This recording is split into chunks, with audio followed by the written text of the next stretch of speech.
Welcome along, guys. It is finally here. It's SSRI's Endurance Series. We're at Laguna Seca, and it's looking like a full grid already. Going to be a very, very exciting one. 6 hours around probably one of the greatest tracks with the corkscrew, the most identifiable corner, I think, in motorsport history. It's going to be great crack, and alongside myself, I've got Patrick. How are you doing? Good morning. I'm feeling good. Slightly disappointed I'm not going to be out on track today, but no, feeling pretty good about it still. It should be a great race. I think it's going to be one of the best ones. And to be honest with you, looking at the quality of drivers on the grid, it's very daunting because unfortunately I'm doing a stint tonight as well, or today, should I say. But I plan on being a lap, but not by Adam Locke. But the quality of drivers here, like the last time I was with yourselves, guys, it was for the 24-hour, which was probably one of the most successful endurance events I've seen. So fair play to you lads for organising that, and fair play to us for organising this amazing series as well. Yeah, I suppose, what are your expectations for the series, Patrick? Well, in terms of what, the whole thing or just today's race? Well, not just today's race, the whole series. What are you, for anyone that's watching that's only kind of even new to SSRI, or someone who's only entered the team for the first time, what can they expect for the coming series? Oh, well, I mean, a lot of hard racing, a lot of drivers. I've got to say that. I mean, when you think most of these guys today, their teams of 3 is probably the average, I'd say. And we've got 46 or 48 teams on the track, so that's a lot of people. There's a lot of people to manage and get involved, which would be great. And it does mean that no matter what, you will have battles throughout the field. And you've also got to consider the fact that maybe you might have a bit of a gap between you and the drivers directly ahead and below you in the standings, sort of in race position. But you will have cars either side constantly because people all drive at different paces, and that's the great thing about Simsport Racing International here. We cater to all, so everyone's allowed on track. There's no sort of minimum entry speed or any minimum entry requirements. As long as you can drive a car and you've got your racecraft and you're not a liability to others on track, we're happy to have you here. So it means you're constantly going to have battles, even if lap cars going past cars. You've got to be aware the whole time round. Yeah, it's for me, it's going to be just another epic one because I just keep getting flashbacks of the endurance event, and I'm really looking forward to seeing all these guys in track again. There was some amazing hard racing, but also the tenacity. There was loads of teams, if they've had errors, they stayed going to the end regardless of being a few laps down as well. So it goes to show the teamwork that's involved. For team pride, they will make sure to finish if there is any incidents. I don't expect too many incidents here because Laguna Seca, it's not the kind of track that you can really afford to make many mistakes on. At the end of the day here, you run slightly wide, you're going to be slowed down the whole way down the next section. So the guys here need to drive at 95%. Yeah, that's where I'll have to disagree with you, because I think drivers can't drive at 95%. There's no such thing. You drive at 100% or you don't drive, basically, is the motto when it comes to sim racing. And because of that, you are going to see a lot of people pushing the limits a bit too much, maybe just, a little bit out of position, not quite getting the braking distances right, or the difference in speed quite right. And I think especially in the first few laps, we're going to see a lot of side-by-side action, a lot of little bumps, and everything, I think, within reason, as nothing malicious or anything like that. But there is going to definitely be incidents because Laguna's it's a tight track. As you say, there is no runoff in like any corner at all. No. So if you go off the track, you are in the sand, and this sand is slippy. Turn 1 and the turn 2 there, sorry, which we just saw with the Porsche. I'm not sure if people at home saw it, but that is one of the big danger points. And just there as well, you end up off and you keep your foot down, you are going right across the track in front of other cars. And so there's a lot of chances of being collected in incidences too. Well, that is very, very true. And like when you run off here as well, not just does it slow you down, it can be the biggest nightmare as well, because especially as you're saying, the likes of the Porsche, that's a pendulum. I've seen it in other races here I was commentating on during the week. Any Porsche I've seen. Oh. But literally there was one, especially coming out of turn 1, they just clip the grass slightly and it's like a pendulum. It's the snap oversteer catches a lot of drivers out. So that's something as well I think they really need to be careful of. Yeah, the upside of being in like the Porsche, I mean, normally the Porsche is a good hot lapper, a bad race car, but it has a significant advantage around Laguna. I think the average lap time is about 4 to 5 tenths quicker if you're in a Porsche. So we should expect to see them at the top of the pack. And I think if you are a Porsche driver, you want to be at the front of qualifying, which we have just started. Because if you're not up there, you're going to have a bit of trouble, because the windy parts of the track where the Porsche is strongest are not generally overtaking spots. True.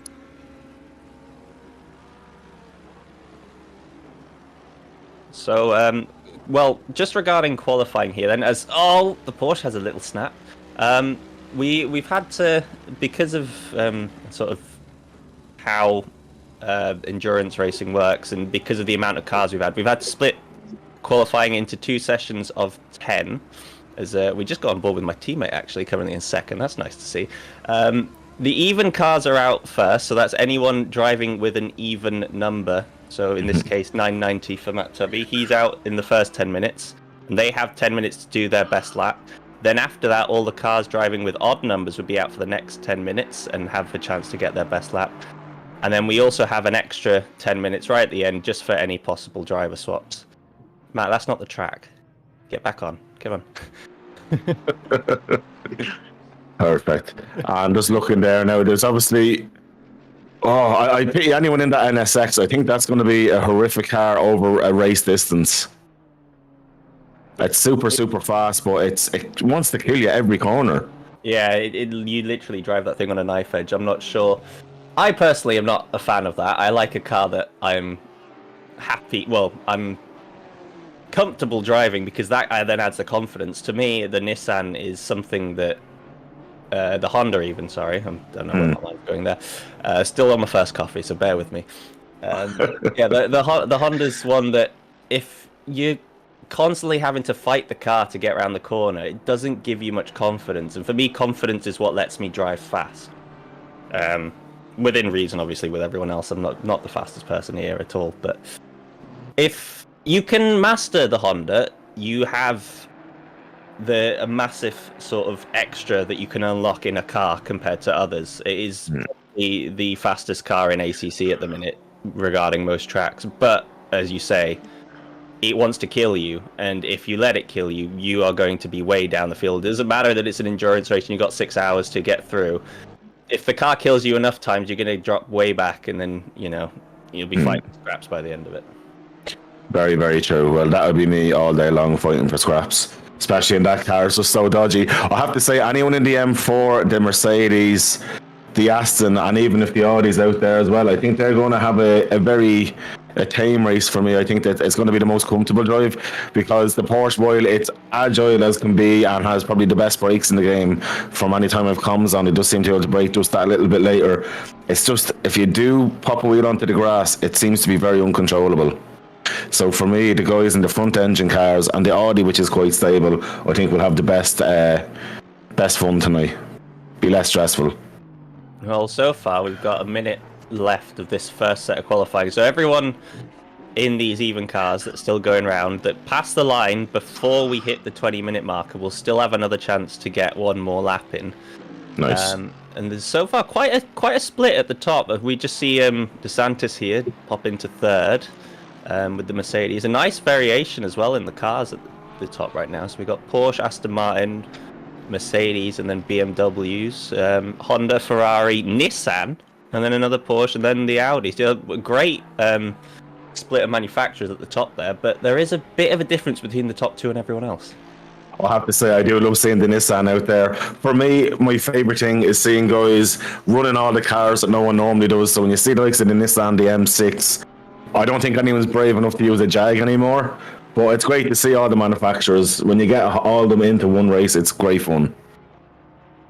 Yeah, and I think a lot of people just like to pick a car that they like the look of, rather than driving the thing that's necessarily quick. Very, very true. And I'm not sure if that is just... Well, I'd say because there's only one Honda currently out on show, and there is another one that's going in the odd section, but maybe that could change. Once we see all the odd cars out on track, it could just be the rest of the Hondas happened by coincidence to pick odd numbers, or the Porsches all picked odd numbers as such. But yeah, we got a great variation. I can see, I think currently it's mostly Astons out there. They take it slightly by like 6-4 or something in the popularity contest. Well, just seeing on who's done laps, we got two. Yeah, we got 6 Astons in the even section. Interesting. It looks like we've got our odd numbers out now. We've just got Richardson on screen. I think he's possibly the last one having a go. Maybe the 720 as well, a bit further back. Whether or not he'll improve, as we do get a few extras popping through. Did now move the Nissan up to 4th. That is an outstanding time for a car that's not been given any love. And Richardson actually takes pole, pending the results of the odd numbers. Just though, look at that, less than 200. Not even a blink of an eye. That is crazy. That was a great lap, though, in fairness, because like, at the end of the day, last lap as well, under massive pressure, knew he couldn't get it wrong and performed it, so great driving from him. But look at them all queuing up, ready to get going. Yeah, we got a Lexus in here as well. That's great. We've literally got every single car, I think, bar the Jag, as you've said, or the old generation of some of these. Yeah, it's only the M6 and the Jag that I think is missing. I didn't see an M6 either, but great to see the Lexus being used. For me, the Lexus is a good looking car, especially in the likes of that livery there, the Total livery. I think it's a beautiful looking machine, and apparently it's a nice car to drive. I've never personally drove it myself. I did see it in a race during the week, and they done fairly alright. It was a mid-pack car, but obviously had a lot of fun fighting, so I'm sure the guys in the Lexus tonight, even if they're not at the top of their tables, will have great fun attacking and kind of fighting their way through the next 6 hours. I still have flashbacks from my first ever endurance race in Simsport Racing International. There was a Lexus that went through the back of my Lamborghini on the first first lap at Silverstone, and yeah, needless to say, it damaged our diffuser and dropped us a lap down within 4 laps. So it was a bit of a fight back from there. And to be fair, that was probably like just how our endurance series went last season with Snackinson. So it's great to see Matt putting the car so far in 3rd place and looking like we could have a great run. But nice. Lulu's already told me I've cast him once, so I need to just stop talking about him, I think. You'd be grand.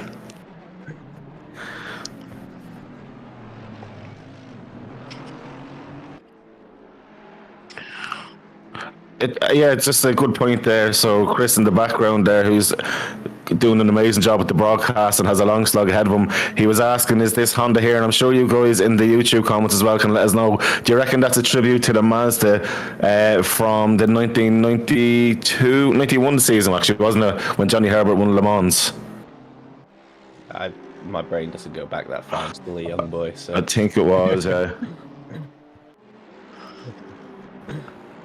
Oh, is that them guys? So these are the guys who done the Ferrari Porsche. I still have nightmares over that car. Ferrari. Yeah, I just called it Porsche Ferrari. I quite like the look of it. It's clearly the worst of both worlds for anyone involved with either manufacturer, but from a neutral standpoint, it was a nice looking car. I had nightmares after that stream, I'm not going to lie. That car haunted me.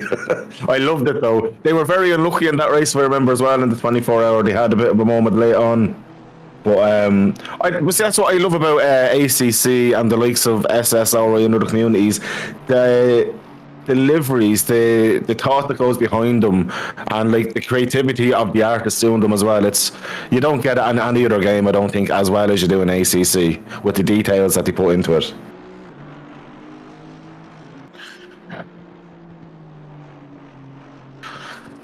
Indeed, here Abbey Racing they have that livery now for about 3 months, I think it is. For me, it's one of my favourite looking liveries ever on a car. Very weird seeing it on an Aston, but that West McLaren-esque livery, it's phenomenal. And I think it was Nelson Ambernosa who actually designed that for them. It is a nice looking livery. There's a lot of nice looking liveries out. I think last time round there were a few that sort of popped up as major no-nos, as you said, the Porsche Ferrari for certain people, and in terms of other cars, I think were made deliberately ugly. But so far, all the ones I've seen have looked really, really good. As you were saying, people have spent a lot of time getting some nice designs going. And as I say as they should. As actually, this is our sister team, the 991. We've developed into 2 teams. This is our Nice. American man, Bianchi. He's brought this one through. So I hope you like. To me, it reminds me a bit of Buzz Lightyear. I don't know, it's just the colours. I can't get it out of my head now that I first looked at that. But it's a nice looking car as well. And yeah, we're hoping these guys can do pretty well. But Dan, right now in the car, is struggling with a bit of I don't know. He's come down with the cold or something because his voice has started going. So he's not going to be able to join us in the box, unfortunately, today. But Oh, okay. Well, hopefully he gets better soon. Even though he's out there racing, at least he doesn't have to talk. He can just focus yeah. and get on with the job in hand. But after it is a nice looking McLaren. Well done to us. And we're on now. Is it? Wait, I'm going to ruin that name. But just Wargers, is it? Vargas, yeah. Yeah. Oh, I'm king of ruining names, by the way. So any name that isn't in my normal vicinity of Ireland, I'm fairly bad. Well, I can do English names though, surprisingly. This car, for some reason, reminds me of Target, the American. Yes. shopping brand. Yes. I wonder if they got a sponsor. Oh, they must do.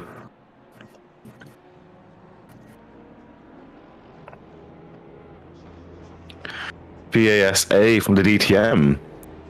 Now, to be fair, I wouldn't remember. The only thing I remember about the DTM was the E30s and the Mercedes, the 190 Cosworths. They were some beasts.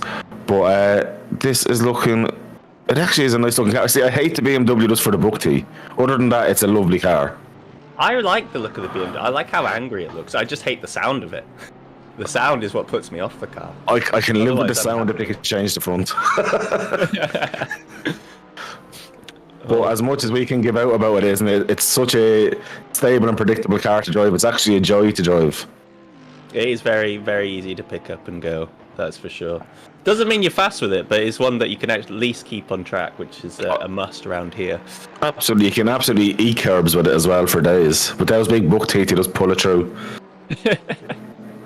But no, look, it's a great car. I think the softest car on tyres, though, seems to be the Aston as of late with the bop that was done there not too long ago.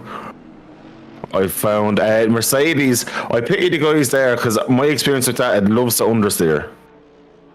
The Mercedes is one that loves to understeer until it snap oversteers. It's one of those cars that's very, very hard to know exactly how it's going to react. And if you don't set it up right, it can easily just slide away from under you on any fast corners.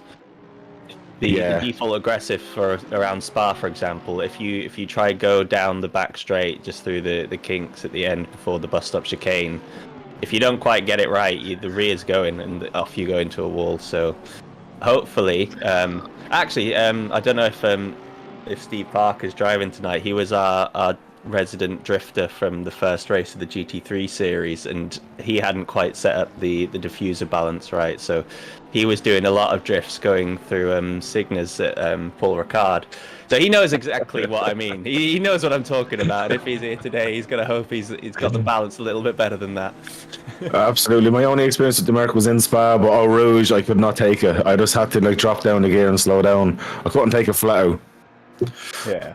It's just one of those cars. Here tonight, with the understeer tendencies, I'd be a little bit worried if you're pushing it too much in a fight, because you know yourself, there's no real runoff here, and you'll suffer. And I know you were saying there's no 95% when you're racing. I think if you're racing smart, this is the track along with Misano where you don't give it everything, because drive-through track limits for me is a big issue. So you're better off driving it just a little bit less on the limit and then gain time from people getting drive-throughs. But you say that this track doesn't lend itself to drive-throughs because of the lack of runoff. The only place you can really pick them up is if you get the corkscrew wrong, or I think it's just before that on the drive up to the corkscrew on the kink. There's a chance that you can go off track without catching the sand on the outside, which is also a spot. But they're really the only two major places where we might see people actually getting track cuts. Otherwise, you end up on the sand and you just slow yourself down. But as we've now actually ticked over for the last bit of qualifying for these odd-numbered cars, so wow. This is the last chance anyone has to get a lap in, as we currently sit on with Van der Crown. We've got a Ferrari off in the background. That's their qualifying done and dusted. I don't think we've seen what the front of the grid looks like, so it's going to be a bit of a shock to some of us. Oh, here we go. So Wow. we've got De Brouwer 12th. He's the last of the drivers in the top 15 going. We've got Porsche 1 and 2. They've not been moved off the top spot of Richardson and Gropp. Mead moves his way up to 3rd in the Ferrari. Which is a shock to see the Ferrari up there.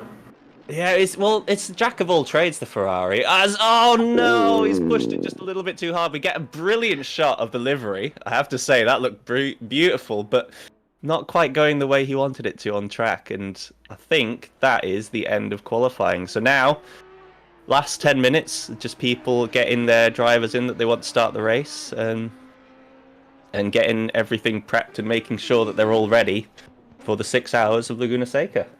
Absolutely. And so for anyone watching that isn't used to this, what would be your 3 things to tell them to look out for over the next 6 hours of racing? Because the story is not just at the start of this race, there is a middle and an ending. But would you believe what you see in the last 2 hours of the race as in order? For anyone who's not really used to it, like the story that's going to be unfolding here with pit stop strategies, what would you think is going to happen when people try and do it in a 4-stop? I think realistically, based on just going full tanks, it's 3.8 full tanks or so. At least for our case in the Aston, it's that. So you have to basically at least 3-stop. It depends as well what people have done with drivers. If anyone's got more than 4 drivers, and you're forcing yourself to stop again, because if you don't have every driver in the car, you do end up getting a penalty at the end of the race if someone's not driven a stint. So I think a lot of it's going to be based on strategy, which does remind me I need to get pit wall up, because that is an invaluable piece of kit. And for anyone who's actually driving and hasn't got that open, that is going to be invaluable to you as well, because it will give you the information that you want on all the cars around you and what they're doing strategy wise. So when did they pit? How long ago did they pit?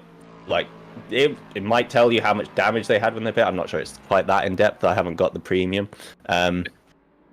But at the very least, you'll get a lot of information you require about how long they've been on the tyres, whether you want to attack them or if they're fresh out the pits. So then you just maybe sit behind, you do a bit of fuel saving. And it also, I think, to be fair, it might give you an idea of how long people can be out for. When you're not too, when you don't have too much knowledge on the other cars and how much they can actually fuel for and how long their stints can be, and whether or not they need to fuel save to reach the 75-minute stint timers, which is, I think, what a lot of teams are gonna do is just try and maximize the stint timers, so go the 75 minutes and then pit. Yeah. And you'll get an idea based on whether cars can or can't do that as well. Yeah, there's 1 or 2 cars that have a smaller fuel tank, so they'll struggle the likes of the McLaren. Yeah, the Porsche is generally one that struggles for 75 minutes. There were a few complaints from Porsche drivers when they found out it was 75 minutes. Just because it does mean that they might have to alternate strategies a bit differently to what they initially were thinking, and can't just drive a car flat out till the end of their stint timer. But then, that's the art of sim racing. That's what we can do to add an extra layer of strategy. It doesn't give them to just go fast, foot down, time's up, pit. You need to think more about your fuel usage. You need to think about your tire management, because if you start saving fuel and then you're not pushing the tires enough, your tires might underheat, and then that gives you more sliding, and then that can then cause further issues and drop you back into the pack. So there's a lot going on. There is a lot going on, and needless to say, I don't think we're going to see any of that in the first 20 minutes. It's just going to be flat out racing. Yeah, no, they'll figure it out from there once it spreads out a little. Yeah, I think you're right. The first 20 minutes needs to unfold, see if there is any incidents, anything like that as well. And then that's kind of, once you get through the first phase, is then when you can kind of plan the race, really. Anyone that goes in with a game plan before that 20 minutes, half an hour mark, you're cutting yourself, really, because you need to be adaptable. But I think the 75-minute stint as well is a great thing. Like, I know some cars have a smaller tank, but that's racing. you know what I mean? You have to drive with the car that you're using, and that's it. Like you don't hear people in the real GTs crying about that. You just have to get on with it. Yeah. Well, as we now sit in the lull before the big start of the race, how are you feeling? How's where is your team sat then? Because I'm currently feeling quite good about my team, Snack and Sons. We're P5, and if I find my sister team, the 21st, so we got a good spread. Oh no, we're way behind yous. We're down in 34th place, but to be honest with you, it's expected because I don't race. I'm a commentator, but I'm going to be jumping in. We have Chris Tedder and Gary Smith, who only race Honda and Audi. I've made them jump on to Aston, and they've only had like a few days, so it's completely different kettle of fish from them. And we've got Matty Gamble, I think, is doing a first. And look, to be honest with you, I think they're going to make up a lot of. We're going to be a team that's going to come up through the race. We're not out for qualifying pace because, like, in fairness, I'm going to ruin us anyway. But before that, I think the guys are going to do a great job by their consistent season drivers. Matty Gamble's super fast, as is Tedder, and Gary Smith. They be like some of the fastest drivers in the leagues that we're in, as well. Then as Chris Wall is an amazingly talented guy, and then there's me who's going to bring them down. But as I say, honestly, I expect us to, if we get into 20 or above, I'll be happy.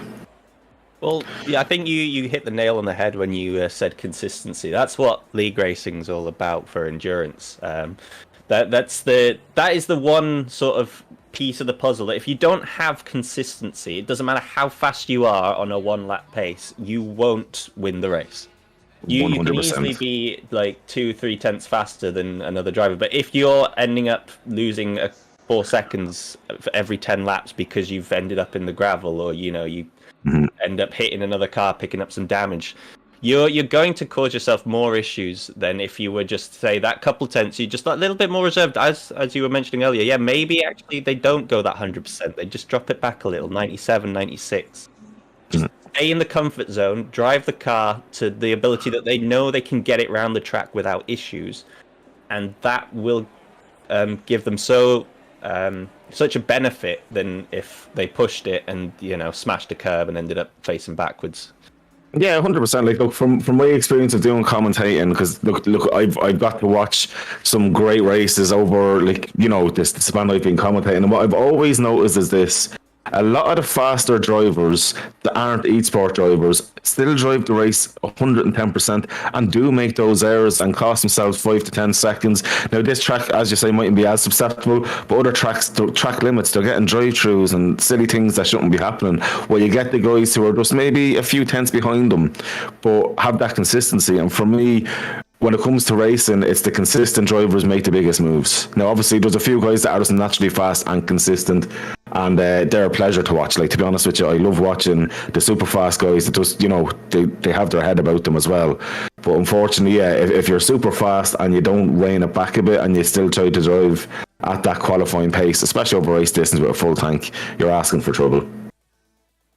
Yeah, and well, one thing about endurance racing as well, as we sit here waiting for the race to begin, is you don't win the race on the first corner.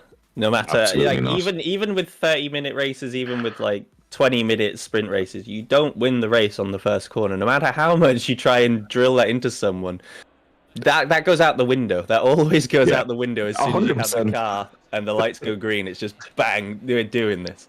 Yeah. Whether or not we'll see the downside of those attempts here is another question.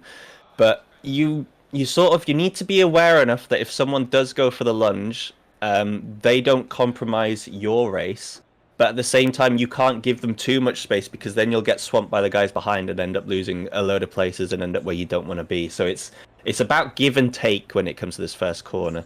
You think it's just using your head. Push yourself. Yeah, I think a lot of it is that. It's pushing yourself, but not overdoing it and putting other drivers at risk. The biggest thing and the biggest tip I give anyone, no matter where they're starting on a grid or wherever they race, is simply this: if you know someone's going to make that lunge, it's sometimes better to give them the space to let them run wide or do what they need to do, because sometimes that lunge, if you hold that line, is going to be an absolute accident. So you got to think smart. If you think they've done a ridiculous lunge and you avoided the action, I'd still report it, just for the simple fact to show that you had to make avoiding action for it not to be a crash. You can also report that, and I don't know, it depends on the student team whether they'll see the full story and help that way. But at the end of the day, be smart. Don't compromise your own race. If you realise someone's going to make a lunge, or even if someone that's behind you is after pitting and is super fast, it's sometimes better to let them by and not lose time fighting them just for the track position if you're on completely different strategies. I don't know whether you'd agree with that, but yeah, no, I think with regarding to those attempted dive bombs and possible murders, so to speak, in our sim racing language, it's one of those that I think Simsport International pretty good at spotting and picking up, and they do dish out penalties. I've seen those given in the past. Nothing major. They're usually just like 5 seconds. But it's a slap on the wrist, basically telling you got away with that because the other driver was vigilant. But that could have been a lot worse for both of you. So keep your head on a little bit more and be a little bit more wary of what you're doing going forwards. Yeah. Yeah, well, once they have the awareness as well, as I say, with people fighting behind, and especially the lap cars, I don't think I've found the league yet where lap cars really put up too much of a fight and block race. I think a lot of people that are actually consistently racing in leagues and the likes of in SSRI and elsewhere, they have good etiquette that way on the blue flag conditions. Well, I think a lot of it comes down to if there's a faster guy. This is also if you're racing for position and they're a faster guy. You don't want the added stress of having that guy showing his nose into certain corners and possibly pushing that a little bit too far. You want them to you want to get out their way and just go with your race, be comfortable in the car as much, because that's when you're going to get the best out of yourself and out of the car, is when you're comfortable and you're happy. If you've got something in your rearview mirror scaring you every other corner, thinking, oh God, he's going to kill me, he's going to hit me, he's going to spin me, you just let them by. And I think that's what a lot of people actually are quite happy to do when it comes for letting the leaders go through. It's just going a little bit wider in the corner, giving them the apex, and just say, "Hey, here you go." So it's what I like to do. I try and minimize. Obviously, you want to minimize your losses when you're letting lap cars through, because you want to keep pushing as much as possible yourself. But you got to remember that anyone that you're around is also going to be in the same position as you. They're also going to have those cars coming through. Maybe it's just before you, maybe it's just after you. So it's a win-loss for everyone on the grid, and it's just how well you're able to manage that and reduce the losses. Yeah. And if you find a good spot, say you run deep in turn 1 and you just give them the apex, and that you're going to have so much more joy moving forwards. And if you then can try and just sit on the back of them for a little bit, maybe it gives you an opportunity to sneak through the guy ahead if once they're lapping them. So there's a lot that having these lap cars can both be beneficial and detrimental to your race. Yeah, the only one thing I'm terrified of tonight is if I see anyone side by side going into the corkscrew, it can only end one way. So I'm hoping we don't see that. Well, I have to say I did that with my now teammate in a previous endurance race when we were racing against each other. I was the defending car, and she shoved it down the inside for the first part of it. We got through fine, but then the cars had a little bonk and she went spinning off to the left, and I continued like nothing was wrong. It's so easy to happen there, because it's actually a much more tighter corner than people realise through the apexes. It's very, very tight with the line that you need to take to make that corner. Well, we actually got through the apex, like the corners. Really? On exit, just drifted slightly towards each other. It was just a racing incident, but yeah, as she says in chat, it was more netcode than anything else, but just unsettled her Honda a little bit too much, and off she went spinning. Wow. As you can see, we've got 15 seconds now until the formation lap gets underway, so the pressure's building for all the drivers. It's getting more and more realistic what they've just got themselves into. And, I think it's excitement, not pressure. It's the excitement, the build up to this, because it depends on your expectations. I think a lot of it. So all these guys at the top, I'd say the top 15, probably looking at maybe it wouldn't be the case for all of them, I'm sure, but some of them will be thinking about, you know what, I want to be leading this race. I want to be a race winner in an endurance. Yeah. I want to push it. So their expectation is to win, and anything less than that is going to be a loss for them. Essentially, it just depends how competitive you are. Yeah. In that case, there is always going to be pressure because you've given yourself the pressure of an achievement that is very, very difficult to take, because only one person at the end of it's going to take that. Only one team will. If True. the aim of your race is to enjoy it, which I think a lot of these guys will, just enjoy it and get the experience and have a good time with racing with your friends, which is not something you get to happen every day. Those guys are going to be they'll still feel nerves, but they'll be a lot more exciting for them. And I hope most of the guys on the grid are going to be like that, because that's when you race, I think, better as well, because you're not going for the stupid moves. I would agree with that. But to be honest with you, I think every driver here is a seasoned driver as well. I think they're all going to enjoy it. I have faith here. I'm going to make a bold claim: no incident at turn 1. That's how much I believe in these drivers. Oh wow. Okay, I like it. I'm gonna have to go against you, not just to add a bit of Be the villain. commentary rivalry, but I do think there will be. If you know, I think the minimum is someone's going to end up in the gravel on the outside. There is going to be at least one car in the gravel on the outside. Whether or not we see any cars facing the wrong way after the first corner, I really hope we don't, because it's going to, even if it happens in the sort of upper mid pack, it's going to affect everyone behind. There's just going to be a bit of a traffic jam, and that's going to stretch out the grid at the start of the race, which is the last thing we want. We want to keep these cars as close as possible for as long as possible to give us and the viewers and everyone else, and the drivers included, a brilliant racing experience. Yeah, to be honest with you, so yeah, just looking there at the race leader going round, and that's, I'll say one thing, hats off to Chris Hill. The stream is looking phenomenal, having the 2 different angles up at the minute and the amazing graphics there as well. The guys in SSRI, to be fair about it, I've been doing broadcasting myself for a long time, they're second to none. I don't think I've found a better broadcasting team with the effort that they put in and the detail as well, guys. So enjoy the view of this stream as well. Visually, it's absolutely phenomenal. It's probably better than you'd see in the real GT racing, and that's not me being biased. And we are prepping now to start the race. We've got the leader and last place on camera, and we are green light racing here at Laguna Seca for the 6 hours of Simsport Racing International's endurance race. Are we going to get any incidences turn 1? We've Don't let me asked the down, question. We've asked the question. So far, so good from the front end. So far, so good from the back end. I think you may have called it. I think. Get on. We've got a bit of a knock. No! I've called it. We've got it. Penultimate car. Well, that wasn't really an incident. Oh, on turn 2, we've got more of an incident. We've got a big wow. incident actually at turn 3. Cars backwards, sideways. Oh no, we were getting carried away with turn 1. It was turn 3 where it was definitely going to have the issues. Wow. But a massive change up in the field there as well. Already you see the standings board is having a busy time swapping around there. But, you know, McConnell had a great start in that Ferrari, up in the second position already. I really do feel favoured, though, a Porsche could end up winning this race, just how good they have been. But McConnell there is probably going to be a little surprise for us. Depends, obviously, look, it's only the start of the race, we've 6 hours to go. Oh, we've got an incident in the corkscrew too. I think it might just be one car, the 54 is the one flashing up, no one else seemingly involved. But yeah, just mentioning Ben McConnell here, he is Assetto Corsa's community manager, so you know, we've got a bit of high-end ACC man in the old, and he's just, well, he technically taken the fastest lap until my teammate stole it off him. But the gap growing at the lead, because I think the Porsche is just a bit stronger here. But we've got Rott looking around the outside into P2. Whether or not he can hold it, it's a tough position to overtake around the outside. But if you can hold that, it does give you the inside for turn 3.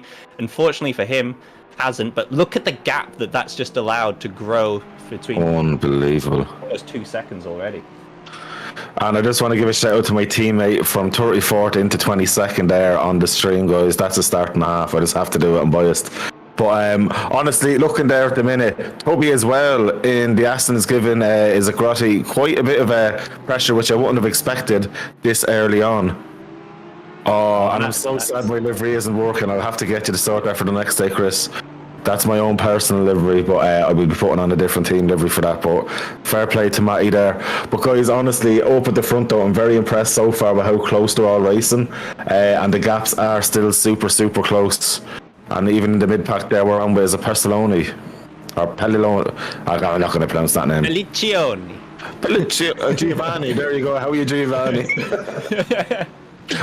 gotta give it the Italian oomph, the little bit extra.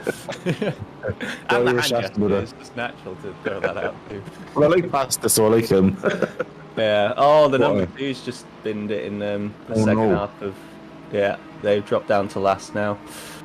Unfortunate, but lots to go. Speaking of lots to go, lots of battles going on here at the top end. We got the fastest lap now from the Lexus in 7th place. Wow. They're trying to catch on to the back of this group here. They've just, I think they've just managed to get away from De Brouwer.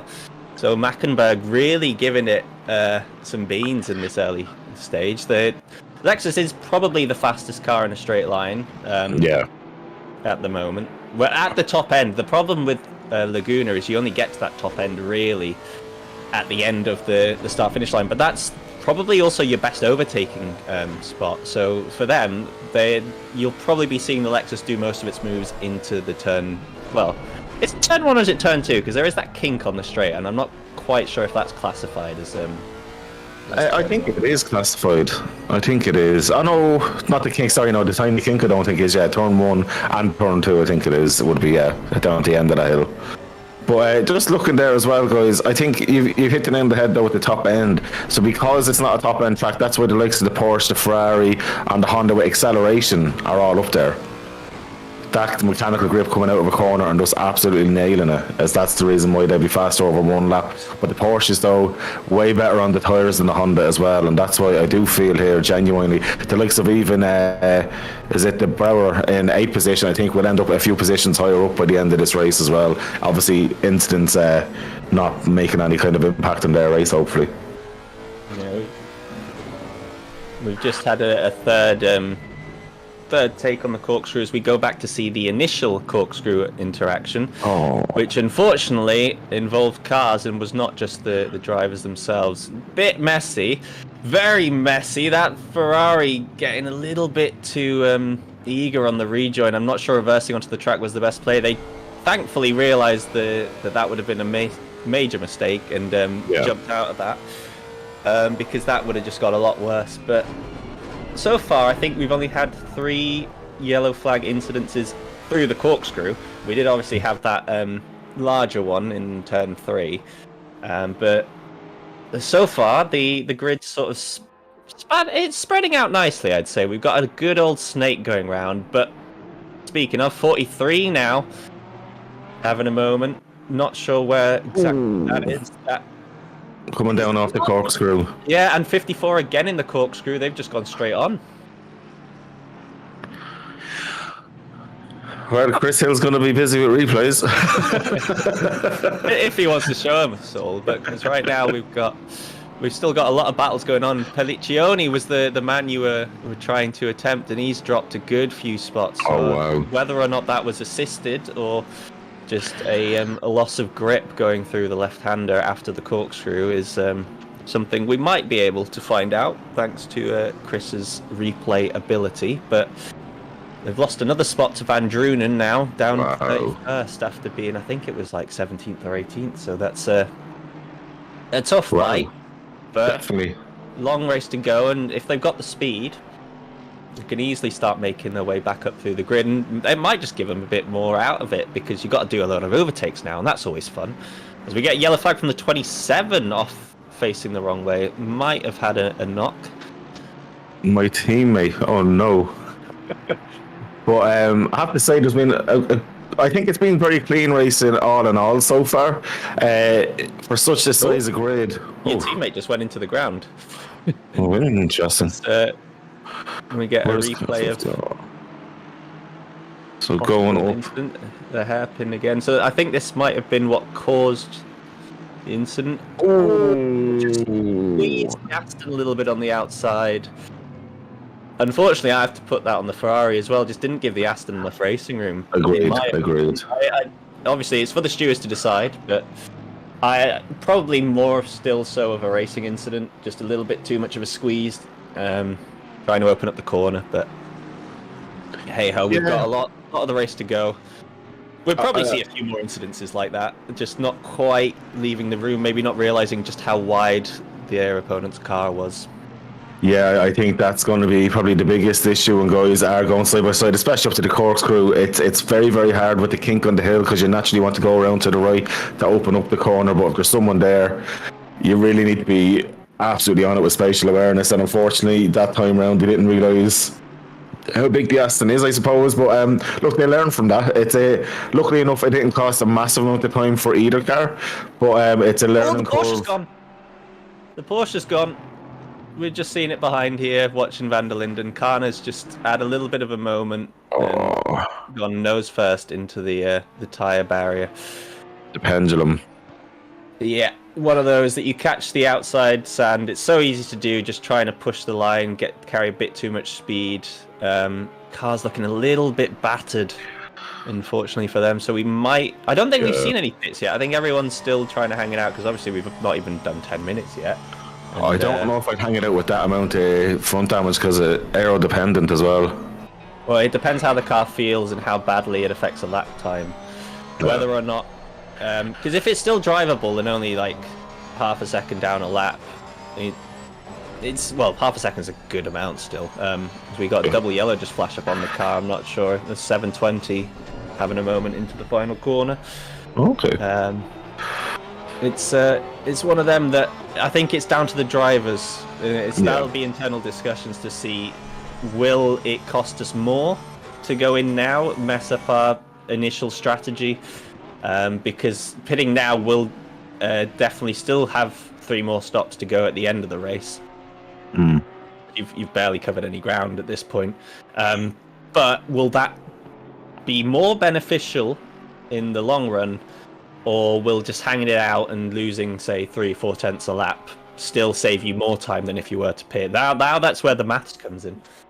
I don't know, if that was me, I'd be like, lads, I'm just going to double stint this one. I'm going to pit now, fresh tyres, and just get as far up now in clean air. Because he could focus on, although if he pit now, actually, no, he won't rejoin in clean air by the time he comes out, depends on the amount of damage. You're ending up swallowed by the pack, so that's probably another big factor. You don't want to be swallowed this soon because of how close a lot of these cars are. As we see the Aston of Zweerink, that's I'm probably sure about that. He's just gone deep into the final corner and lost 3 places. Well, 2, but he was trying to make a move on the Mercedes ahead, which seems to be a little bit of a cork in the bottle for these guys right now. Yeah, I see Chris Vickers in the mix there as well. That's a guy who I think has made massive progress over the last few months and is after getting very, very fast and very, very consistent as well. And that's a team. That team there with Chris Vickers, I think they're going to be ones to at least be in the top 10 by the end of this race. I think they're... From last season, I remember them always being one of those that were in and around the top 10. So I'm not sure if they've been caught up in a bit of an incident. Currently being sat down in 23rd. I'm not aware of where they qualified.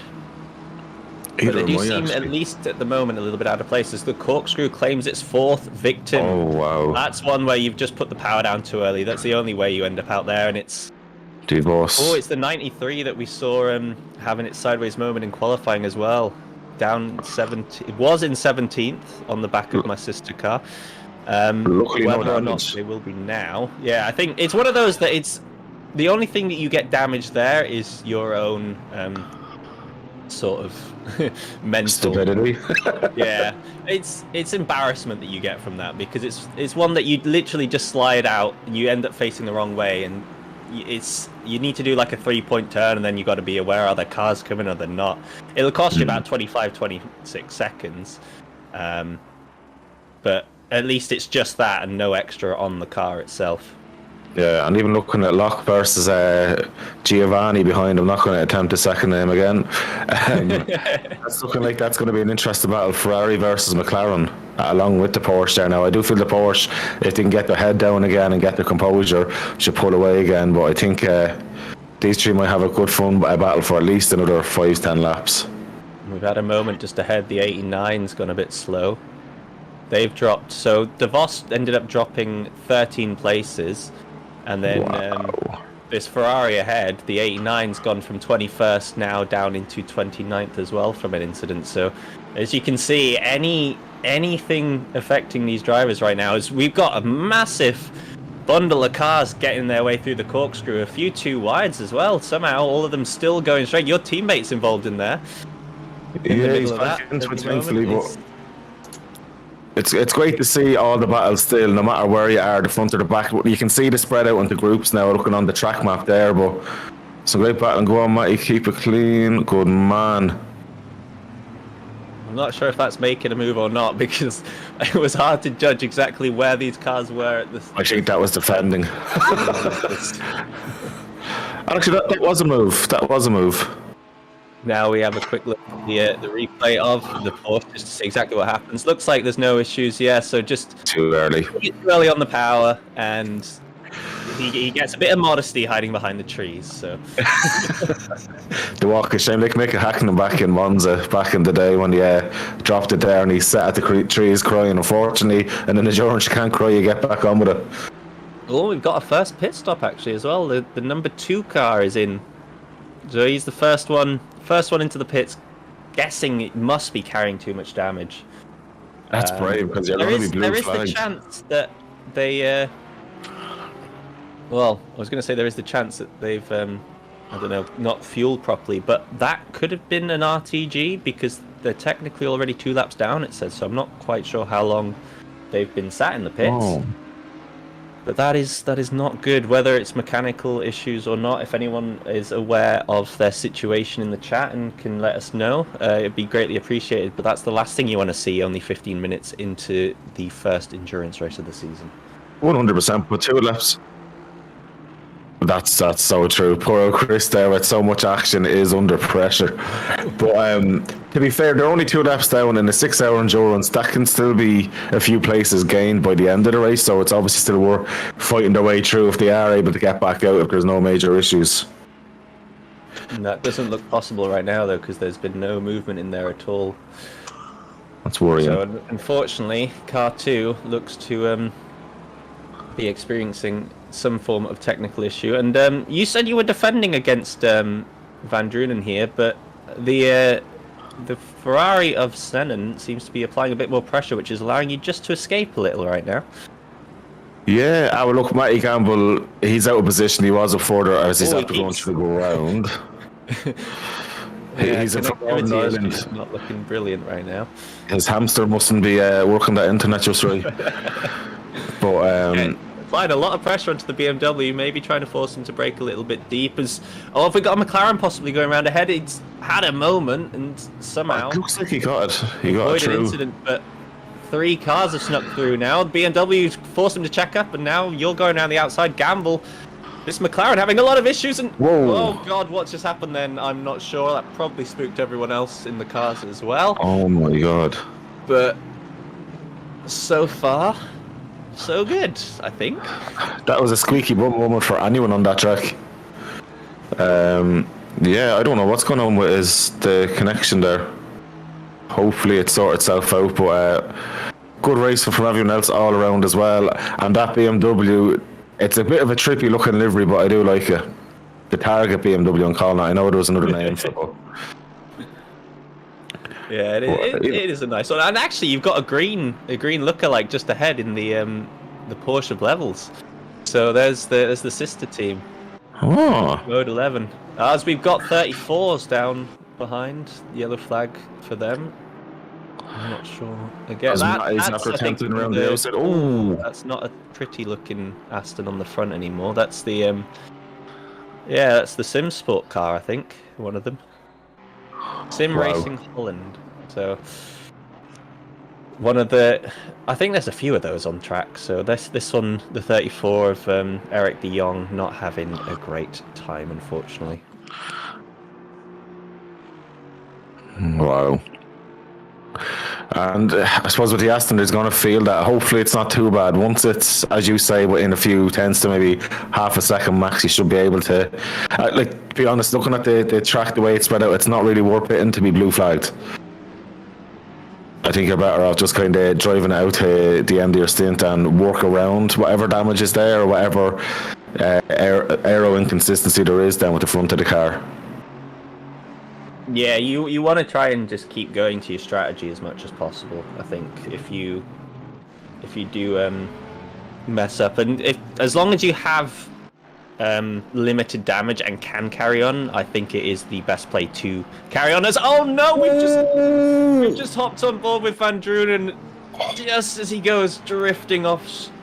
No, corner first into a wall. I think that one you got to blame Chris for.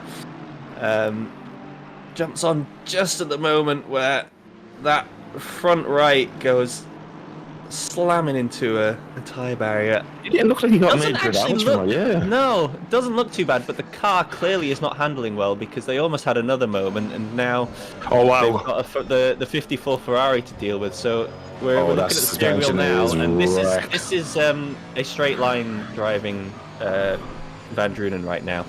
So I think this is one of the cars that is going to have to pit. I'd be surprised if they don't have a meatball flag. Yeah, 100%. They'll be driving the ovals backwards. Yeah, he'll have to come in. There's no way around that. That's just, yeah. Oh, look at the pain of him trying to get in there. Yeah. Now the question would be, where did they end up? Because I think if they had the choice, you'd want to be somewhere. Well, the 269s just had an issue, so they left a nice gap sort of midway through the field. You want to find one of those gaps if possible. Obviously, we're not anywhere near good enough to time it to figure out, but if someone out there is, and with that amount of damage, you're looking at least probably 25-30 seconds, I think, as well, on top of the 30-second pit. They'll switch tyres because they're not going to be pretty as well. I'd say about a minute and 20 odd seconds, being honest, with the amount of damage that's on that car. Well, that will not be too far off just a full lap then, so they might end up where they were, just a lap down to their rivals. Yeah, I reckon that's realistically it, because the pit lane there, it's quite long. They were lucky enough that they're one of the first pit boxes, but that's a long way to go. And then especially the pit exit as well, it's such a tight one, and a lot of people, that's something we should watch out for as well. People do get that pit exit very, very wrong at that tight left-hand turn as well, and lose way more time than going onto the sand. Yeah, and I don't want to say much here because I've been called out for cursing our team so far, but we're currently sat the mid piece of a 5-way battle here. Nice. Third down to 6th, 7th. So it's a bit of an interesting one. This we seem to be a bit of an outlier. The Aston Martin sat in a Porsche, Ferrari, and then two Hondas behind. Like Matt's the Porsche, I think, is a jump up a few positions. Massively round. We've got the 919 has had a moment from 7th. They've dropped way down. They're still yellow flagging it in the corkscrew. Oh no, 7th place and just about sneaking through. And this is the same livery as the other one, so I'm guessing they've got a sister team too. So Sim Racing Belgium here. They've got at least a couple cars, and both of them have now had major incidences through the corkscrew. Whether or not De Brouwer is now 16 now, is he? It's probably still dropping. Yeah, 16. So a loss of 9. It doesn't sound the worst when you consider how long he was yellow flagged for, but if you consider how far down he is on track from where he was in position, it's not pretty. No, that's very unfortunate. Look at that Nissan, though. Go on. I love it. I just love the fact that they put a Nissan into this and are in the top 10 and fighting for P9. It's mode 11 again, so we've got we've got 3 target cars. We've got the red one, the classic. We've got a green Porsche, and we've got a blue Nissan. I love it. Do you know something? It's not a car I enjoy drive, but I just love seeing it on the track. And ironically enough, they're chasing an American-looking Mercedes. Oh yeah, that's Morgan and Skyler Davis. I know the guys in that car. The Americans.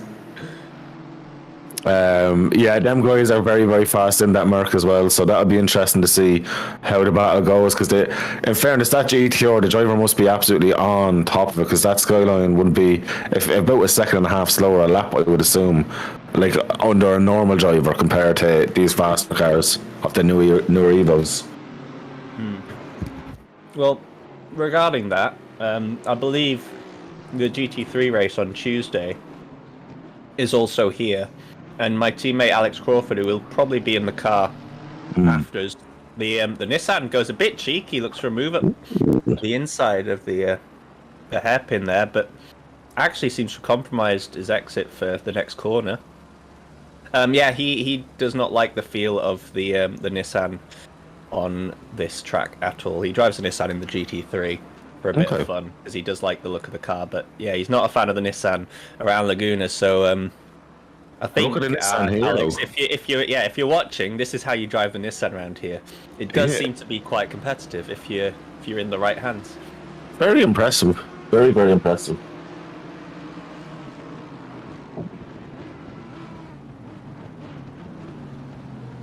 Does he keep it true? He does with the Lexus. Oh no, it's a Beamer right behind him as well there, Thielen. Your man in the Lexus is a Van der Vaart.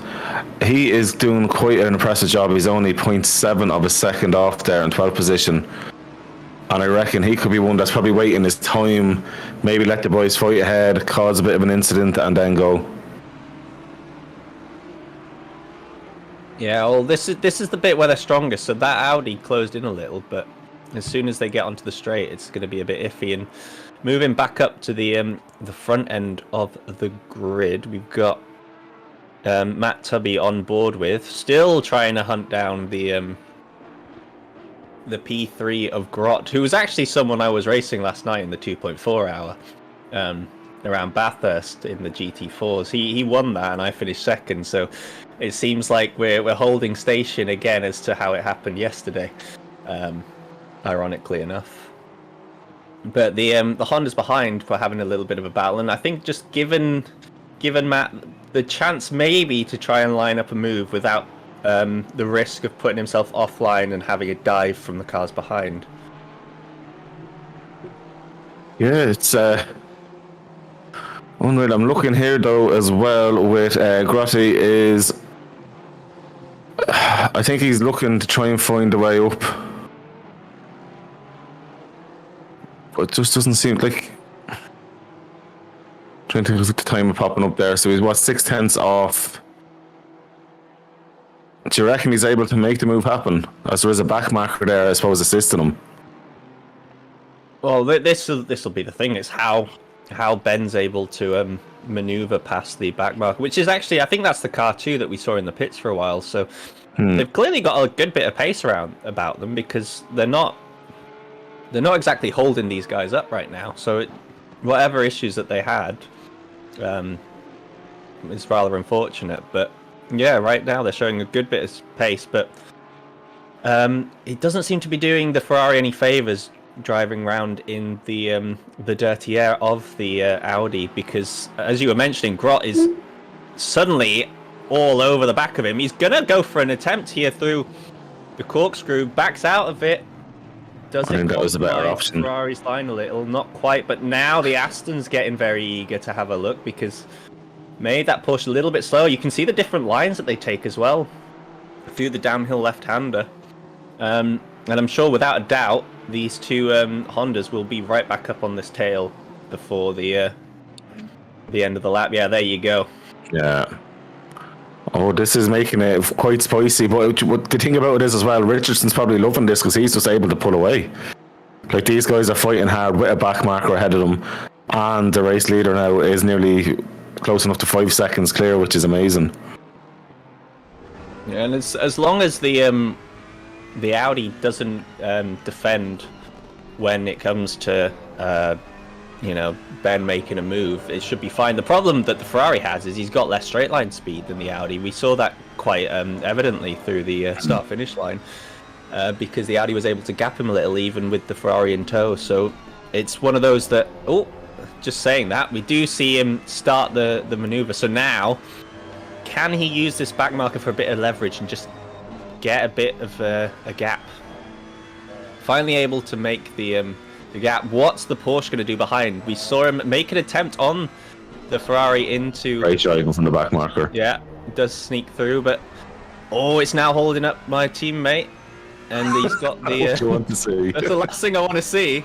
But he's snuck through the inside, so that's a great move. The Audi being very generous on where it's allowing these overtakes to happen. And now I think the Honda's been aggressive there, shoved it up the inside, but still just about managed to make the move. So Audi doing I'd say a fantastic job of limiting their losses and maximizing opportunities for these guys to get past. So very well done from the back marker there. I'll tell you one thing though, at the minute McConnell is under severe pressure because that Porsche is not going anywhere. Either is your teammate as well. They're all sitting up queuing, so as you say, it's a cork in the bottle at the minute. I do feel... Where's he going? He's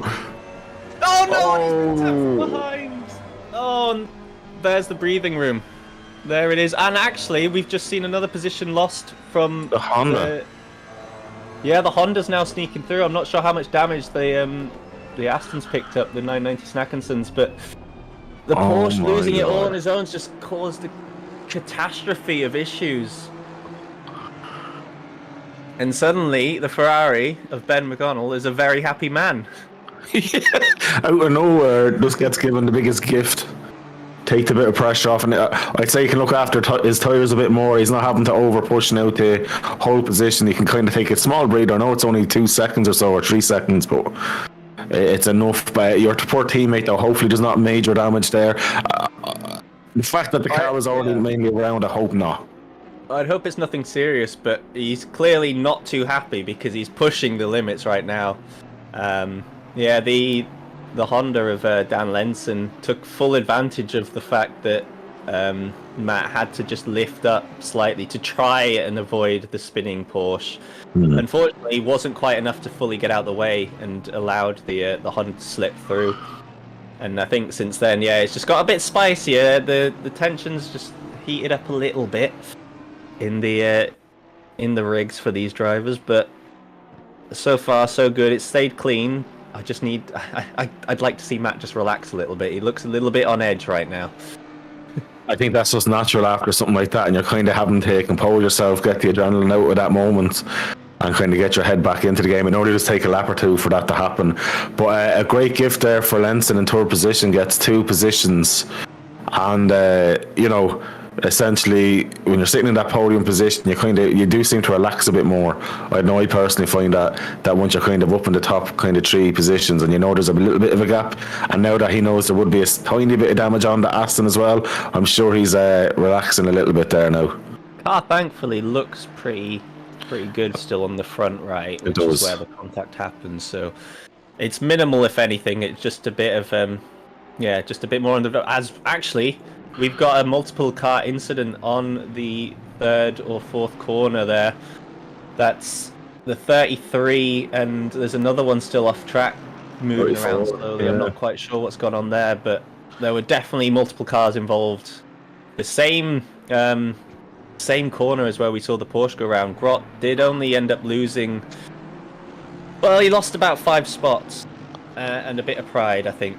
Because unfortunately for him, it was all down to just a little bit of oversteer, which caused the whole thing. But as soon as they've got a bit of clean room, Lenson and Tubby have flown away from Fitzpatrick. There's a 1.5 second gap now behind, and that just seems to be constantly increasing. So looks like Grot might have actually been a cork in the bottle of all these guys. Possibly, actually, being honest. Well, about that incident there, they're after pulling back in a bit of time on McConnell. So to be honest with you, I still think McConnell is the cork in the bottle, but it's definitely made a difference. I think maybe even, do you know when you see an incident and you're sitting behind, so the likes of Fitzpatrick who was up closer, it could play with you a little bit, and then you kind of lose that momentum, you break that concentration. It depends on the driver. Some people, if they break concentration once, they struggle to get it fully back. No, I'm one of those. I know exactly what you mean. It take like once I get into the groove of things and I'm focused on like a car ahead or behind, I'm on it. But as soon as I get like a bit of free air or something happens, it can easily take 5, 6, 7 laps just to find that groove again. And in those 6, 7 laps, it's just mistake after mistake, just a little bit too eager, just pushing a bit too much and a little bit off. But Matt seems to be right back on it again. He's all over the back of this Honda once more, just trying to make sure that he's aware that he's there. Maybe force him into another error like he did with the... Oh, that was a little bit of a moment there. Just had to take a sharp intake of breath. As he is really pushing right now. He is making this Aston as big as possible in the Honda's mirrors. Just got to hope that he doesn't overdo it and put us in a wall. Honestly, I think he just has to bide his time another 10 minutes. The Aston is a much better race car than the NSX. Oh, he's been compromised a little there. Luckily enough, he can run the curve. Find a slow car on the inside of the King. Yeah, you can look at the gap that's just been pulled out. Yeah. So we're on now with car 33. Oh. I'd actually blame the NSX for that one. Unfortunately, I missed that because my Discord just decided to restart, so I'll have to catch it on the live stream. Yeah, so it was basically the NSX there went for a bit of a lunge. It was a half-hearted lunge more than anything else, I think, and caused us the collision between both of them. Yeah, I think that one's pretty cut and dry. I just spotted it now on the main broadcast. Unfortunate for the Mercedes. And especially afterwards, because he then just put a little bit too much throttle in and looped it once more. And that's what we were talking about at the start of the race. It's all about picking your moments to overtake and knowing when to overtake. Because those lunges, they do be looked at by the stewards, even though it didn't cost a massive amount of time, they could still get a penalty for it. And at the end of the day, you don't want to impede anyone else's race with a silly move. You can kind of be patient and wait.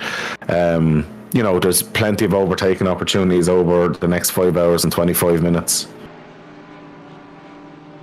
Yeah, so Grot's actually not looking too pretty, this Porsche right now, the one that was in third previously.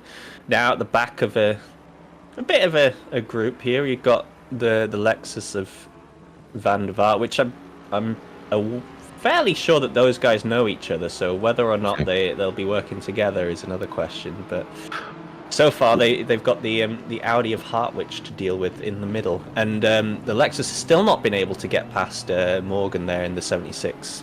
Unbelievable. So Morgan's doing a great job. And just a note on that Porsche as well, he got tapped on the rear, and we know how much the Porsche is rear dependent with the wing and that, so I'm wondering, is there much damage to the back of that car with the diffuser and the wing? Because that's going to be a massive impedance then for a Porsche. Normally the front isn't too bad, it's the rear end you really need to protect on that car. It'd be interesting to see, with the onboard, just how much counter steering have to be done, because if they have got, as you say, a little bit of issue on the rear, that's going to be a bit lighter than they'd like, so it won't offer quite as much grip. So we'll see how much counter steering is indeed possible, thanks to Chris just popping us on. But there's not like so far so good. It could easily be managed by throttle application as well if needs to be, but I think it's all good. Yeah, it looks good. Lucky man, because they're such a rear dependent car. Oh, as it looked like there's a BMW after spinning off there. Oh no. And we've got a multiple car incident as well down in turn 1. The 221 and the 11.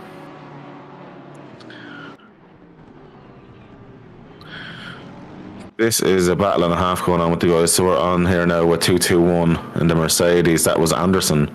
Another guy I actually know. These guys, if I remember right, are from Sweden and Netherlands, possibly, or Denmark and the Netherlands. And they, over in a endurance series that we run, they came fourth and they actually drove from one country to the other just to have pizza to celebrate. I thought it was hilarious. Them guys are great crack. Yeah, well, Oliver's one who joins us in the booth as well on occasion, so it's unfortunate that they've been involved in an incident, but seem to be doing all right in the mid pack at the moment. The car is a little bit scratched up, but fingers crossed it's nothing major and they're able to continue. They will, and you know something, they'll probably laugh about that and just continue on. They've got the greatest attitude to racing, that team, in fairness, from what I know of them. You know, no matter what's thrown at them, they just enjoy it. Alright, so here's the replay of what happened. So I think it's the BMW because I spotted them still behind. So yeah, BMW just got a little bit too easy. There was never quite the opportunity for an overtake to happen. The sausage curve through the front of it though as well. Just about dodged, and interesting rejoin attempts. It's 2 positions for your team gained, as I spotted them just behind. Yeah, I watched it live of the 2 streams up with Matty and then this as well. But yeah, with that one there, it's that first corner, that sausage curb. I've seen it in another race the other night as well. Once you hit the sausage curb, you are kind of a passenger, and that's what happened to Beamer. He tried to take too much of the corner to try and make the move happen, and in turn hit the sausage curb, which then ran him wide into the other car. And you just have to be very, very careful of that, because once you hit one of those sausage curbs, you have no real control while the wheels are up in the air. Like you've no control. Funnily enough, you're a passenger then. Yeah, switch seats, but I don't think these cars have any other seats. I think it is just the driver only. Out the window. Out the window he goes. But yeah, look, it's one of those things, and I'm surprised people are trying to take liberties with those corners with the sausages on them, because they do nothing but slow you down. You're best off avoiding them like the plague. But look, live and learn, and you know, the both of them will come back stronger into it. I know how good Anderson is, so he'll keep the head up. Oh, as back further, Mr. Belen there. Oh no, was it Elon and the Honda then? The young, I think the Hondas possibly lapping these guys, and just yeah, they got a little bit shoved out.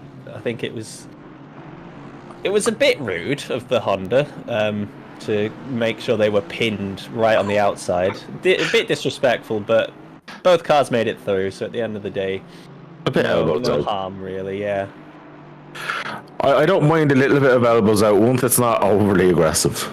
And that was on the limit, I think, of being overly aggressive. It was just enough to say, look, get out of my way. Now, we don't know how long he's been behind that car. Has he been impeded? I just see the blue flags there with the Ferrari, but well, it's an interesting one here, because you've got the Ferrari that wants to overtake the Mercedes that's a lap down, and then you've got the Honda behind that's trying to overtake the Ferrari as a blue flag car. So you've got already multiple cars on different laps, which is causing a bit of I think a bit of extra pressure and tension for everyone involved, because the Ferrari also doesn't want to give up too much time, because he's currently battling with the Sim Racing Holland Aston behind too. Yeah. Oh, I would be getting very frustrated in that SX though. But there's nothing you can do. It's not like Formula 1, it's GT rules. You don't have to get out of the way. But obviously it's a nice etiquette to do so. But obviously he is in a fight. He's trying to use the lapping car now as a bit of a blocker to the car behind. But he's losing time to the car ahead by doing so. I think he's better off letting the Aston or the Honda through here. But he's not looking like he wants to do it. He's sticking to his line. He's really not compromising himself at all, but because of that, he's compromised himself in relation to the Aston further. He's held up both of them rather than just braking that little bit earlier and being a bit smoother, instead of having to compete with the Honda for the corner, which it's one of those that he tried to minimize his loss by being as aggressive as possible, for the corner, but in fact just compromised them both more. Yeah, look, it's for me, as I say, if you know you're not racing the car, or if it's on a different strategy, let them buy and get on with it. He lost way too much time there instead of just letting them buy way earlier and just focus on the race. But look, I think everyone races different, and everyone's attitude and mentality is different as well. You know, it's easy, I suppose, saying it when you're in the comments box, and that's why I love being in the comments box. You can judge all day long. You don't have to prove it then on track. As long as you don't say anything too sort of off or odd that, I know. or just something a bit too aggressive that anyone then starts having a go at you for. We try to keep neutral where possible here and just leave the decision making to the stewards, as long as it's not cut and dry. Yeah, I know. I'm one for always giving me an opinion, but I don't. I try never, I suppose, offend anyone. But I would be quite honest with what I see. Every league that I'm involved with knows that now, but in the nicest way possible. Like in fairness here, you know, it is what it is. I would have let them through, but then again, it's the prerogative. You know, they are trying to fight position and defend as well. I understand why they were trying to keep the car behind. Unfortunately, it hasn't worked for them because they're under pressure now. And it's a lot. It's a lot easier to say that here in the booth, but actually, I thought the Honda was a car up ahead of these guys. It turns out it's actually further back, thanks to Chris. He's just let us know they're down in 40 seconds, so they're actually doing a load of unlapping, which is probably what makes it even more frustrating because the guys ahead are going to be less eager to let you by. Yeah. So that's why I think there was that kind of like, nah, I'm not getting out of the way, I'm continuing on. Fair enough, but yeah, the Honda's obviously making up ground. Yeah, it's a long time to go still. We're yet to even hit 45 minutes, and with an hour 15 stint timers, which I think most cars are going to be aiming to get to, is we're looking at a move here for De Jong on Bellin, but he brakes a bit early. Ferrari goes deep. Unfortunately, I think that's just a bit too much respect shown from the Aston. Does get a good run here, but now he's on the incorrect side of the turn. Goes for the squeeze. I'm not sure that's the right play. I think what he needed to do is brake a bit earlier, try and get the Ferrari to compromise the line, and then go for a switchback, get the inside, and then would have had the line for this corner. Oh, he has the drive, I tell you that. Again, he's got the drive, and he's actually made the move stick, but can he hold it in bounds? He's just a bit offline. Great driving. Actually set it up brilliantly, and yeah, as you say, perfect driving from De Jong there. Lovely move. Took 4 or 5 corners to set up and execute, but what a way to do it. That was beautiful. See the Aston using its top end over the Ferrari. The Aston definitely in a straight line is quite a bit faster. But that was a lovely setup and well executed, and there was great space between both drivers, obviously going 2 completely different lines. But I do like the way De Jong went for the wider approach for a faster exit, and it worked out perfectly for him there, so very well done to him. And looking back then in 28th position, with Vargas and Bilotti. These two again, yeah. No, this is Anderson and Vargas, so these are the two that came together on the first corner a few laps ago. Okay. Taking too much curb, so they've once again closed in with each other. Hopefully we won't see the same outcome for both involved. It wouldn't be beneficial to either. No, not ideal at all. But yeah, look, I would assume the BMW should be faster, but then again it's down to the squishy bit behind the wheel of talent.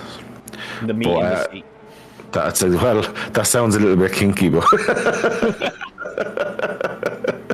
but yeah, no, I get exactly what you mean. But yeah, I actually think this is going to be a great battle, and I'd love to see these teams fighting all race long. I do love seeing the progression of that true endurance race, whether it's 6, 10, 12 hours, whatever. It's seeing teams just constantly with each other on track fighting. Oh, we've got an incident on the final corner.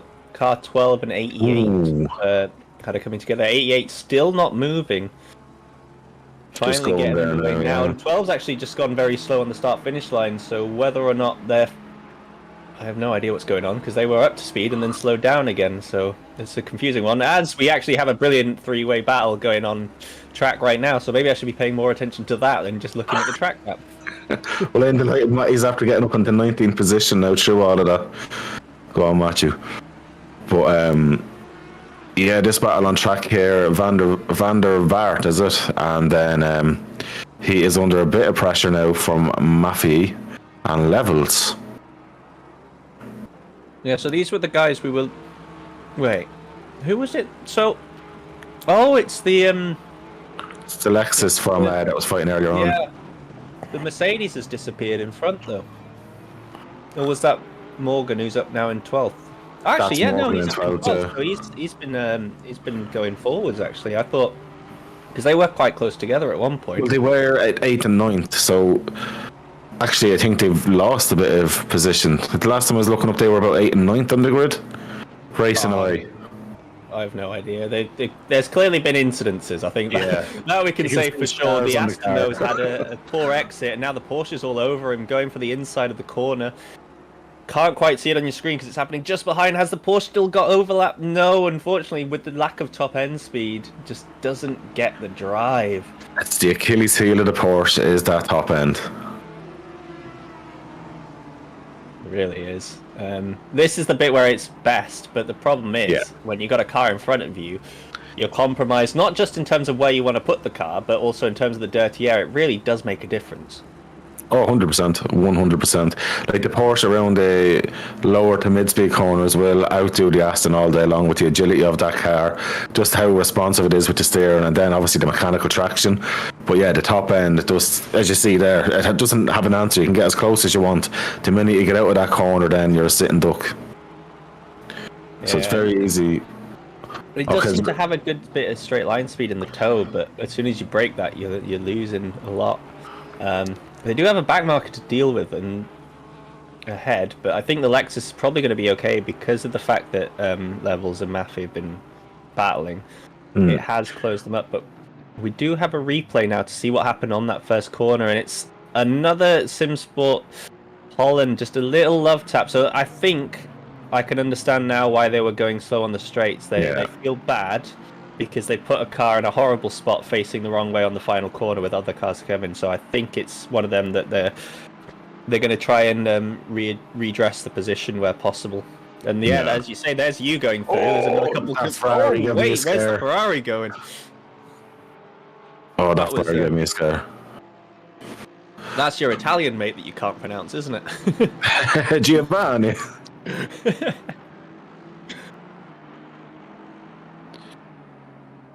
Yeah, the car's still waiting. Is the you know what? I appreciate that. I appreciate that. They seriously do wait for the. There he comes. Here comes the Audi. So very, very good respect shown from the Simsport Holland car there.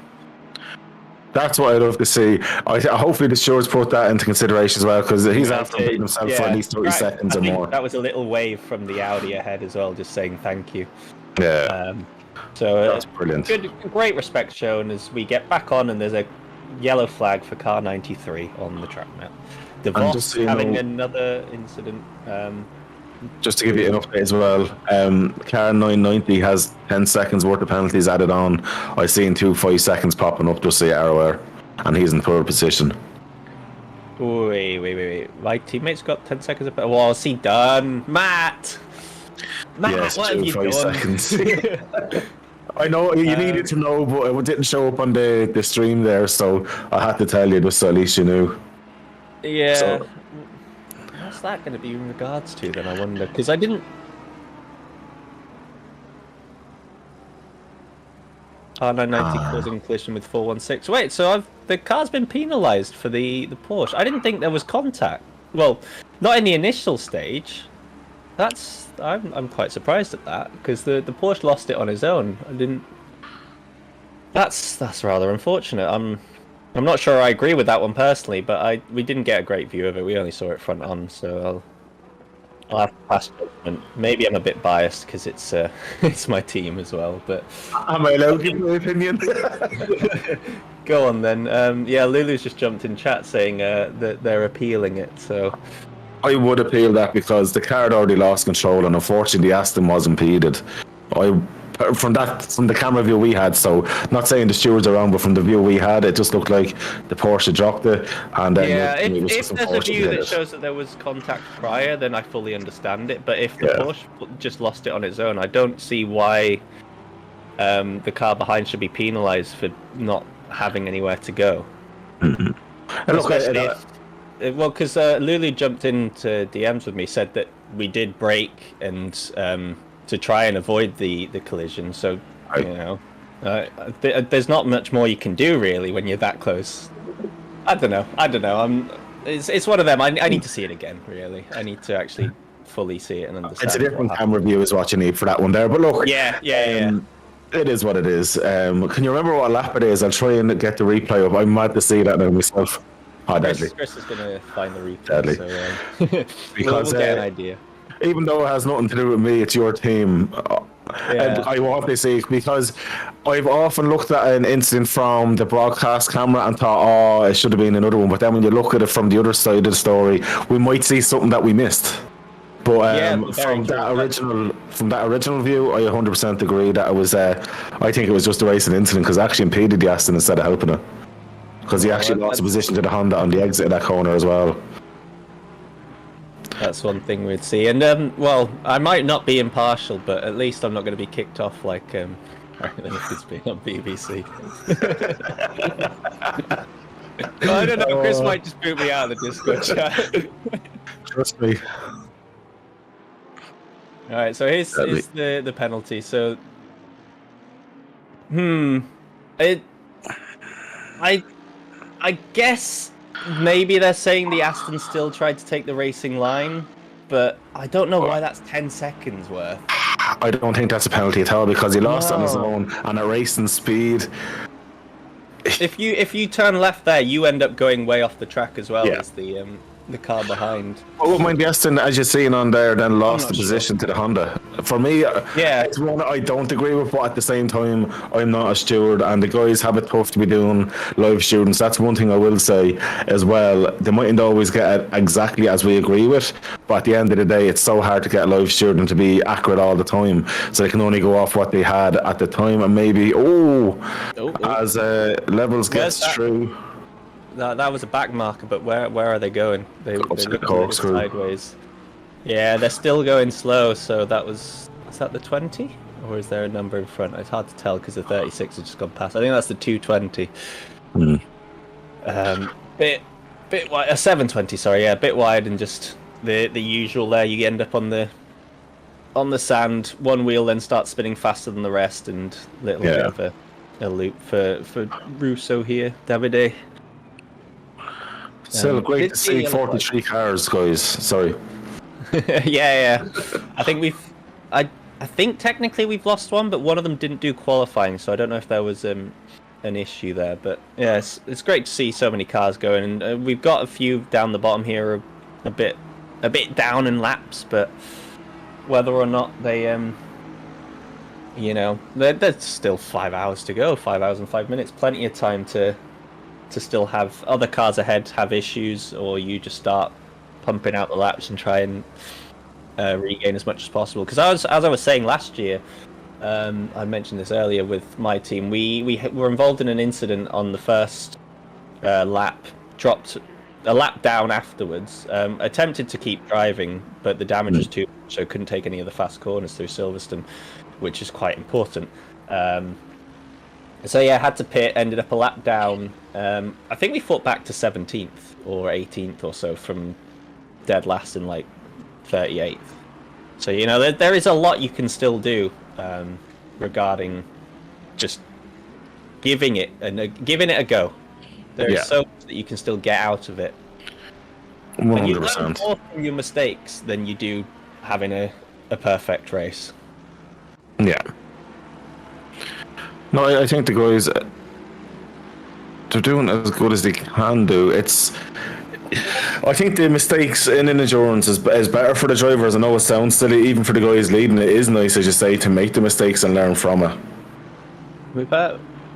We missed an overtake here, but wow. Ben's dropped to third, and Dan Lenson up to second place. Did have a little bit of did go a little bit deep to. Into the corkscrew there, which just brought the Ferrari back, but so far so good. And yeah, the Honda now into second. Whether the gap to Richardson, which is still hanging around 4 seconds, so I don't know if the Porsche in front just biding their time and just saving tyres and stuff. That's going to be a gap now to watch, I think, as long as there's no issues in the first round of pit stops, which should be coming your way in about. I'd say in the next 10 minutes or so, we'll see the first few cars coming in. Yeah, absolutely. To be honest with you, I think the Porsche is definitely doing a bit of tyre and possibly fuel saving, because they're not under any major pressure unless they're hitting back markers. Is the only thing. Here's the move. So we've got back marker involved, compromised the Ferrari a little. What a move! Ferrari gives the squeeze, but yeah, just the Honda once again taking advantage of the cars ahead, just being compromised ever so slightly. So they got through the 990 Snackenson's Aston Martin in similar manners, and the same part of the track they go and get the Ferrari too. So now it's just about how Dan Lenson is able to close this gap onto Richardson, who currently our leader. We've not seen any of him really, because he ran away at the start, and that's been it so far. Yeah, 100%. But look, to be fair about it, you wouldn't mind having one of those kind of, as we would call them, boring races when you're out in front. You prefer that all day long than having to fight your nuts off. I'd say he's just managing tyres, and as you see there, he's coming across traffic as well now. So that's obviously dropping him quite into the hands of Lenson, who is gaining quite a chunk of time each lap. Like, he's not too far off. I think the Ferrari's had another issue as well, because that's dropped by 2 seconds and fallen right into the Wow. path of Matt Tubby, and it looks like the 10-second penalty's been removed. Great. Great confirmation on that, but it's just gone from the standings in the top left, so that's great to see. Yeah, great to see for me, and great to see for anyone who is involved with the 990 Snackenson's team.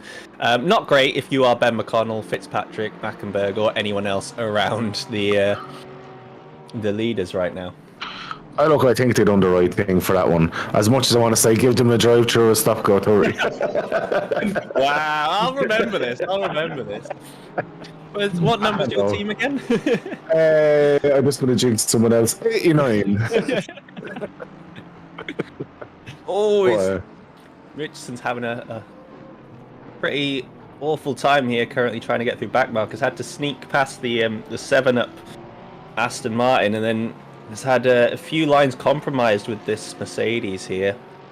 So that Really gap with Lenz, truly. although it had just regrown to 3.9, now down to 2.6, a second and a half lost, just getting through those 2 back markers.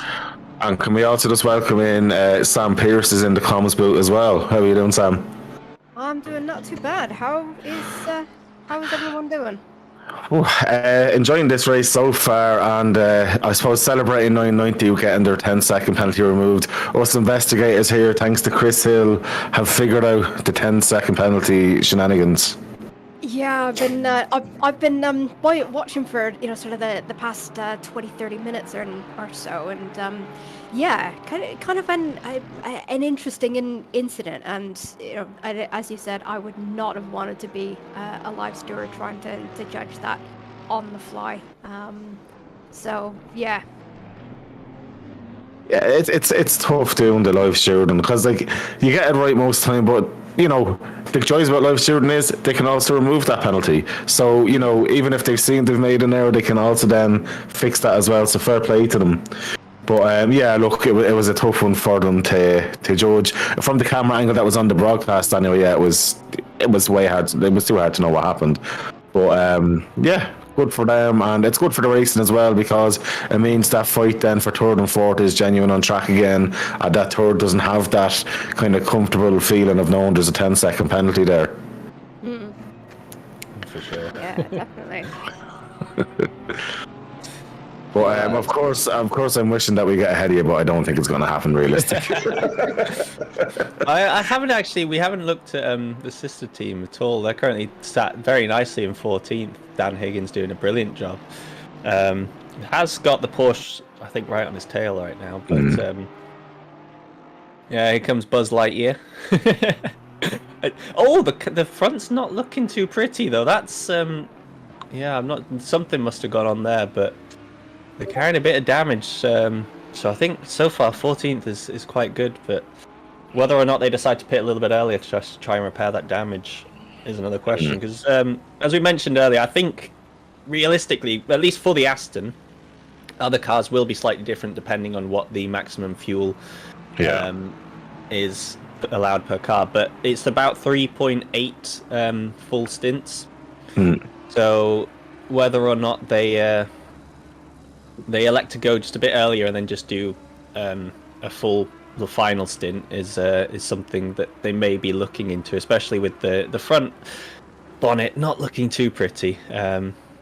It's just a bit of extra strategy to go, but this is one that they'll need to look at and figure out. And I think for anyone else in a similar position, because there has been a few incidences, so people will be carrying damage, whether or not they elect to just pit that bit earlier, extend that final stint that little bit more, and see where they go from there. 100%.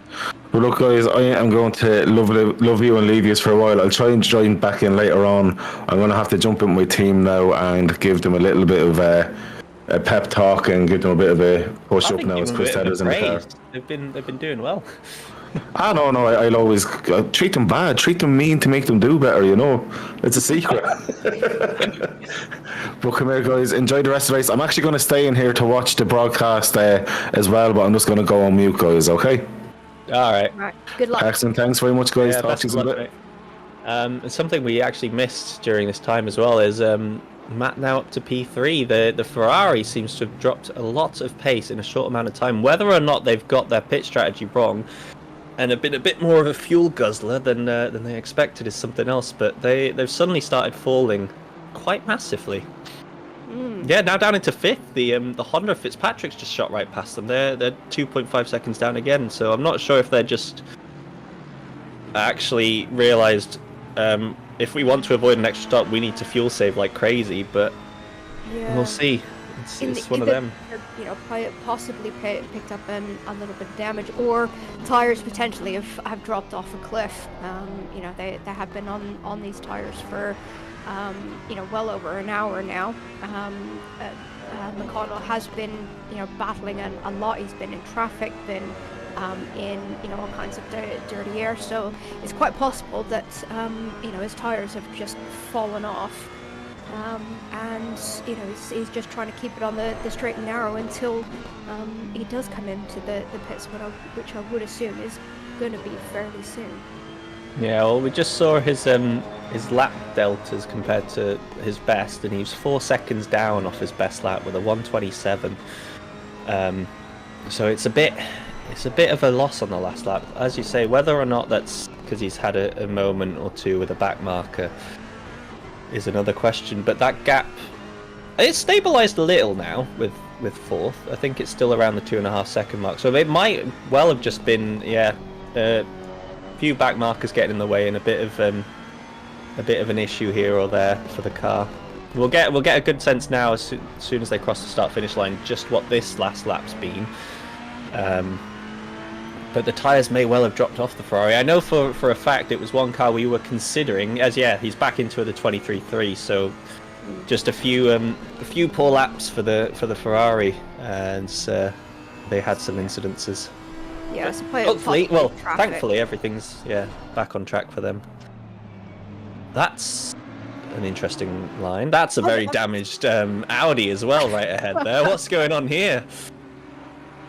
Yeah, so I mean, I've only just learned this track in the past couple of days, because I'm supposed to be racing here on Tuesday, and yeah, it's an interesting line to try and get right into the corkscrew, completely and utterly blind over a crest.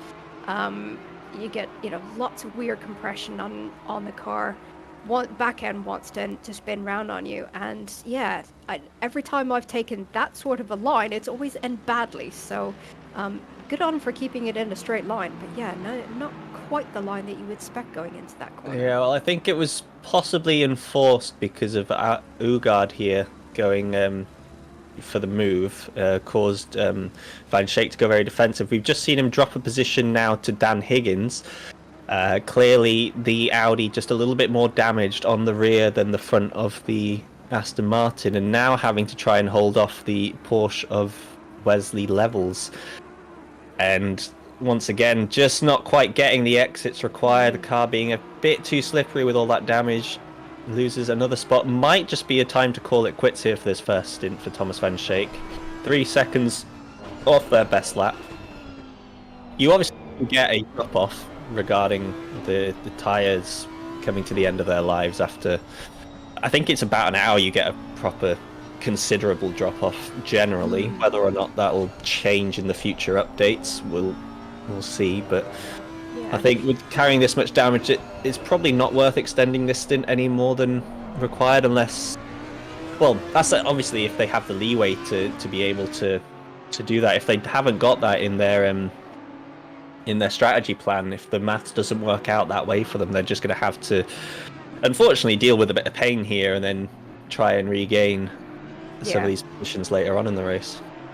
Yeah, I mean, then this is one of the interesting things that I personally love about endurance racing is it's not just what happens on track, but it's also, you know, pit strategies and, you know, teams working out, you know, how timings and pit stops and strategies are going to go off track and as well. That can play such an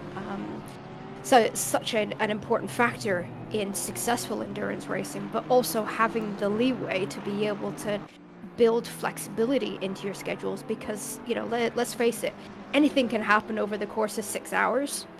You cannot predict everything, and, you know, being able to adapt and you know, change to what's happening on track and around you is always, you know, and I think quite a hallmark of a successful endurance team, having good strategies, but strategies that have flexibility in them to allow for, you know, the variances of motorsport racing. Yeah, and unfortunately, well, in terms of a strategic point of view, fortunately, there's no safety cars involved in these kind of things, because it's just another whole extra dimension that takes a lot of effort from the organizers to actually have a dedicated safety car team and then have the ability to call it, and it's way too much effort for what it is. But sadly for the viewers and for us, it means that you don't get the recompression of the grid. Yeah. But as they say, safety cars breed safety cars, so maybe it's for the best that we don't have that, because then you get all this extra intensive driving, which then can cause many much larger scale pileups. So we've got a review coming here, a replay of what may have happened with Ben McConnell, if Chris has spotted what he thinks he might have. So here we have the Ferrari, goes a little bit deep on the final corner and just has no straight line speed whatsoever. So this is still when they're in second, when they're in third, because I think I just spotted the there's the Aston of my team, the 990 Snackinson's behind. So went a bit off on the final corner. Now the question is, what happens again for them to lose another spot, because they had a bit of a poor lap by all accounts, where they lost 3 or 4 places. So they've got the back marker of the Ferrari, gets out the way, the Aston a bit squirrely behind as well. Very squirrely, Matt pushing heavily, but I'm guessing it's just another mistake of their own. They just go a bit too deep. I'm not sure. So far, so good. I'm not. So whether, yeah. So we're learning this as we go. Chris is also in the dark as to what's happened, so we'll get an idea now as to really what's gone on. It might even be another lap ahead. We might just be watching a whole a whole lap or two as to thing. But that's at least that's the reason why they've dropped back. Whether or not they have another incident and issue into the same corner again with the brakes, just not quite getting the braking marker right, we'll see. Right, No, looks good. It's So a great exit out of the final corner. So yeah. yeah, still in the dark, bit of still trying to mystery. figure this one out. There is the back marker ahead of the Porsche, so that could possibly be the cause of this. Again, just got to wait and see. Still, so far so good from everyone. Yeah, I can't imagine anything that interesting's happening in the actual race. No, the Porsche gets out the way as well. Might have possibly needed a bit more from Chris in terms of due diligence prior to the replay coming up. No offense, Chris, but I'm sure we can fit. We can. I believe he's He's got a spotted lot it, on his so plate. yeah. And he's doing the full 6 with us, so he's got Yeah. a long slog ahead. So it's fair enough, but we might well be coming to the point where the incident does happen, because this gap's been closing more and more. Matt right on the tail now. So I'm guessing it's possibly just outbraking himself into the final corner again. But no, look how much stronger the Aston is in the brakes.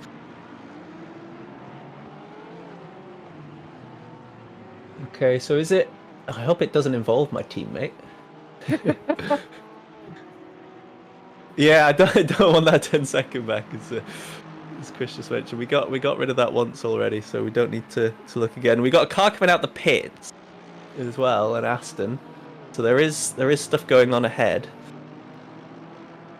Oh, here we go. Okay, so what does the Aston do here? Ah, so the Aston just massively compromises the Ferrari. And I think... Oh, it's going to be a squeeze! Matt sticks his nose in. But he's got the Ferrari the holds inside. it, tries to hold it around the outside. They're still side by side. Good bit of driving from all of them. Yeah. And I think that's the move there. But does he then clip the curb? Because he drops another spot. So this must be the lap then when he got the 127. Because he also loses the lap to the Lexus behind. I'm pretty sure when we come out of this replay, we're going to see that a load of pits have been done, and there's going to be a massive reshuffle on the orders, by the way. Well, I've just had the timing screens up on the other screen next to me, and I can say that McConnell has gotten back up into fourth. Fitzpatrick in the Honda dropping down the order, I'm assuming, for pit stops. Yes, Fitzpatrick's into the pits, as is Sanatore. So starting to see a few, quite a number of pit stops starting to come in now. So yeah, everything is gonna start to shuffle. Yeah, the 991 coming into the pits, and just seeing in the chat, Lulu states that the penalty isn't completely removed; it's just pending until further review. So that's still to be figured out, as we just hear that McConnell did indeed go off later on in that lap. So we jumped back before the final incident. But our leaders in the pits, second, third, fourth, all in. Mackenberg already pitted from P5, I believe, with that gap. We'll have to wait and see exactly. Actually, I have that ability if I do bring back up pit wall. I need to be smart about this.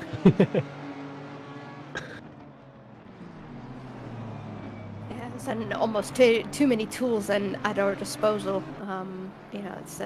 It's good fun broadcasting and commentating, but you end up needing like 4 or 5 monitors to be able to keep everything in views, to keep updated with everything that's going on. Chris bragging about the 4 monitors he has as well, just to prove the point. Yeah, I've got 2 and I'm running out of space. I do have a third, but it's currently not facing the right direction, and it was set up for the rig for last night. So I'm it's just gonna stay like that. I've managed to split screen one of them, so now and log in as well. For those who are unaware, with pitwall.live, if you log in, you gain a plethora more of information, so you can then start seeing exactly the strategies involved regarding pits. And if we look at the top 6, they have already pitted, and the Lexus has indeed pitted a lap or 2 earlier than everyone else. As we see, oh no! Chris Vickers, stop go 30. Yeah. That's speeding in pit lane. That is. And the Honda's got a bit eager there, still right on the tail. We've had an incident in turn 1 with the 901. Yellow flag for them. There's a lot suddenly happening. We get the new drivers in, their first taste of the race conditions, and they're getting a bit over their heads possibly. Yeah, and the second set of drivers. They've not been in the car for at least an hour, hour 20. I did see when I was just signing on, I did see that there were some drivers in the solo practice server putting in some laps just to get acquainted. But obviously, coming out of the pits, cars are going to be really, really heavy on fuel. Fresh tires, yes, but tires are not going to be quite up to temperature or pressure. So it is a dangerous time as we see. This is getting very wide, close. And Watkins Racing Car is going to have the inside line, and fantastic move there by Michael Moning. Yeah, brilliantly done. Used the back marker of the I think that was the 47 Mercedes to his advantage. Now making a nice little move just before the main corkscrew there, and just to give a bit of a gap, a bit of breathing room between him and the Ferrari of James Mead, who got stuck behind that. So Moning now up into P4, has my teammate of Alex Crawford as his next target, as we see Chris Vickers in the pits serving that stop go 30. How far down is that going to drop them? They were in about 14th, 15th. I think, unfortunately. They are going to tumble quite a ways, unfortunately.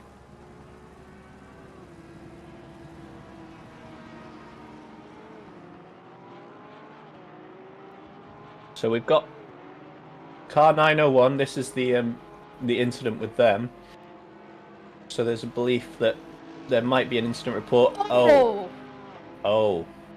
That's not the way to take that pit exit. I think we don't need to say much there. I think the image speaks for itself on that one. That's unfortunately a driver who has not practiced his pit exit and just got it all wrong. No. To give the benefit of the doubt, there could have been, a technical failure in there, possibly, net code. Yeah, but, we hope. We hope, yes. We hope that wasn't just driver error. Speaking of a gap though between third and fourth, that has just come down in the space of a lap. And there's the Snack and Sons team are together right now as well. They're nose to tail. The 991 about to be lapped by the 990. I'm hoping they've not held up the sister car here and caused this this drop off, because the Honda's getting very spicy. Goes for the switchback. It's a lovely move. No complaints about that. The problem is now they're on the outside. Done. No, they're on the outside, so they're going to have to hang it round here. But the way the track swings out for them, they're being given no room. There's a light bit of contact on the rear, thankfully. No cars damaged as of yet. Another light happened. Yeah. Somehow the Aston stays ahead. Yeah, but I think Moning just got a little bit of a wheel on the sand, which has given the Aston a bit of breathing room. But they still have that Ferrari bin behind the Dragon Nation car of James Mead. So. Yeah, the Ferrari's been brought back into this, and as this has been going on, we've missed a swap for the lead as well. Valenduke's just overtaken Schroeder. So this battle for gosh, okay. And the Aston gets the corkscrew just a little bit wrong. And the Ferrari sneaks through as well, yeah. So yeah, it's in two places in the span of a corner. So fantastic driving from the Wild Things Racing car there. Not giving up, waiting for the opportunity, and James Mead sitting there, just in the right place at the right time, says thank you very much, and both of them up into third and fourth, and Crawford, unfortunately, down into fifth. So we've got 15-second time penalty for car 56, causing a collision with 33. Not quite sure if that's the pit. That is not the pit lane incident. That is lap 22. So that's one from a while back. Car 11 currently another victim of the corkscrew, probably trying to scoot round and regain its composure a little there. Not quite sure where they're involved. They're not on the they're not in the top 23 at least. So unsure what the damage is to that. It'd be interesting if we can get a replay of the race lead, but I think it might have just been quite a simple overtake, as there's now a second gap between Valenduc and Schroeder. Just seeing on the overall there on the left, I'm a little bit worried about the Lexus's internet connection. As the Ferrari of James Mead goes very off and re-gifts the position back to Alex Crawford.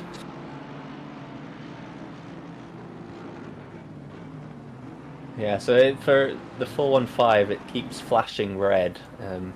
Fingers crossed it is just a bug and there is actually no connection issues, but yeah, we're just on board with him now, and then the car looks all right. Doesn't look to be, jumping around too much, although it doesn't look quite as smooth as some of the other cars around. But hopefully, that shouldn't cause.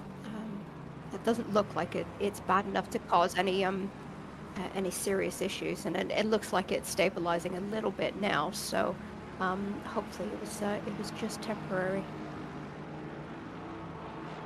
Yeah, it does seem to have fixed itself, thankfully. So now moving down the grid slightly, we've got P10 at the back of this battle for. I think this is just for ninth with Nurgard as the for Honda ahead dives for the pit. So that's the one that we saw that was a few laps down prior. Now, unfortunately for them, on a very different strategy to everyone else.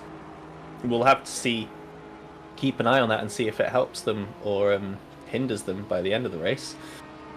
But the Porsche of Engelhardt and the Audi of Hurgard. Who do you think wins this battle? Because obviously the Porsche is a lot better through the corners, but the Audi's got the straight line speed.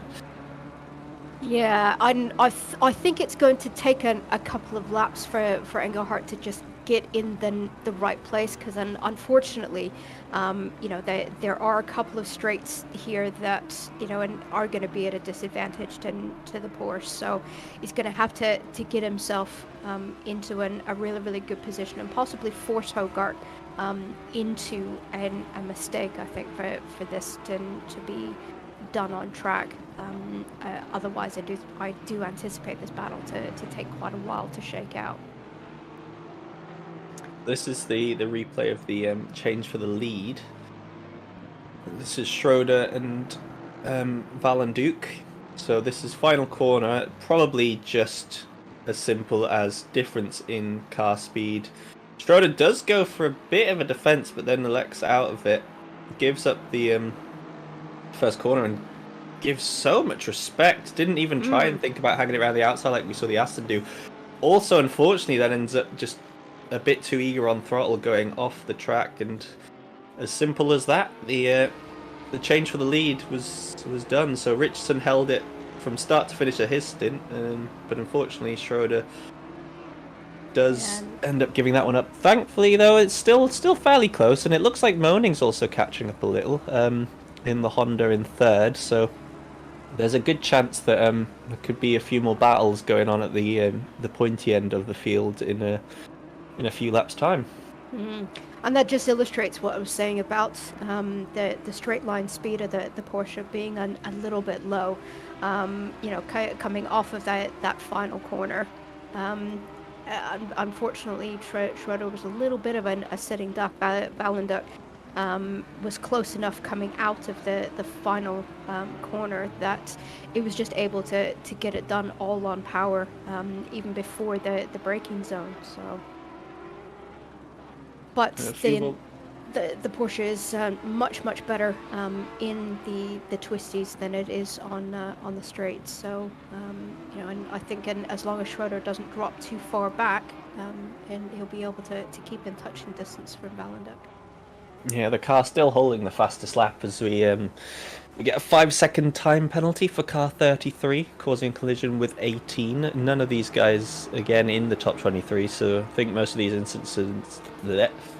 I just lost the ability to speak. Most of these incidences will probably be from some of the events we saw further down in the grid with the yellow flags. But Yeah, this you can see just how strong this Porsche is in the first half of the lap, but it's round here. If he doesn't get the move stuck, this is where the Audi begins to come to life. So it's got the straight of this one, followed by the little kink, and then the straight before the corkscrew, and that's where the gap forms, which just gives it the breathing room until they reach the same spot later on. Yeah, and then that's why I think this battle is going to take quite a while to shake out. Engelbert's going to have to really, really work hard to stay close enough to be able to force a mistake or force a genuine move on track.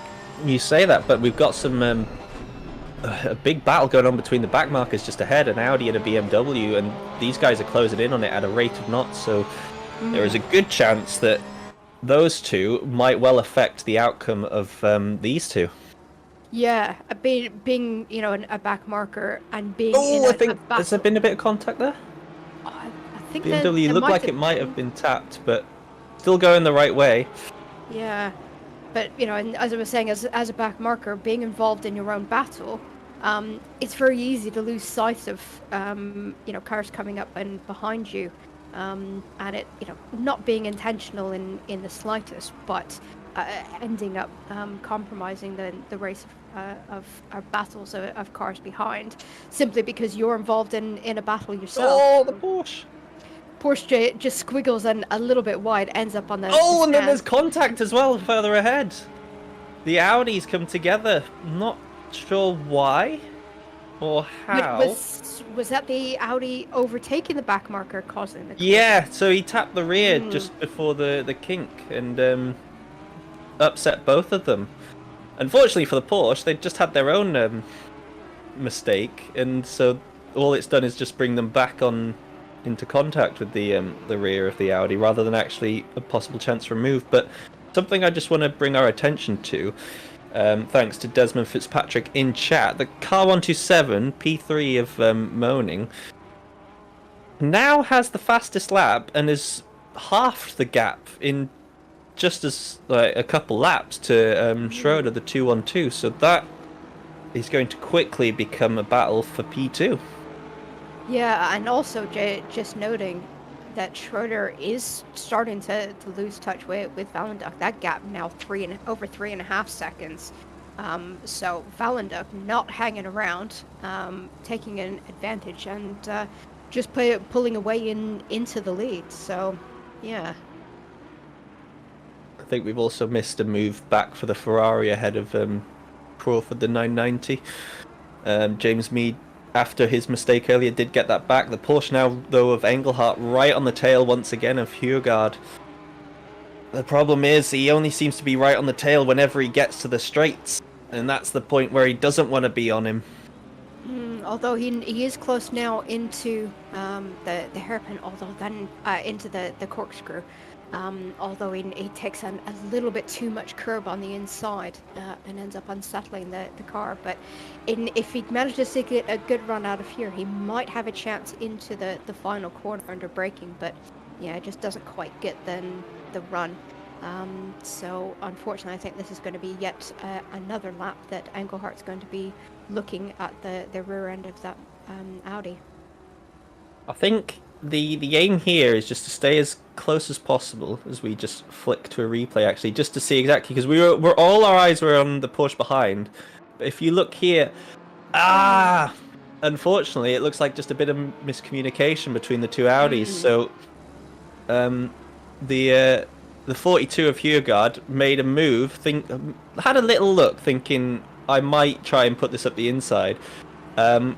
The back marker, the number 2 Audi, thought, oh, he's going to make a move, so backed out of it just as Hurgard then tucked back in, changing his mind about going for it there, and unfortunately that ended up causing the collision between the two of them. But now they've got another BMW to have to manage, but he's been very, very kind to them and just completely got out the way.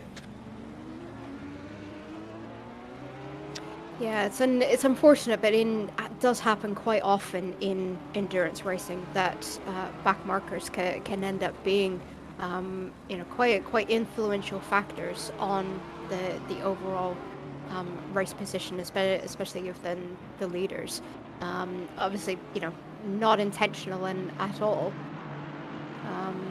but it does end up having a bit of Oh, well, Just that's how get the move was done. And there yeah. goes the sister car again. So Crawford just giving a bit too much space to the back marker. Has a Yeah, and massive whack on the curb and goes for a little hop, skip, and a jump into the sand on the other side. yeah, and exit stage left. The curbs around here can be absolutely lethal, and if you catch them wrong. So yeah, definitely ones to avoid. But if you do catch them in the wrong way, they can just spear you off in all sorts of directions. Horse trying to get right all into the rearview mirror of Bjorgard's Audi. Might even think about shoving his nose at the inside here into the corkscrew. It's a dangerous position to go for it, but he's gonna go for it. He's gonna look at the inside. Great respect shown from the two drivers, and the move is finally complete. That is putting a lot of trust in the hands of Hugard. Engelhardt just trusting that Hugard would give him the space and not slam the door too viciously there. Really great respectful driving from both drivers there. Now it's time to move over to that battle for P2, I think. Just as this one comes to the end, the battle up there looks to be set. End match. We move on to Schroeder, and look at that. We've got the Honda of Moaning right on his tail. Yeah, they've got a back marker just in front end as well, as Schroeder just gives a little flash of the lights to remind the back marker they're there. Back marker goes nice and wide, just doesn't want to get involved in that. I think this one probably will be dispatched without too much effort, just based on the speed differential between the two cars and how quickly that gap's come down. But then again, that's without taking into account where on track they'll be, if there are any back markers involved. Yeah, I mean, with the field so widely spaced out now, when we saw a little bit of variation of pit strategies, Well, there goes the back marker. I've done that so many times myself that you're just so concerned about not affecting a race behind you, especially when it's the leaders coming through, that you just try to get out of the way as quickly as possible, and you end up spearing yourself off into the gravel, and thinking, oh crap, because that was the leaders, no doubt it's going to be on broadcast, and you just feel like an absolute muppet. But yeah, as I was saying, that when we saw a bit of variation in terms of pit stop strategies, not everyone came in right at the same time. So with the field being so widely spaced out, so some differences on strategy. Oh, as the Porsche just gets a little bit too far onto the gravel, gets all out of shape, and that is Schroeder. That is Schroeder through. Oh, Schroeder down to third. I just missed that actually though, because you were talking about pit strategies. I thought I'd go and look and see what the top 10 were doing with regards to that. But no, there's no need for replay. We caught that on, and I've just spotted it now on the live stream. I've got that up on the side. But yeah, within the top 10, there is next to no difference. I think 10th place pitted 2 laps before the majority, and then there's a couple others that pitted just a lap beforehand. So everyone basically in that top 10 all on the same strategy. Right, okay. I think it's further down with the guys that probably ended up picking up some damage, where you'll see a lot more variation. Yeah, and potentially some of the midfield teams thinking, well, let's try something different. Let's try shaking it up a little bit and seeing if we can capitalize on trying a different strategy than everyone else. Well, looking on board here, we've got Van der Linden at the front of a little. I was going to say a little group, but I think a couple of those guys are further down, because it's only Dimitri Schenk that is on the same lap as him, the Nissan 666. Unfortunately for the Nissan, they have dropped a few places from where we saw them in that first stint. They were up in, I think, just shy of the top 10. Now currently down in 20th, but still brilliant overall performance from a car that is just not that strong anymore, unfortunately. Yeah, then the updates have not been very kind to the Nissan and of late, and it's a shame because I think it's a fantastic looking car, really good fun to drive, but has just been nerfed just a little bit too much, and means it's falling out of popularity quite a lot. I think it's more that it just doesn't get any updates anymore directly, because it's only driven over in the Asian SRO events, if it is actually still driven. So yeah, unfortunately it's just been pushed aside, kind of thing, like all the old generation equivalents of the cars. Yeah, I mean, then there are some great cars in the game that just unfortunately just really don't get very much love. The Jag immediately comes to mind. Car sounds absolutely phenomenal, but it's just a brick to drive. So you just don't see it very often. Don't really see much of the Lexus too much. Although I think we've got two in this race today, don't we? Yeah, the Lexus, there are a couple. As we actually... Where's the Ferrari going? Hayes Jr. having a big moment. Still not quite got it back on track. Now does manage to gather it. Just, I think, caught a little bit off guard by the events happening ahead. Yeah, that looked very odd. At first I thought it might have been a mechanical failure. But, no, he didn't quite have the balance of the car set, so he swung it back over to the other side. I think got a little bit spooked by the too wide going on in front, and stomped his foot on the brake before the car had set properly. So just because of the rapid change of weight from right to left from that movement prior to the braking zone, and then throwing the brake on, it was a bit too much for the car to handle, and it snapped off to the right hand side. Fortunately, just a little bit of embarrassment for Senior, but he's still off and running, just now a little bit further back than he would have liked, as he was, I think, aiming to try and look for a move or two. Yeah, so we just jump on board with Matt Royal, and I think that is Jason Batten just ahead. Oh no, it's yeah. So you got Jean Beton ahead, and then you got Paulus right behind, and I think, oh no, the McLarens. Oh, there's another one. Oh, where is he going? Another one just gets it all wrong on pit exit. A few people not practicing. To be fair, that's something that it's very easy. It's a very easy oversight to have. Forget. Yeah. Yeah. It is easy pit to entry and pit your exit. Some of the most important things that you need to do for endurance events. And yet, it's one of the last things you look at, because all you're thinking about is going around the track and improving your overall and average lap times. Yeah. But yeah, pit entry, pit exit, driver swaps, and just general, driver communication within the team. I find it, so important to practice before any team event. And yeah, pit lane exit here it's not nice. It is a very, very, sharp corner, and I think it tightens a lot more than people expect. Well, we've got a battle for position right now. The Lexus and the Porsche, Sandervale and Van der Vaart. Van der Vaart going for a double stint here, and I think something behind's also happening for position. I'm not quite too wary of that. I think that might be a bit further down, but it was a late defensive move from the Aston, as we see Van der Vaart get ahead of Sandervale, and then the guys behind also switch for position.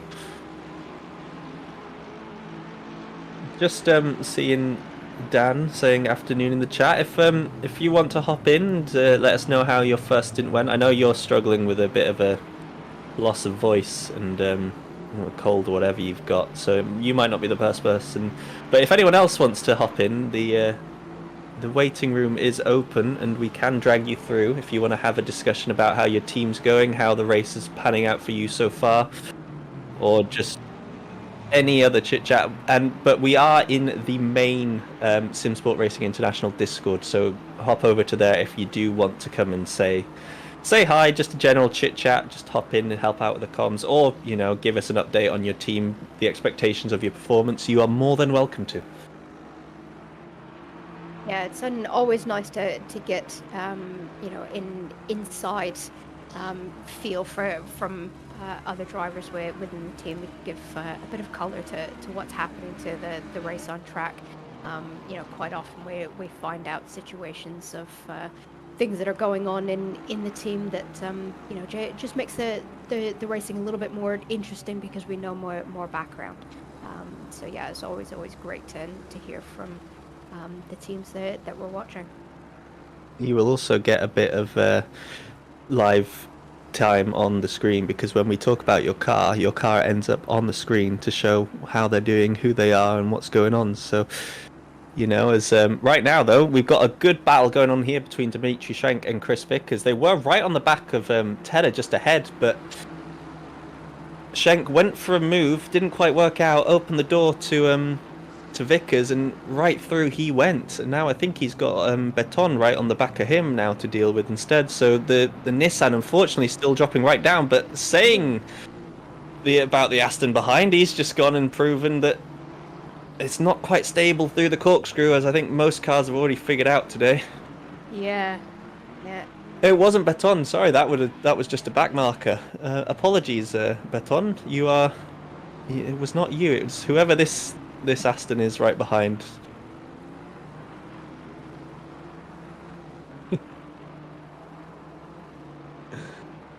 Yeah, I'm just looking up and down the grid. The Aston Martin been very, very well represented in this race today. There's quite a few of them out on track, and they seem to be doing really, really, really well, having a nice balance of speed and handling. As funny enough, when we go on board with an Aston, he ends up getting a little bit squirrely coming out of what was that? Out of turn 4. So yeah, typical racing drivers proving us commentators wrong at every turn. Well, yeah, I think for most people the Aston is probably just one of the easiest cars to go and pick up. For something, it's a strong one for endurance races as well. The only major downside of the Aston is its low grunt in slow corners. You really need to drop an extra gear when you're not usually comfortable with it, just because you want the higher revs in the engine. If not, it takes a long time for it to really get up to speed out of certain corners. Yeah. But at least with the Snack and Sons 990 team, if you do go on board with that, you will see on the rear there is a sticker that states our intentions for later on in the season. I won't do any spoilers if Chris does want to go find it. And speaking of the 990, I think Matt wants to come chat. He's teasing us in the chat. He's saying he could be convinced to come say hi. Well, it's up to you, Matt. It's up to you if you want to come and talk to us about how your stint went. What events occurred, because you were pretty close with everyone around you for that first one with P2, 3 and 4 for a long while, and then you also have that penalty that was added and removed. So if you want to add any extra information, you are more than welcome to. Yes, when we're just riding on board with Yannick Valenduck for Team Rocket, and yeah, just quite comfortably driving his own race. Got a lovely gap in front and behind, so he can just kind of settle down and just pump in then the laps. Currently about 5.5 seconds ahead of Matt Moaning in the 127 Honda behind. On there loan you go. until Lambo Evo 2 is delivered. Nice. So for those of you unaware, we were in the Lamborghini for last season, and it really didn't go well for us. We spent a long time having troubles. Not quite in the wall. I think most of it was me in the pits having a lot of issues. That's where most of the troubles came from. So yeah, we're hoping that the second Lamborghini will give us a bit more love. But for now, we thought we'd go with the Aston to help out the new guys in our sister team. A lot of them picking up ACC and not really doing too much like previously with it. So they're getting into the groove. This is their first ever endurance race for the majority of them. So it'd be a good experience. And right now they sit in 19th, so they're doing very, very well indeed. Excellent, yeah. I mean, it's always great to see young drivers just coming into to ACC and giving endurance racing a try. It's a really, really good experience. You can learn from your teammates in a really, really great and supportive environment. So I think it's a fantastic introduction. Everyone should do an endurance race at least once. Yeah, well, we've got Matt Tubby now waiting in the interview room, so if we drag him through, we'll hold out for a second as we got a quick replay for what happened to our leader, because there was mention of him being off the track, and indeed he has had a big old moment going through the penultimate corner. Just catches a bump on the inside, turned it a bit too early. Wasn't the curb, which most people get caught up with, but that's just brought moaning into the fray a little bit more. 1.4 seconds now. But yeah, let's bring Matt through. Let's see what he's got to say about his first stint. Well, hello there, Matt. How's it going? Good afternoon. Oh, and he's been booted back out. Never mind then. I'm not sure what's going on there, but Chris has said wait. And now he's back again. That was the okay. That was. I'm not too sure what's happened there, but I found the disconnect button is what I did, trying to change my well done. suppression setting. Yep. Well, hi. How's it going? Not bad. Not bad. Could be better. Could not have a pending penalty, but you know. Yeah. Still waiting to hear about that, are we? Yeah. So basically, what happened is we got a penalty for tagging a car that was spinning. I picked a line, the inside line. My guess was that the car would wash outwards as he span. He didn't wash outwards as he span. By the time I realised I needed to go left, going left would cause me to spin, and probably still hit the car. So I just had to slow the car off as much as I could. Any more brakes, I was spinning. The car was unstable as it was, so it was unfortunate. But I think the penalty is going to get reviewed.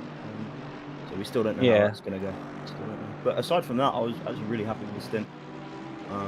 Pace was pretty good. Some nice battles with Raggy and the Honda, and until the Porsche died, the Porsche that was around us as well. It was good fun. Raggy being Ben McConnell, for anyone wondering. Yeah. It went really well for you. I think. Were you shocked about how high up you were on the to begin with, or? I didn't expect to. I didn't expect to be P4. I think top 10 was my intention. So P4, P3 with the Porsche death was probably about as good as I could hope for. So I'm happy with that. Yeah, how's the morale going right now in the team? Because I was planning on jumping through, but I seem to have just been stuck enjoying my time here in the commentary booth. So how's it going with everyone? Obviously Alex is in the car now. There's been a few incidences. We've dropped a couple places, back and forth with the Ferrari for a bit of James Mead, who's now actually on the back of Nikolai Schroeder, as is moaning on Valenduke. So there's a few battles going on just ahead of us. Yeah, no, we're all doing well. We're a little bit apprehensive about where this penalty is going to go, whether we keep it or whether it gets removed. But 10 seconds isn't the end of the world, even if we end up getting that. I've apologised to the Porsche because I didn't mean to hit them. There's someone knocking at my door. Hang on a second. Cool. Well, while that happens, we get to just sit with our leader Valenduke as he looks back at the ever-closing Honda.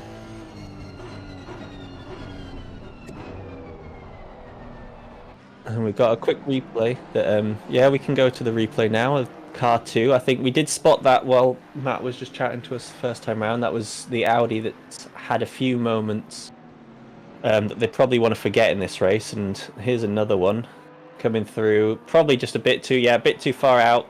Picks up the throttle with a bit of sand. Oh, that is the worst place to smash the nose in. That has gone.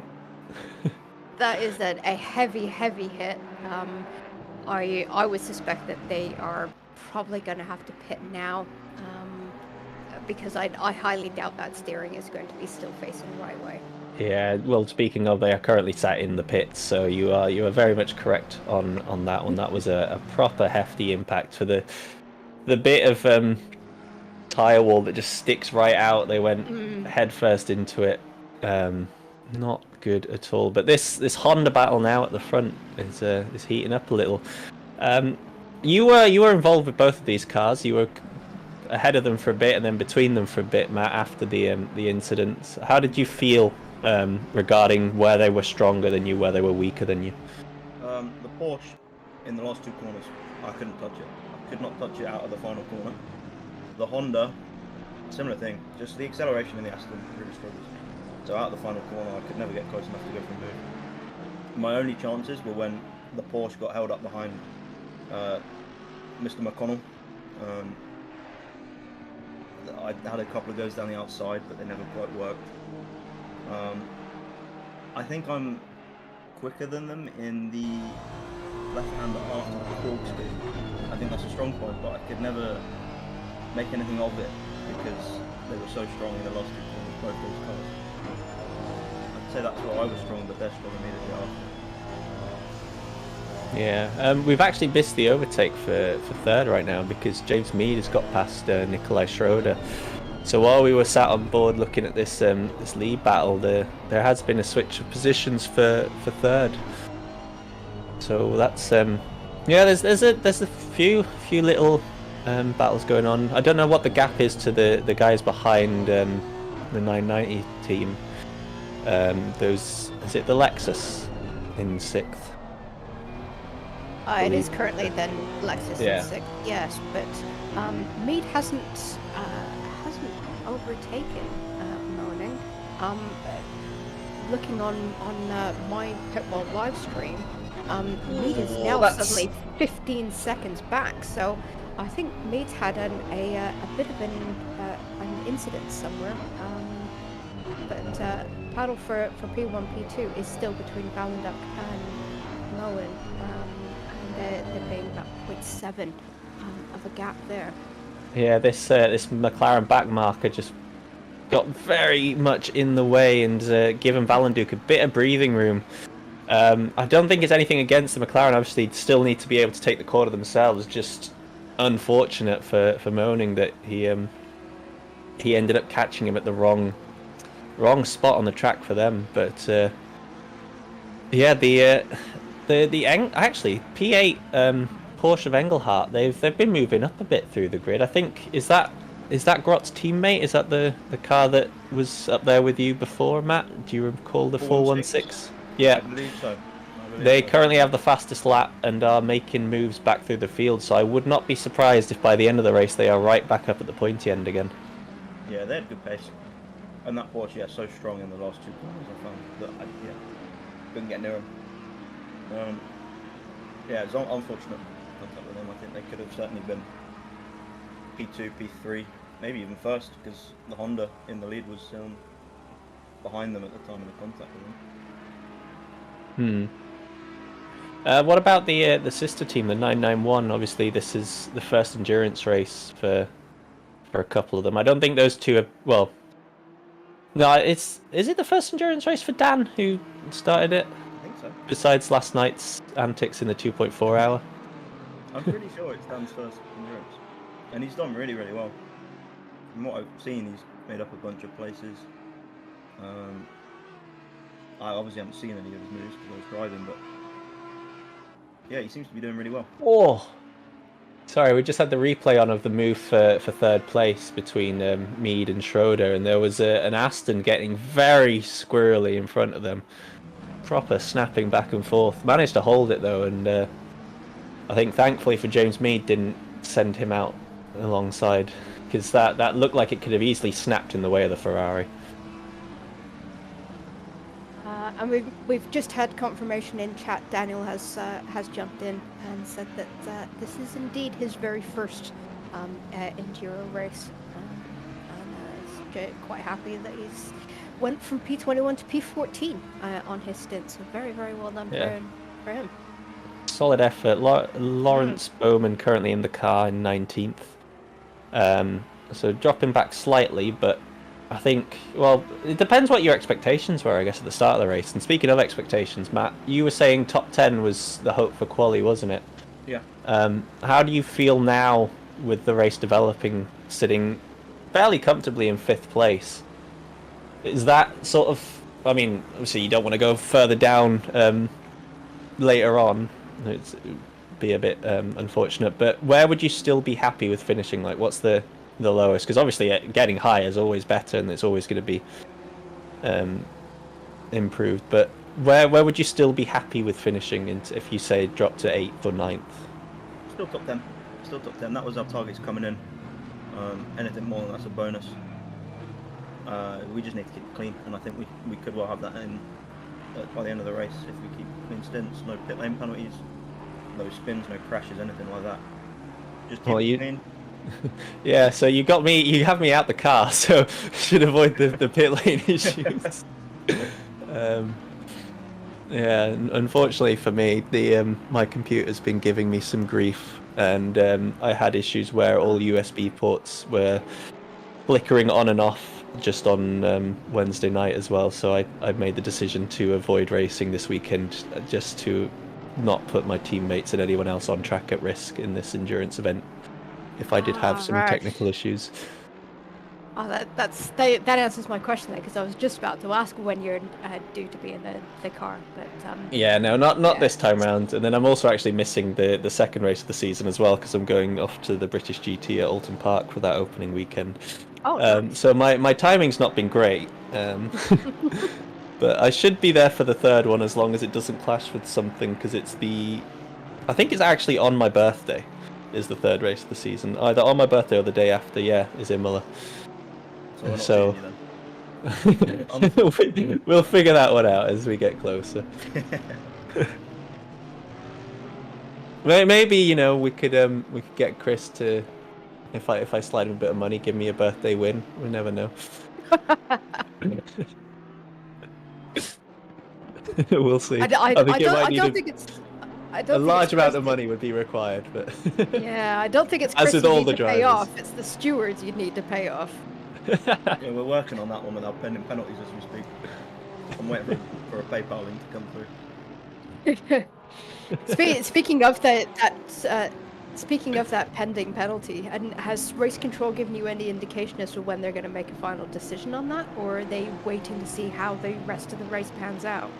No, so I assume it's going to be during the next stewarding window, because they're going to get a couple of other stewards to look at it, see what their thoughts are. Good. Speaking of incidences, I've just spotted in the incident discussion, Cole Mooney, who was in for the first hour with me, he's said, is there any way of removing a DSQ for a jumped gear? I think his car 27, yeah, you can see on the map, it's currently got a dark circle on it in the pits. I think they might be disqualified right now. They might be. Oh no. That happened, did it? Oh, and I don't know. They just vanished. It must have been speeding in the pit lane, just not realizing or something. I'm not sure, but I really don't know there, and that's very, very unfortunate if that's the case. That's how their endurance race finishes, because I don't even believe he had a chance to get in the car, did Cole? And I don't see them in the timing screen anymore. No, they've returned, and I think they've just rejoined, and they're no longer DSQ'd. It looks like it's not quite as dark a circle, so they are at least now, I think, able to get back on track, but that's very, very unfortunate indeed. Yeah, I mean, and it's. I think if he was saying about a jumped gear, it's possible that he was in pit lane on pit limiter, but if you change gears, it automatically disengages the pit limiter. So I'm wondering if it was that. Although I'm surprised that would have been a DSQ. I think that would be my guess as well, because I think if you hit 70 kilometers an hour, Yeah, you do teleported get. and qualified. Yeah. So that must have just happened and wasn't quite aware. Which, yeah, it's a bit of a pain, but I guess you learn, don't you? You learn, and that's what this is all about. We We did a lot of learning last season. yeah, we really did. We learned all about the ins and outs of the cars, and the way that the MFD works, because we also had. I mean, we had troubles of pit entries, pit exits, missed pit limiters. We had tyre issues where we ended up back on old sets because of the car resetting and not putting a fresh tyre on. We didn't realise that it did that when going from wet to dry. That's just a few, just to name a few. So you can drive through without any fuel. That's a big one. Having the RTG because we've got no fuel to complete a lap. Yeah. We've done it all. Has 990. So this is James Mead. I think. Ooh. Just a little touch Oh on no! the back end. So there goes Schroeder back through. That would have been with a back marker. Just. Yeah, I ambitious. think, ambitious. Yeah, it's an ambitious position to go for a move there for sure, because it's a fast part of the track, and it's one that you really need to be. You need to know your fellow driver and know that they're going to be letting you through 100% in that situation, because it's a position that you go and you snap left from the right hand side and you carry as much speed as possible. You can't not take the apex there, so to speak, because you will just end up way off the track. Yeah, you've got to be on the side. And yeah, I think it's just a bit too eager from me to try and find a gap. It does only cost him the one spot, and he's only 3.6 down. Don't know how much damage he may be carrying from the little bonk on the wall that they experienced, but Probably side damage. So yeah, that gap's already dropped back to 2.2 seconds now. So I think that they clearly don't have issues with the car. And I imagine that spot for P3 might well be changing soon, and we're still seeing this battle for the top spot occurring.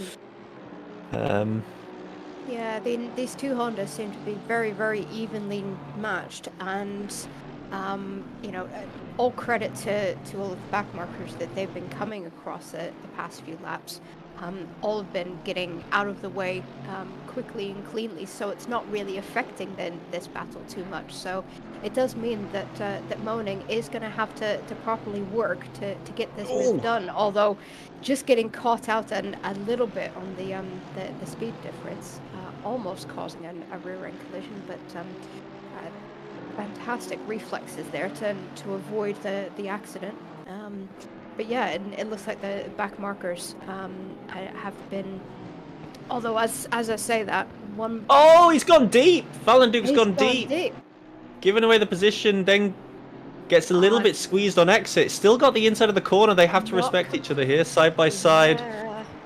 Valenduke now with the right line, but depending how Moaning goes for this, he might get the drive round. Question is, Valenduke, will he defend the inside? He elects not to. That's a bit of a shock, because now he's basically just handed the corner. Still side by side though, and this is the point where you cannot be side by side anymore. One of them's going to have to give. Which one's going to do it? Are they going to get through together? Somehow they do. They do.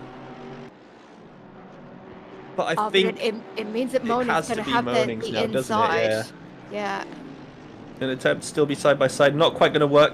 Can Valenduke get the exit he's looking for? Is he going to shove it up the inside, try and go a little bit sharper on the corner? He's hit the sausage. Oh, he hits the curb, and that I think is the end of that. Brilliant battle for the top spot there, but I think they could have been a little bit cleaner than they would have realized, but Yeah, neither of them so- wanted to give each other an inch. Yeah, so that was all influenced by the just by the nature of where then the back marker fell.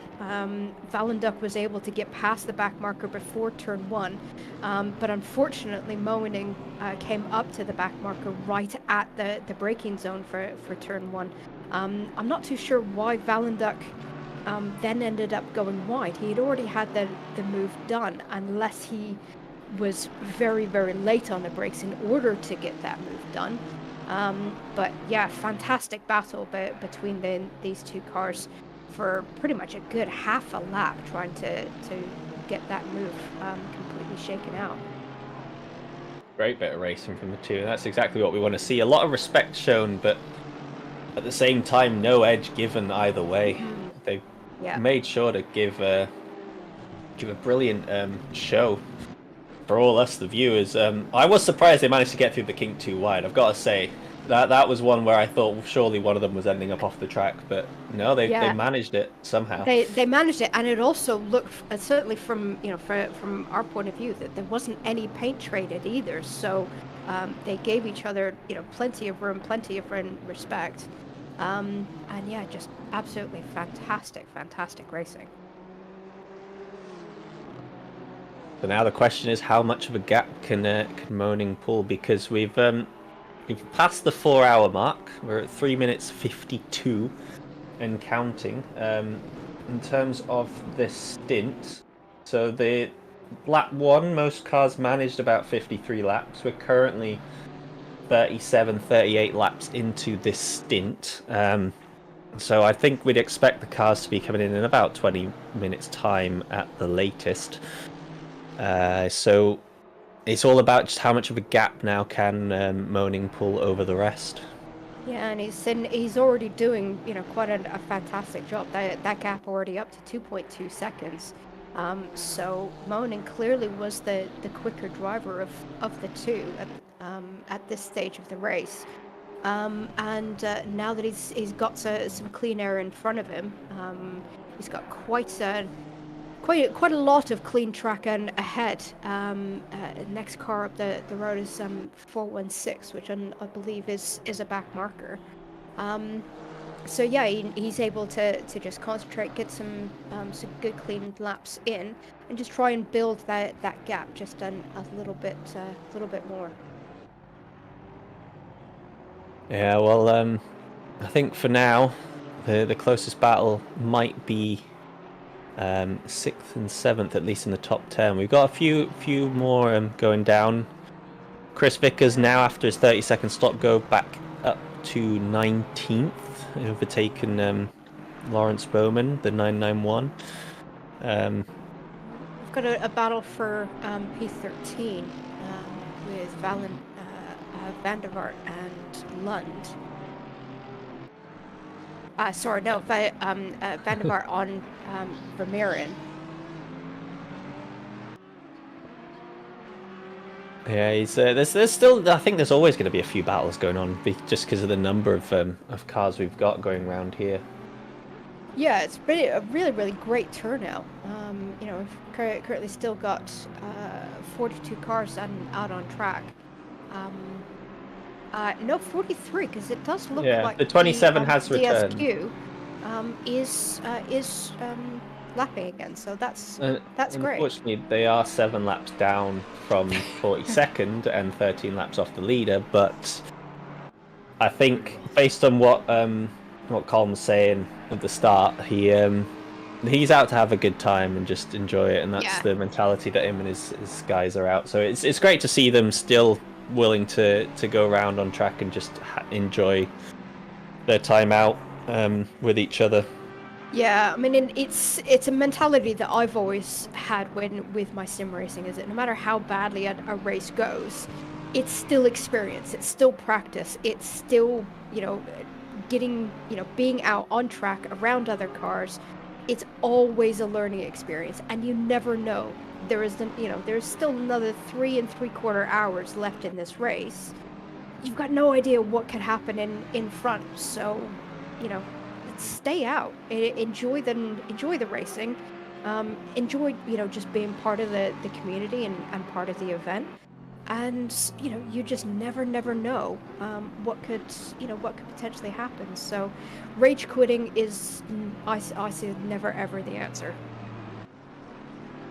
Yeah, well, it's, as you say, it's a good mentality to have, and you learn more when you're not doing well, which will help you so much in future races. So that's the mentality that us at Snack and Sons have had. Our first season was all about learning. This is the one where we try and actually go and put a real representation of ourselves out on the track. Is that right, Matt?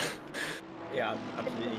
I think there wasn't a race last season where we didn't learn something new about how the game works, how to do pit stops without speeding, or how to drive throughs and taking them without enough fuel to do a lap to come into the pit lane.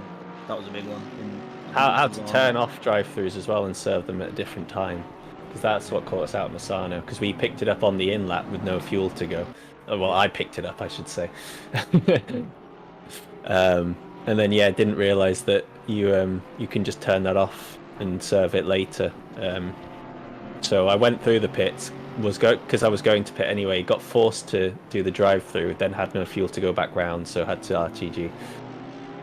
Which was very, very disappointing indeed, because we were up in about 6th or 7th then too, for that race. But we kept going. We scraped not really a result, but a finish out of the race. There were talks of, should we just suck it off, bin it? I was so angry that I lay down in bed watching cat videos for about 40 minutes to try and just come back to normality. Oh no, this poor man is in the mud. Unlucky. But I mean, you have that. That's part of the experience of sim racing. You are going to have some really, really diabolical races.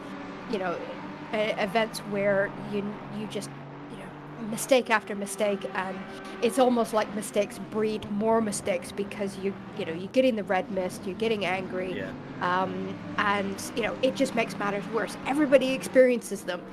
On all of the top YouTubers that I watch, Jardier and Nils Nyox, they have bad races too, and it is that mental awareness that, okay, I just need to calm down, relax, or else I'm just going to make the situation worse. And every now and then, you do just need a break. And I took about 5-6 month sabbatical from racing, just because my head just wasn't in it. And and I came over to commentating.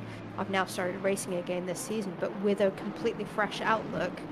And now I can enjoy it again and learn from the mistakes and not get all hot out of the collar and frustrated on track and just making things worse. Yeah, I agree. Yeah, Chris just chirping in the background, saying that he can fully appreciate that as well. He did the exact same thing. He took a break over the Christmas period, is now back out racing in our GT4 championship. And had an absolutely brilliant race last race out. So sometimes just taking a break and away from the rig can really, really help you in your outlook and progress your driving, because you can drive with the right mentality. I've been meaning to get involved in the GT4 season, because we're casting 2 of the 3 events in ACC. It doesn't leave me much room to be able to drive. And to be fair, I tried to do most of the different leagues last year and just ended up so burnt out and realised I didn't have anywhere near as much time on my hands as I thought I did. But no, I've got a new PC arriving next week, and hopefully from then I should be right back with it and able to get involved. I gave this one a send-off last night in the 2.4 hour. I thought it's just for fun, so there's no risk if I end up having a disconnect or it kills itself.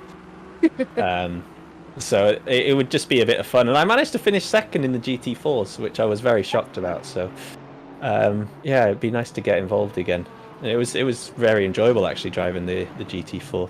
It's a completely different experience you get for the GT3.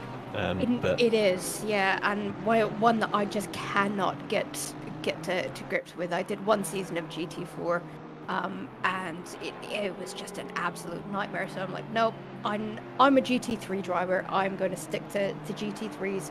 I'm going to stick to my M4, and yeah, and all good.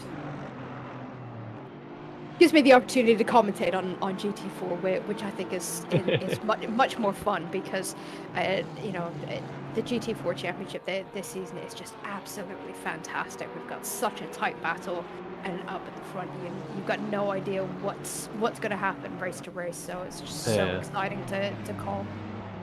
Just spotted the nose of the 991 there as the lead is going to lap it. That is not a pretty looking car at all. I can understand why they're slowly dropping down the field because that thing is a little bit bruised and battered. Look at it. Oh god, it does not look pretty.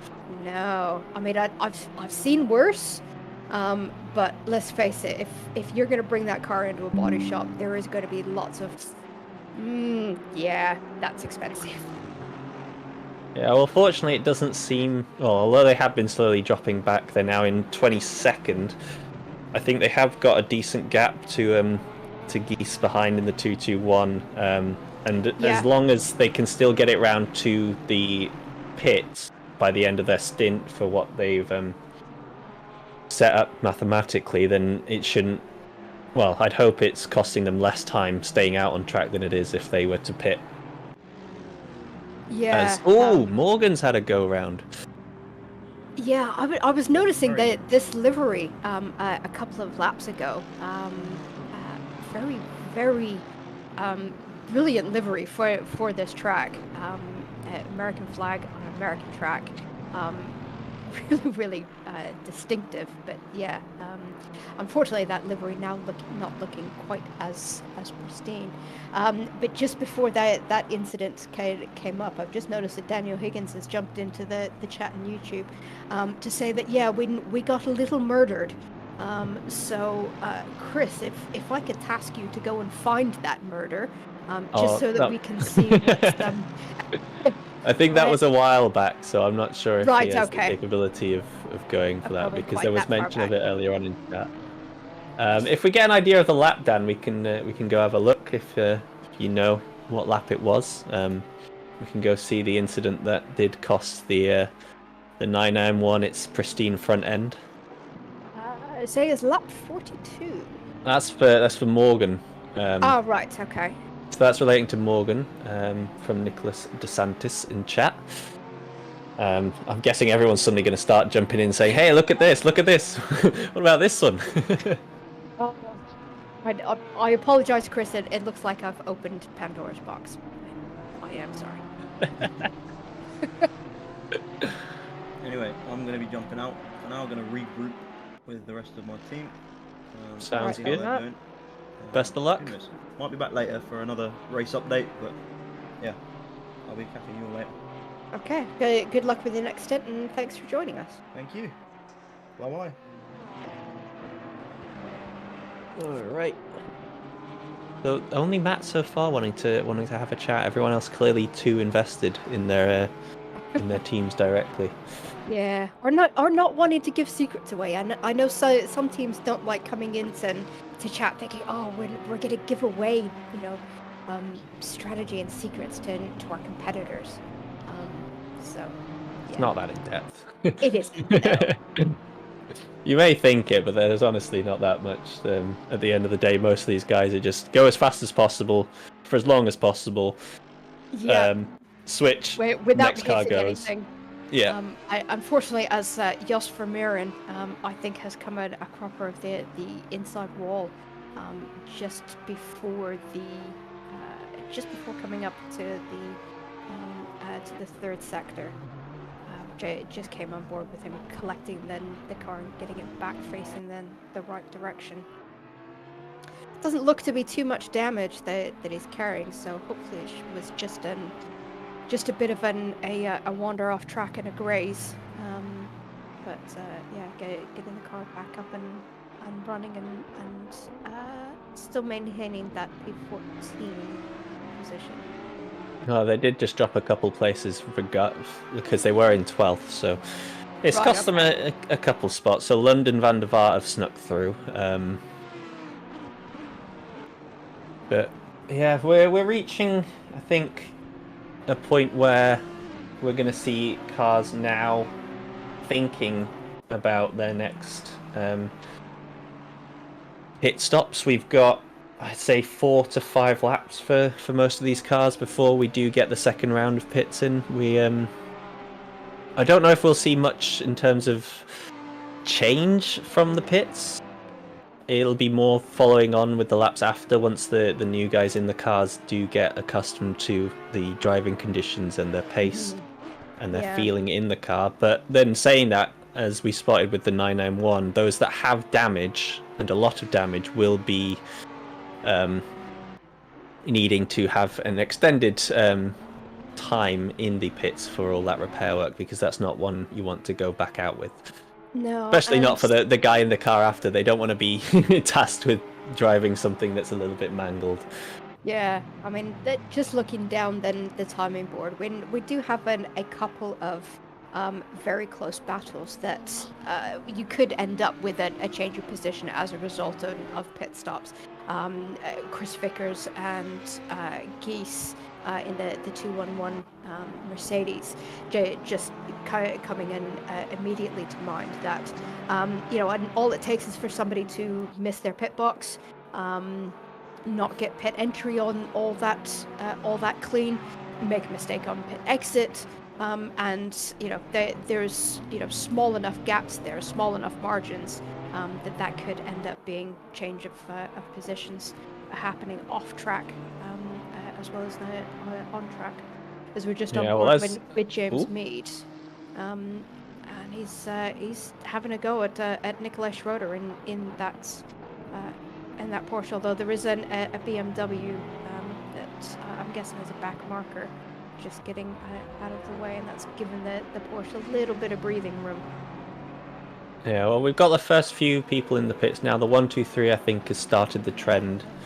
You can see the 93 in there as well. So far, so good for most of these guys. The stint timer being 75 minutes does limit how far you can go, but I think for most of these cars, it is still a maximum tank of fuel. You might still be pushing that to get the 75 minutes. I think with the Porsches, you do have to do a little bit of fuel saving to do the maximum driver stint time.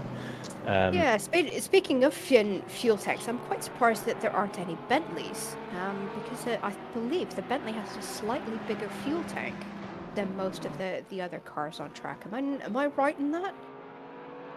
You may well be, but I'm not well versed in the Bentley at all, so I can't tell you. But what we do know is this battle for third is going to go side by side through the corkscrew.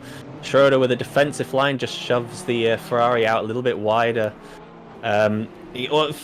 Unfortunately for Schroeder, it was all caused by him trying to get through the back marker at the kink, which just compromised his straight line speed altogether, and gave the Ferrari a sniff of opportunity. But unfortunately for the Ferrari, it was the point of track, which is very, very limiting in terms of an overtaking opportunity. Yeah, you really don't want to be coming up to a back marker in that braking zone. There's just nothing that you can do except just sit behind and wait. There's a couple of tracks in the game where you come up to a back marker and there's just absolutely nothing that you can do. Mountain Pass through Bathurst is another one that you just have no choice. You come up to a back marker, there is absolutely nothing that you can do except just wait and lose the time. We just had a few incidences through the corkscrew, the 804 and then the 94, both having yellow flag moments. I don't think those are any of our top runners. The 804 actually is, and they've now just gone into the pits following that, so that's P18 Tironi. Yeah, and 94 is P7. Oh, Grappolini, both BMWs there getting a few incidences. So here's possibly one of the moments for... Oh, just got a little tag on the back end.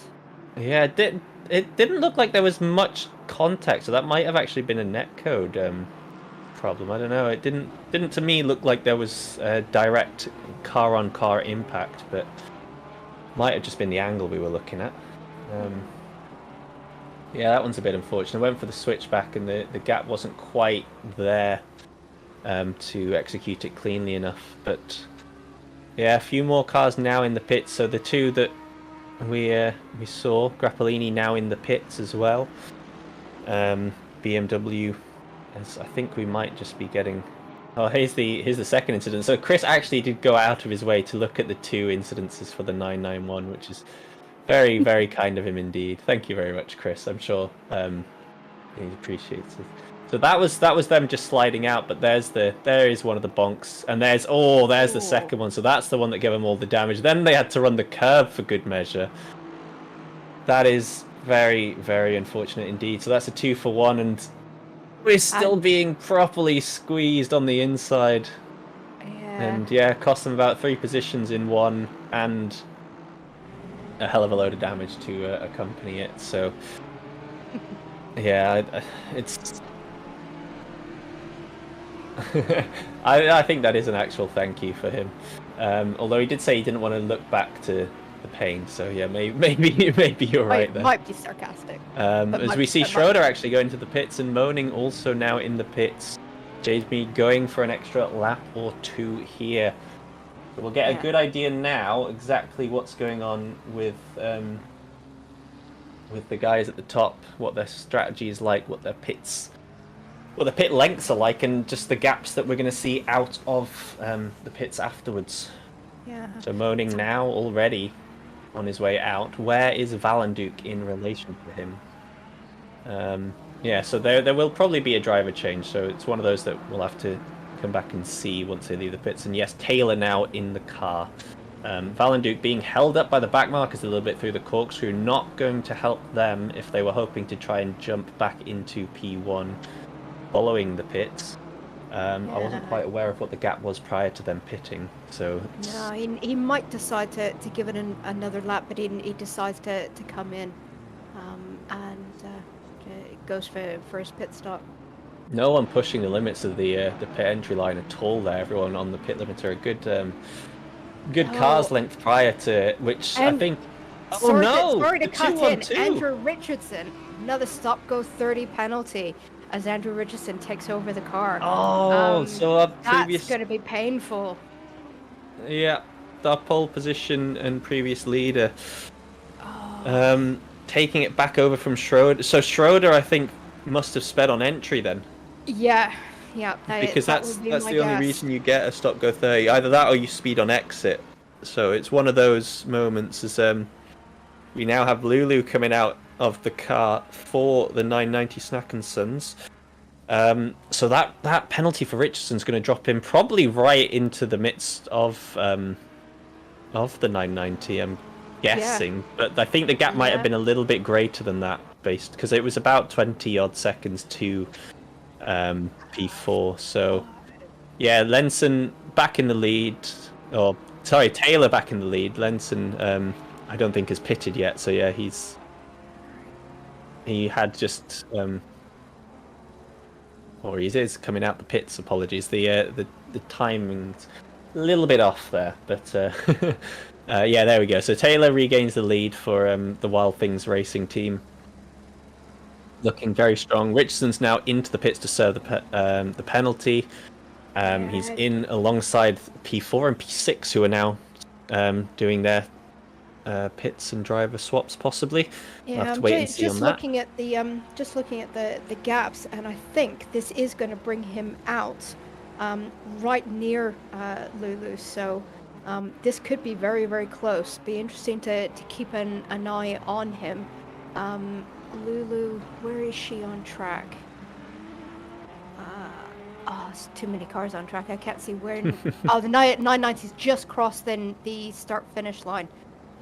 So yeah, Lulu has Richardson is going to come out behind. Yeah, so Lulu's already gone past. So P4 now for the 990. How many positions has that cost Richardson then? So he He was in second.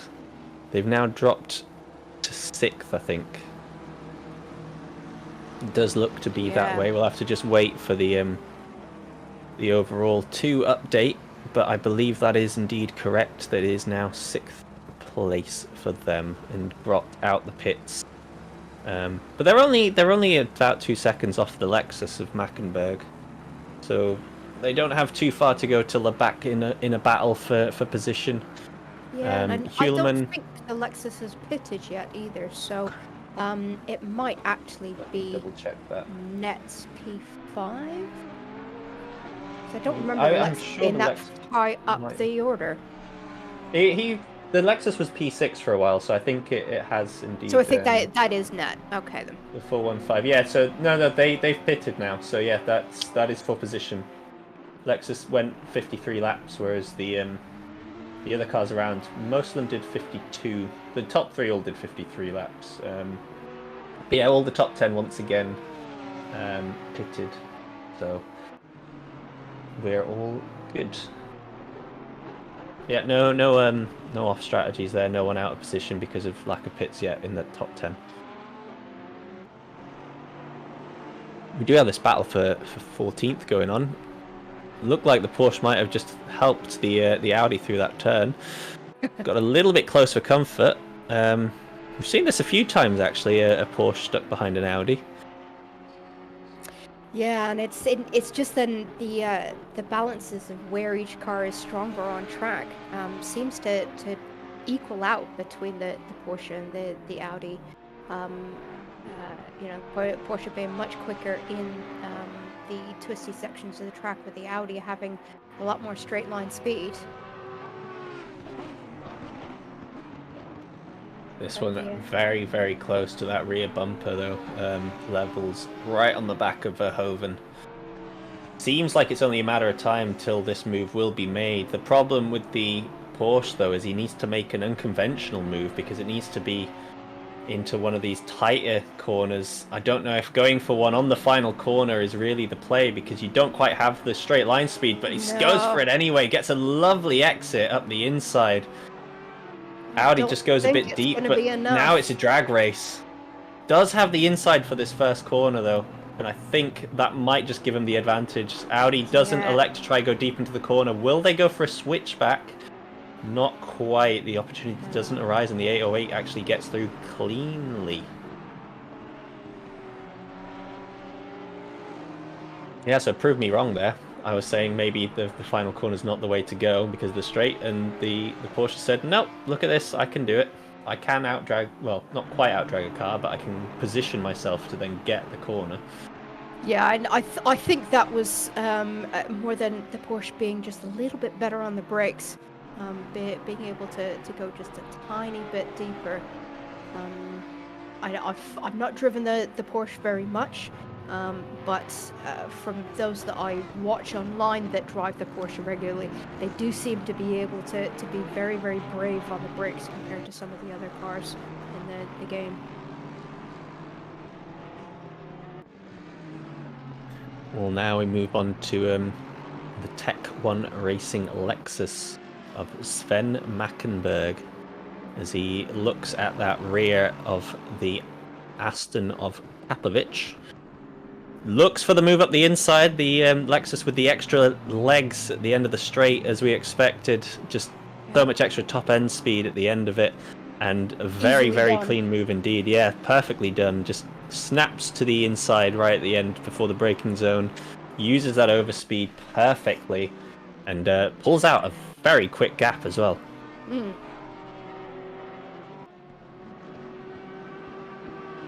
Now we might have a bit of side-by-side here going into the corkscrew. We have the BMW just lets that one go.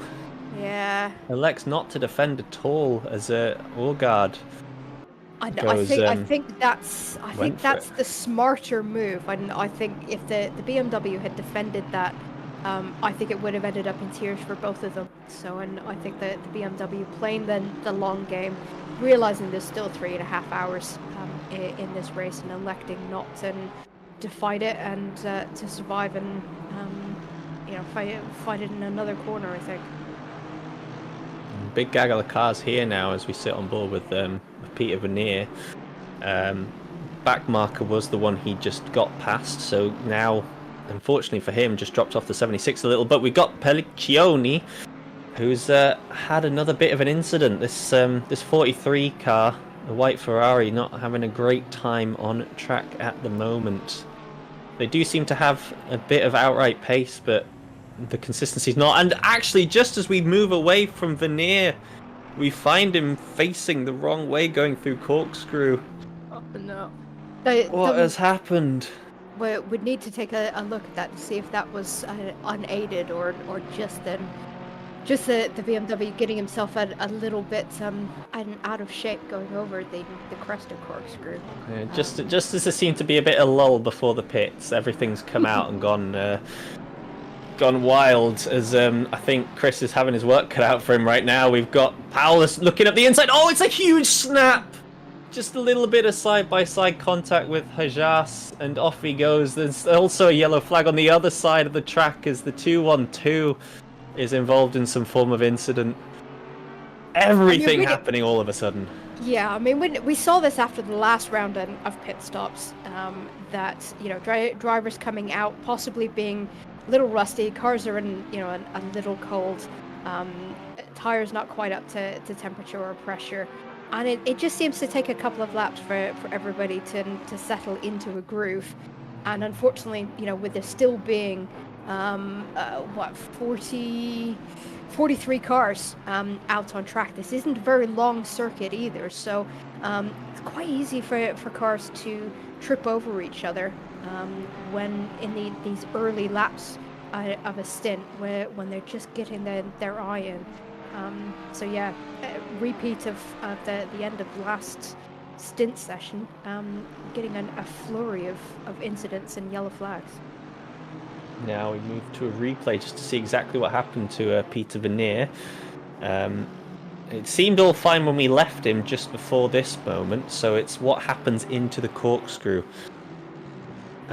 Whether he loses it on his own or if it is assisted, and the answer is on his own. Yeah, just the back end of the car wanting to just swap round, and yeah, a little bit of a cringe moment as in he reverses, but thankfully nobody coming over that blind crest.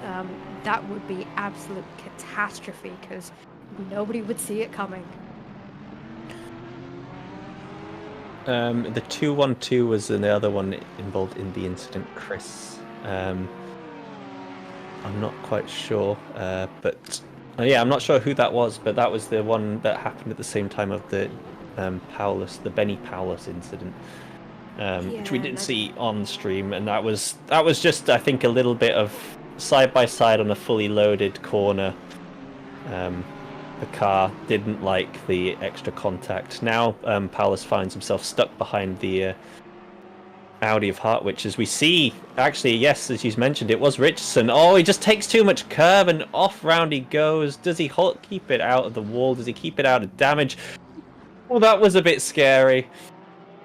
Fortunately, no damage at all, just a change of underwear, as Chris mentions there. But somehow everyone gets out of that one okay. As we go back to Paulus, and we've got the 221 of Hajas now having a bit of a problem. Went deep into the kink off the track.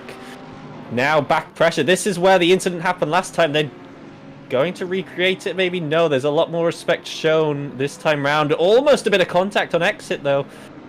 The Porsche goes for the switchover, goes from outside to in, and I think Hayas just has to let that one go. Didn't quite get the car back under control. Ends up dropping a couple spots now, after just being right on the back of Suarez in the 269, 23rd, now goes down to 26th. Very tight margins here in the midfield pack. Yeah. Then this midfield is staying, you know, quite closely stacked together. So, and slightest errors in this midfield could end up costing a couple of positions. Whereas, you know, cars further up than the grid that have, you know, nice gaps to play with, it allows them a little bit of margin of error that you know, as the race draws on, as you know, drivers start to get tired, incidences are not quite as costly because there is then the gaps to play with. But yeah, this midfield's still quite hotly contested. If it's okay with you, Sam, I'm just going to take a few minutes for a comfort break until, because I think it might just be me by myself from the third hour until the final one. Yeah, I'm going to have to drop off at about 3 o'clock. So yeah, so take if a I bit of just a get a break. few minutes off, because I wasn't meant to be in from the start, but I've been here anyway, so I've been we helping out, and appreciate I do indeed enjoy it. But yeah, I'm just going to need to take a few minutes just to have Yeah. some food and get another coffee and stuff, because I've barely eaten today as well. Oh, I basically no. got out of bed, showered, had a coffee, then saw no one was helping out in qualifying, so I was like, oh, I'll sit in, it's fine, and then I've just been here since. Oh, bless you, you're a star. I'll catch you guys in a bit then. All right then. Right, so when we're just on board, still with Benny Paulus, currently sitting in P25. Has dropped quite a bit of a gap to Hartwich in front, and Hayes behind. Has dropped back considerably after that little incident. Now about 4 seconds back.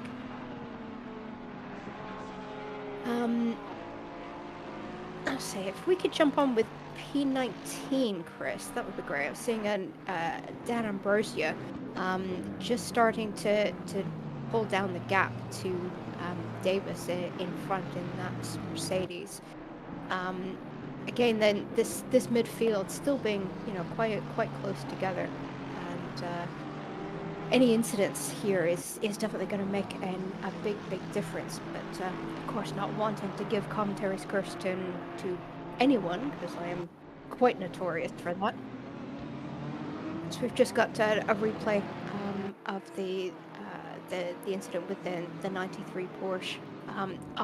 Just a little bit of contact just coming into the corner, and the 93 getting a little bit worse off, ending up facing the wrong direction and having to wait for a clear spot to rejoin. So it can be really frustrating, you know, being in that sort of a situation where you've had a spin, and you've got no choice but to do the right thing and wait for a safe space to rejoin the track. But it means that, you know, you are just letting car after car go by, and it can be very frustrating.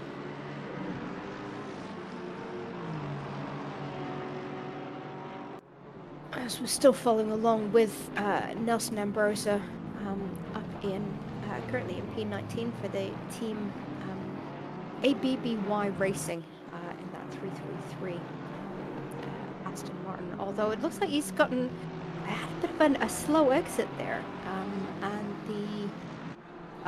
this Porsche been behind, I believe, is a back marker wanting, not a back marker, sorry, a leader wanting to get through. Just trying to find who that Porsche is. I believe that is the 212 Porsche of Andrew Richardson.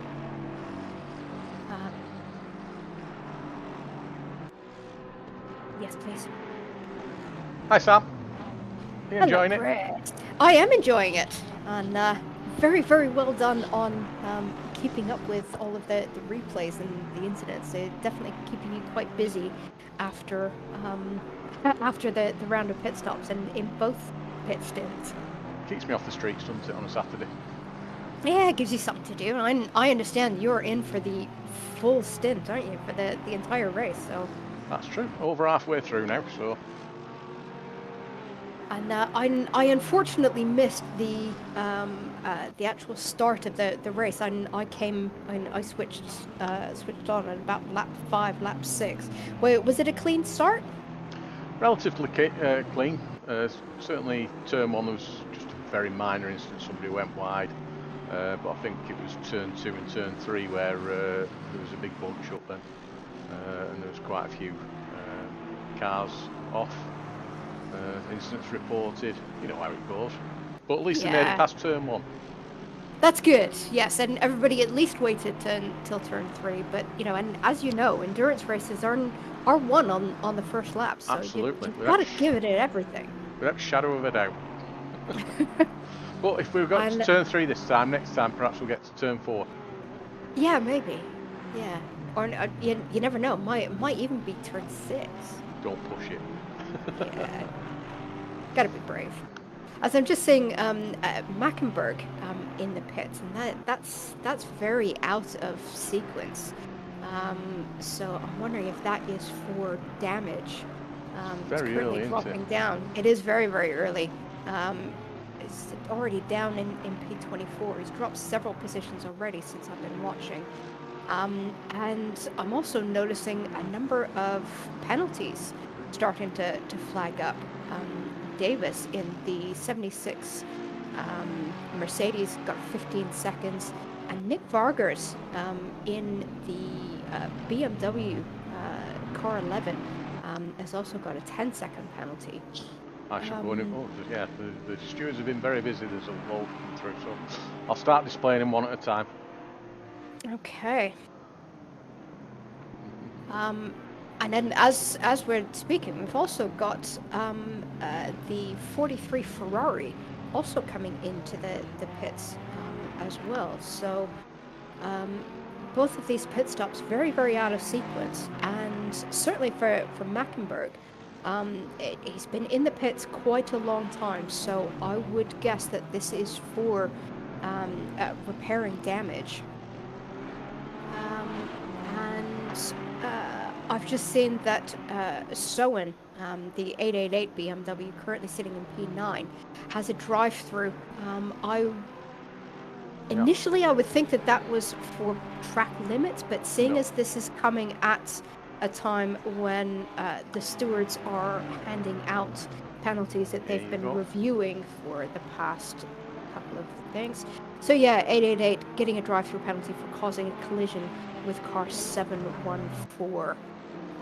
714 417. 417.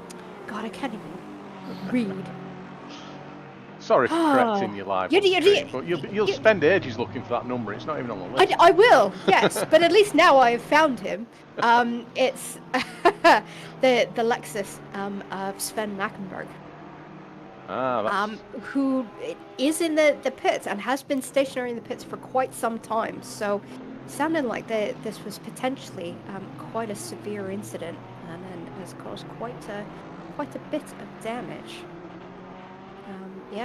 Mackenberg still stationary. The penalties from quite early on. It's not from lap 29. Okay.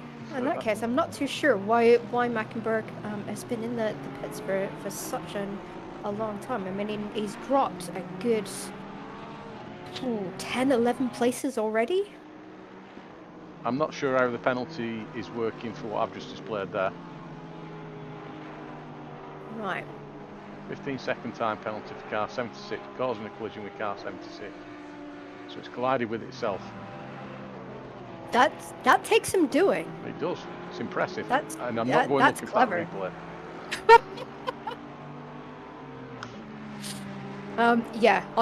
I would guess that there is a typo somewhere in the system for that. I have no idea how that could possibly happen unless there was a momentary break in physics of the universe to be able to collide with oneself. And 10-second time penalty for car 919 causing a collision with car 18. 919. Why does that number sound familiar to me? 919. Were they last on the entry list? More than likely, but I'm struggling to find them in the timing board. Oh, there they are. Tim Speens, currently P23. Yes, they are last on the entry list. They were the final sign-up. That's why it sounded familiar. And obviously we welcome all new drivers to this series. Yeah, it is a great series to join. Really, really great welcoming community. as a relatively rookie driver myself, I've only been driving for I've only been sim racing for about 2 years, and it's a fantastic community, really supportive, and really welcoming. So anyone looking for a nice, friendly community to join to experience some clean, competitive racing, Simsport Racing International is definitely the place to go and look. So I think in our YouTube channel there are links into the Discord for you to come and join us and get involved in not only this championship but a lot of the other championships that we run. We've obviously got the endurance. We've got a semi 2.4 hour endurance championship going on. We've got GT3s, GT4s, you name it, you can get involved. So the shoes are corrected. They must be listening to me. They've corrected it to car 991, which I think is the second Snackerson's car. It is, yeah, and yeah, I'm noticing 990 has also got a penalty during that raft of penalties as well. So, not sure if that's the penalty that was previously under investigation that they've decided to now officially hand out, or if it's a new infraction. But yeah, 990, the main Snack and Sons racing car, now also showing 10-second penalty, and all of these time penalties will be served in the next round of pit stops, except for the drive-through, which I believe I saw them diving into the pits to serve their drive-through pretty much straight away. You Yeah, do because it's have clear at the side, so yes, they have cleared it. Yeah, because with drive-throughs, you only have a certain number of laps that you need, or that you're allowed to take before you must serve that penalty. Whereas time penalties, they can be served in pit stops.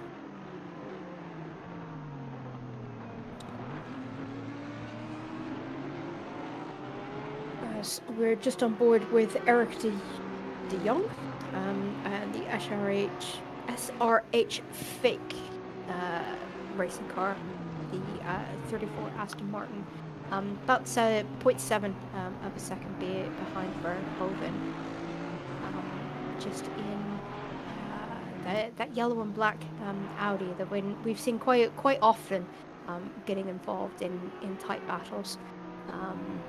That Audi's got really fantastic straight line speed, although the Aston just clipping the inside corner, which forces him out wide into the sand.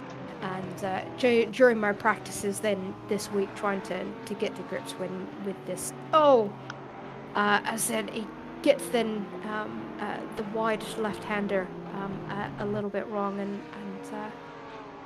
has a little bit of a door kiss with one of the cars just coming through.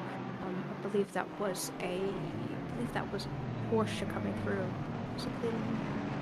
No, well, it wasn't Levels. That's too far ahead. But yeah, De Jong having a little bit of a disastrous lap here.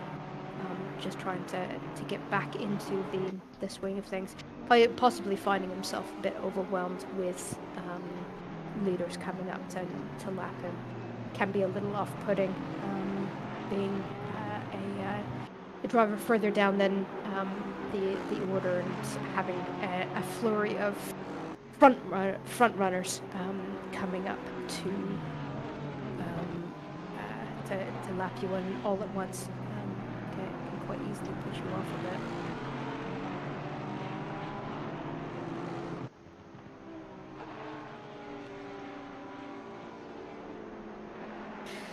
Interesting to know. I've just noticed that the 416 Porsche, currently being driven by Grot, still holds the fastest lap for the race so far.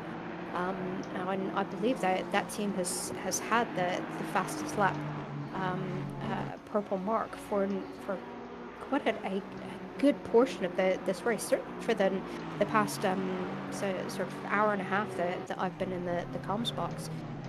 Track's been optimum pretty much the entire time. So I'm surprised that nobody's come in and beaten that time yet. But yeah, they're doing very, very well to keep that fastest lap designation in that forward 6 Porsche.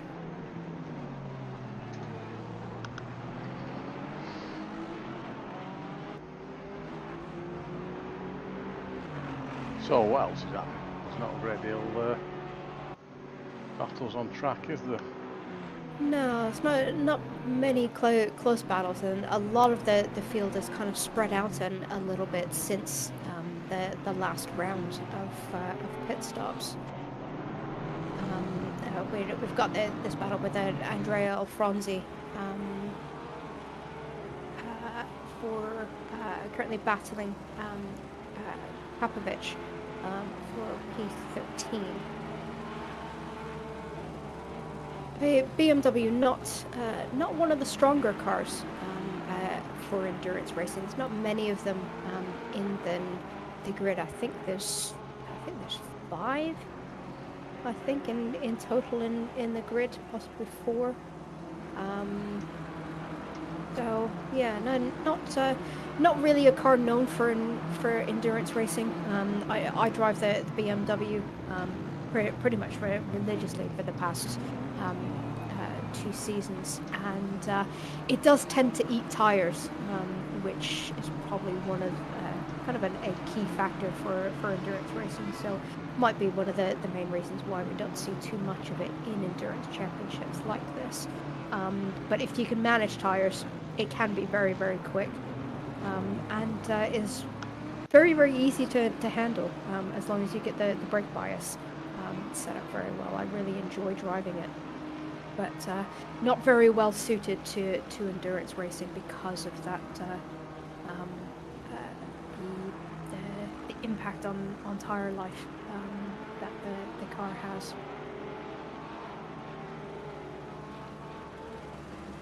So in the background there, we just saw a bit of an overtake.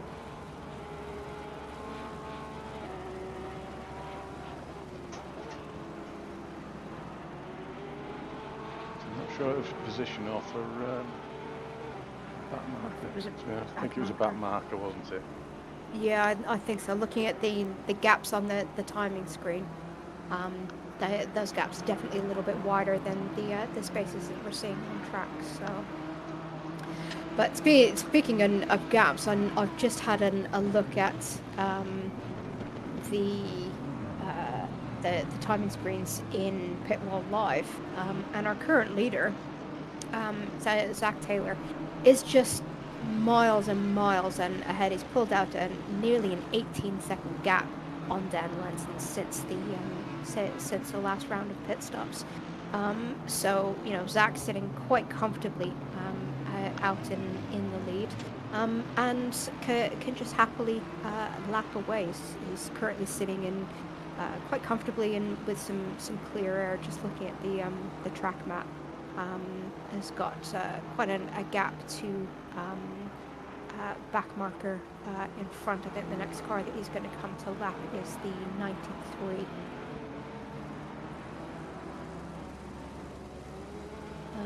And currently just the top 2 drivers currently on the lead lap.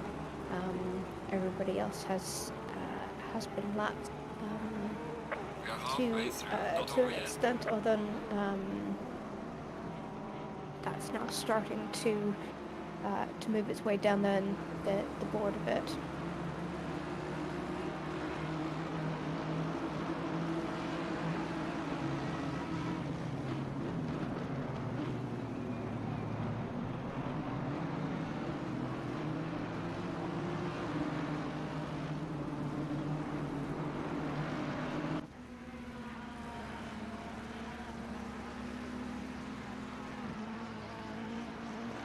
Position here was actually catching somebody then, because it looked like there was 1.8 of a second in between. Well, that's suddenly changed to 16 seconds, so I don't know why the timing screen always gives us false information.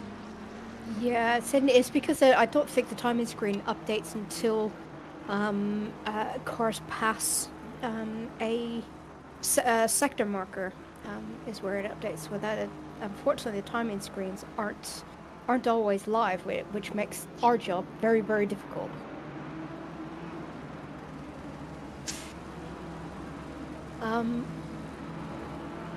Although I've just seen something flag up in Pitwall Live. Could you just jump on board with Zach Taylor? I think. Oh no, he hasn't. Okay. I saw a green lap flag up in Pitwall Live. I thought maybe he had managed to get fastest lap of the race, but I see that that's still sitting with the 416 Porsche. So not too sure what the green bar in for lap time in Pitwall Live represents. It might just be wants to highlight something in green just to attract your attention and throw you off the scent. Something must be happening somewhere else. Just to confuse me. To confuse me. Yeah. But yeah, Zach Taylor for Wild Things Racing, doing a fantastic job out in front. Team boss,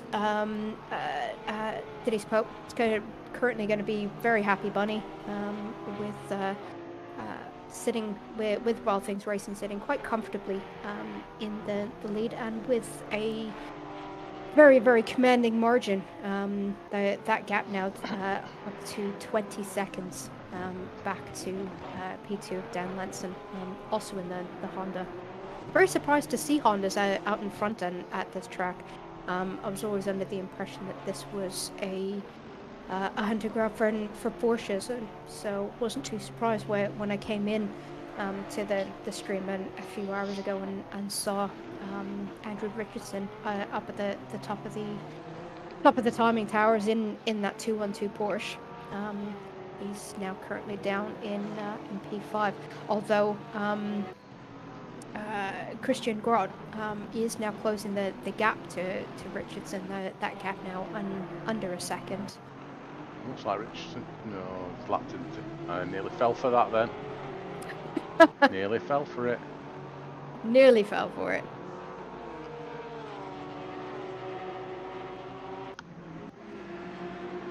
Young Dennis Verhoeven here.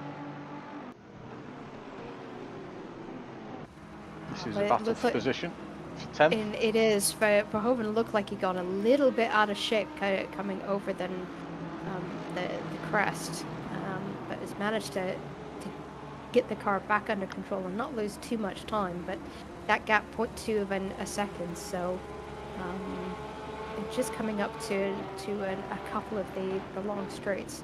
And I've got a feeling that they may doesn't go for it here. I think then the next left-hander just before heading into the corkscrew has a little bit of a look, but decides to not go for the lunge.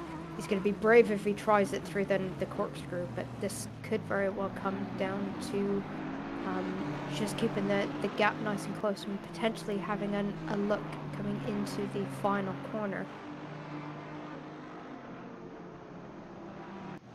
As long as he gets a good run out of here. Welcome back, Patrick. How was your break?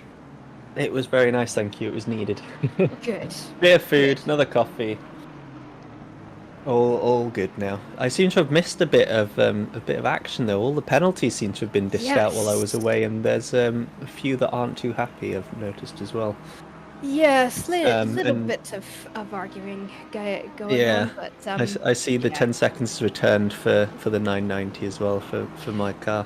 Yeah, so when we weren't 100% sure whether that was the previous lap being reissued or if it was it is. Yeah, I had a look through the discussion. Not yet sure. I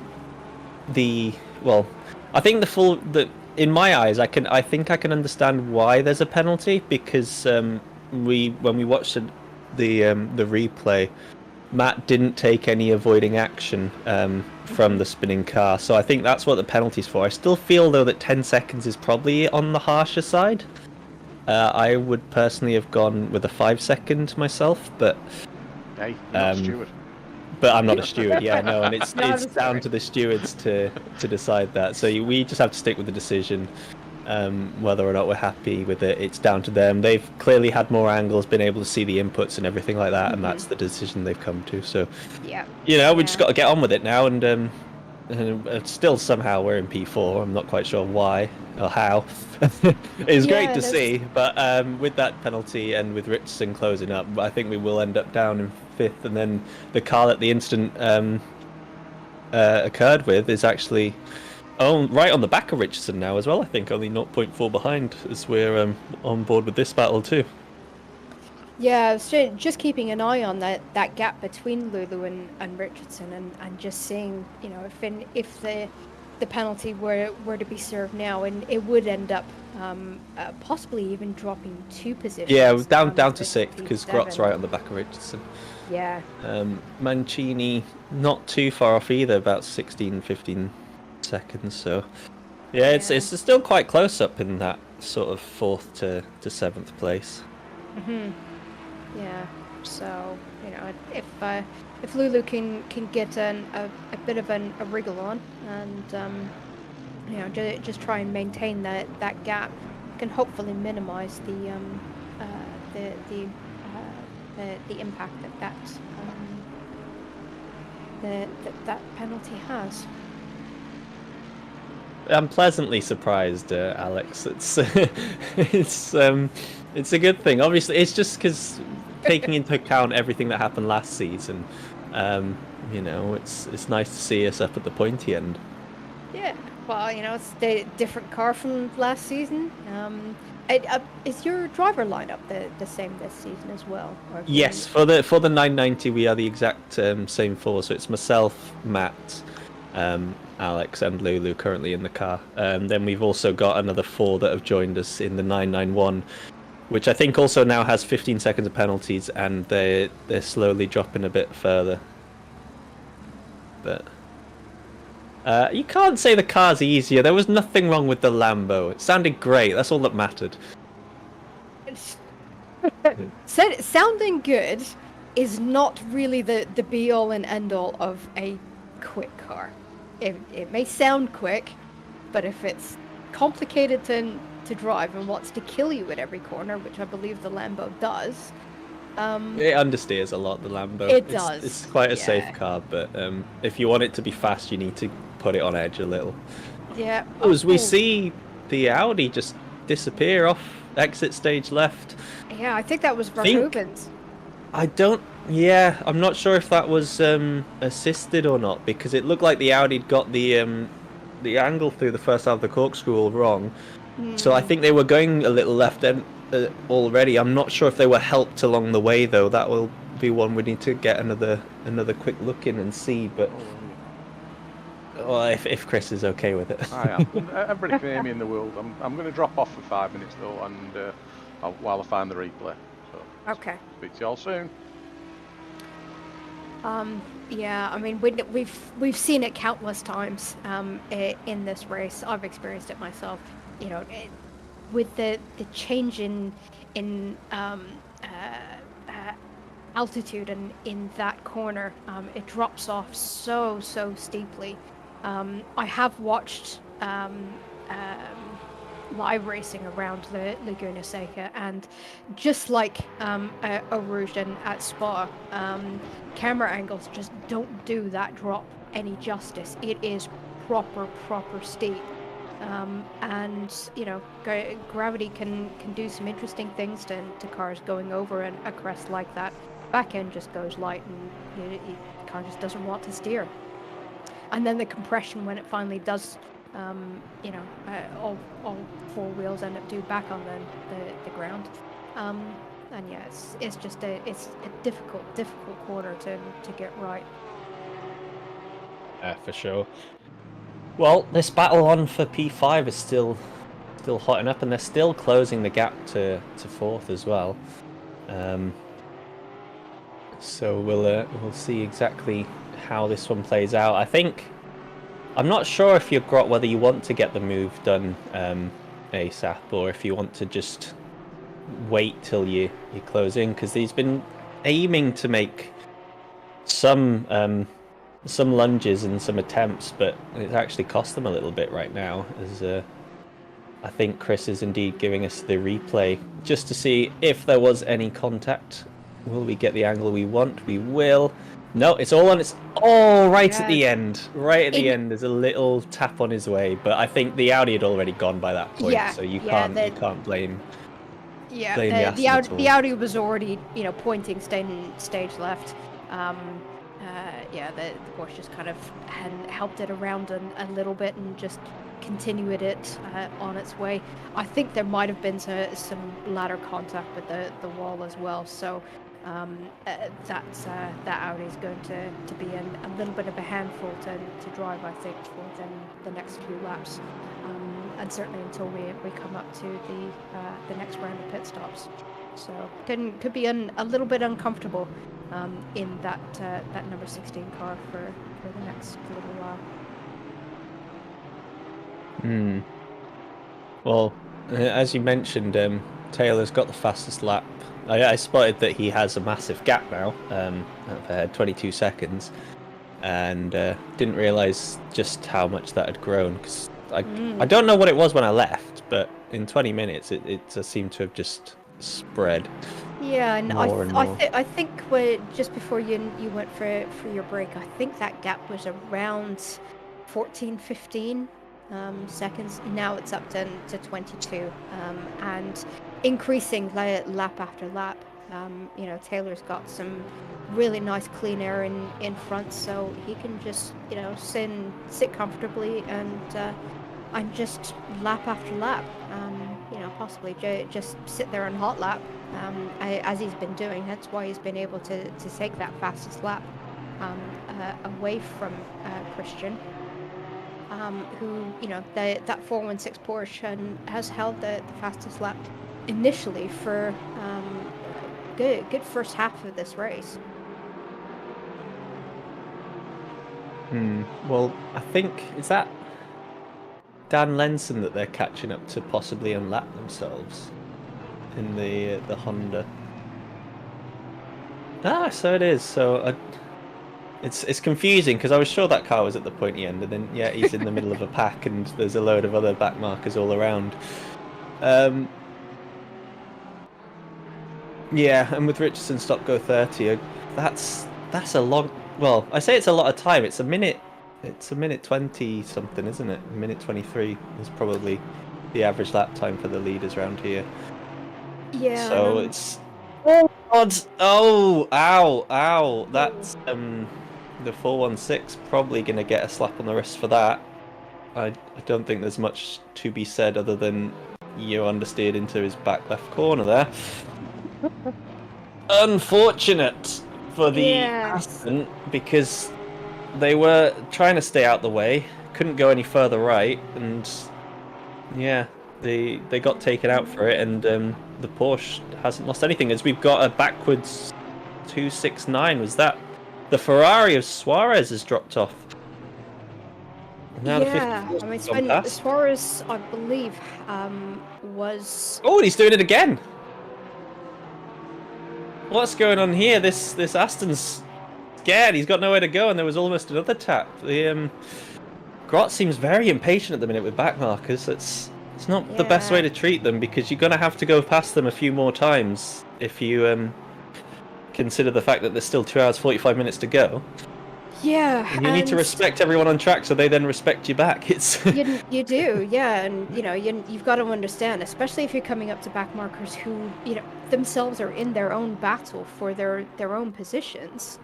They can't necessarily just instantly vanish out of your way. You've got to give them the opportunity to pass, and then it is your responsibility as the faster car to pass safely. I'm guessing he smashed the curb here. Oh no, it just goes way offline. All right, round he goes, no damage. Bit close on exit with a few cars. But... You might want to get on the brakes just to make sure you don't roll back into traffic. Yeah, no, done a good job. Avoided the marker boards. Maybe push the number 2 marker board down slightly just to put people off their braking point. But no, Yeah. it done all right there. Who needs brake markers?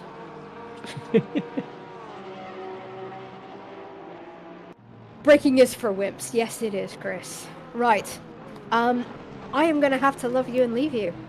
It's been absolutely fantastic. Calling the this middle part of the race with you, Patrick. But unfortunately, I have to dive off. No worries. It was enjoyable having you in. We've had a lot of interesting action going on. We have, yes. So I definitely wish your teammates all the best, and I hope you enjoy the rest of the race. And I shall see everybody later. Thank you very much. Thank you. All right, Chris is going to hop in and speak again with me. That's lovely to know. I do need to switch my headset at one point because I'm getting a battery low warning going through my ears. After the 4 hours or so of using it last night, it didn't like that. So yeah, it's going to need to be charged up at some point. And I switch out to my other Bluetooth pair. But in the meantime, Grot's being held up a little by the Porsche head. Did attempt to make the move at probably the worst part on the track for it. But just going back to that mention, the blue flag rule, if I remember correctly, that was said this morning, it's back markers do not have to get out the way. Nope. They're entitled to stay on the racing line, and it's down to the car that is lapping to make the move and Correct. Make it safer. Yeah, so I don't know why there was a flashing of the lights, because there was nothing done incorrectly from the car, unless it was just to imply that they're moving through. But yeah, that's the biggest point, I think, is you need to make sure that you are moving fairly, and the car is not. You are not entitled to pass just because you are a faster car. You still have to make a clean move. But yeah, and that's that rules is one of our ethos of the community. For any I think it's series. an important one. Yeah. It's definitely an important one because it provides respect, and it keeps the other guys being able to drive still, because if you have a grid like this with a lot of variation in speed, you can end up at points where the slower guys just have to keep lifting off because there's so many cars coming through that are laps ahead, and then by that point you don't even get to put your foot down anymore, and then that causes your pressures to come down, and then everything just goes south. Well, everyone's racing, aren't they, at the end of the day? Yeah, and it should be. That's as it should be. Moving on board now with the Nissan, all over the back of Sonnen. This Nissan's been up and down in the standings a little. It's in the heights of, I think, P11, maybe 10. As the BMW gets way out the way, guessing it was just a mistake on the exit line, but that almost looked like a, please just go away, leave me alone, I don't want this angry car behind me. It seemed very much like a back marker, sort of, just please pass. Nissan's been driven by two Dimitris as well. Yeah, so Schenk and Knaut. Yeah, is that how you say it? Knaut, Denoit, I don't know. We'll find out. Dimitri Denoit. That sounds right to me. We'll just say Dimitri can't go wrong. Yeah. Dimitri's Nissan. There we go. You know, it's a strong showing from the Nissan, I've got to say. Yeah, it's sort of way up in 16th place for such an old car. Just looking down the screen, there's not really a great deal of close battles going on. No, Richardson. Oh, Grot's managed to get past Richardson. We just missed that. Unless it happened while we were on board and we didn't see it, because I don't recall that happening on screen. I shall go and see if I can find it. But as one of our Dimitri's, Dimitri Schenk in chat, Nissan is up and down because Dimitri is fast and Dimitri is slow. Very good. It's like a yo-yo. Yes.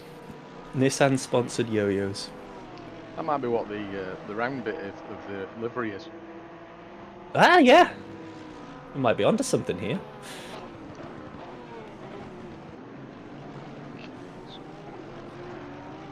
Still closing the gap to Lulu, though. 4th, 5th, and 6th. Might well be having a three-way battle at some point.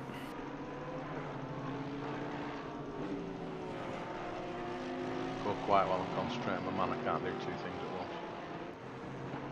No worries.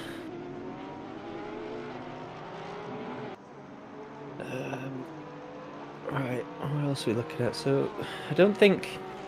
It's hard to tell with the time penalties further down, whether they actually affect other cars.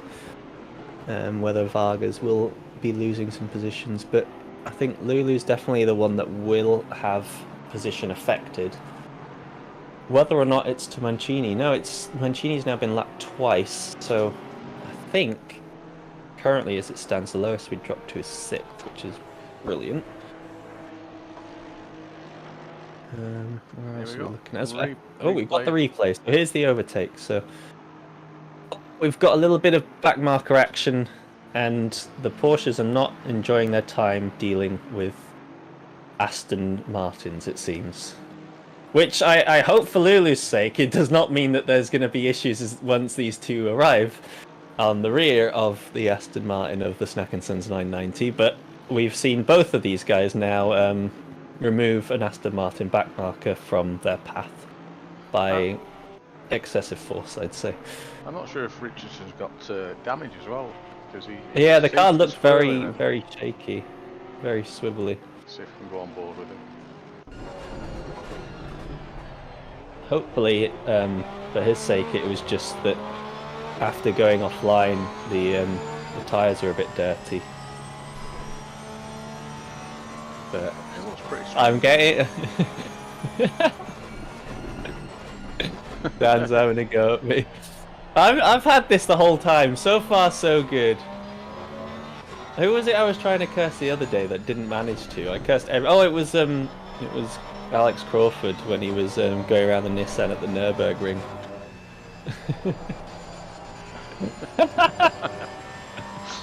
There is a lot of teams in an Aston, Dan.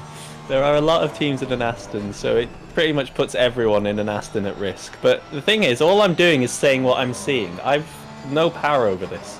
It just so happens that the coincidences are that I say something and then, you know, it eventually happens. I don't do voodoo. I wish I could, because then I could manipulate the race, but... Oh, and of course you go and jump on board with them. I don't want you to take all the flak. That's not a Porsche, that's a Honda. Oh no, you have a Porsche behind you, right? Yeah, well, so far it's only back markers, but we'll see. But there's Grot now behind. You can see him on the shot. He's not too far back. And we got Paulus right on the back of Kapovic as well, so there's another possible Porsche kill waiting. If you want to keep going at that, you know, there are a few teams and a few cars that this affects. It's not just us.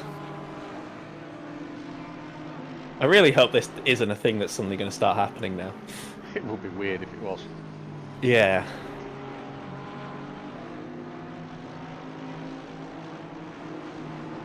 No, I think someone's after your attention, Chris. Yeah, it's only Stefan. He owes me pizza anyway. There you go. Didn't even touch him that time. No, that's a smart Aston Martin. I think that's the one that got hit by Richardson actually. So I think you just sneak out the way, be like, yeah, I don't fancy it. That's is that Chris? No, is that Arbanosa, the 333, or is that a back marker? Oh no, that's Kapovic, isn't that's it? That's Kapovic, and yeah. This is for position. This is for position, yeah. It's actually crazy. These guys are still all so close together that the penalties for the 11 and the 991 is pretty big. We've got a big incident. 3 cars yellow flagged at the kink, the 43, the 94, and the 63. What on earth has happened up here? And everyone's now coming through. Oh, it's all getting hectic. Okay, we'll pick a battle and stick with it, and I'll go and find out what happened. Right, go to car 18, Sorensen. He's close to Nelson. And then we'll figure out what's going on. Oh no, he's just dropped off. I don't know, you pick one. Well, this Ferrari of Vercelli is still having a few bits, a few moments. I don't know. Yeah, figure one out. I think Denout just ahead. He's close. He was close. He might not be anymore. Yeah, okay, he's side by side. Perfect. With a back marker, but it's fine. An overtake's an overtake. Yeah. Unless it's a Porsche on an Aston. Oh god. What have we started? Well, actually, we didn't start anything. The drivers did. The drivers have started this.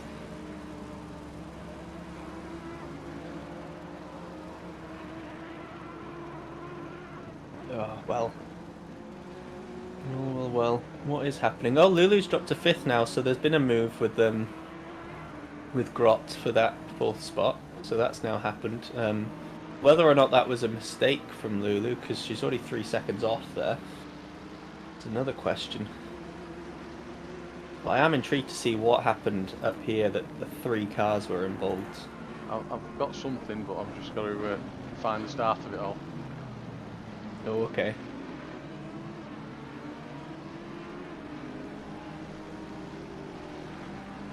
Once rip, always rip. Rip the 221. Oh, we've got another slow car as well. It's that the 32. Who's in the 32? I have a quick look. See the 30. Oh, it's the 33 maybe. Yeah, the 33. Sorry, that was Dennis Kroll. Has dropped a position there.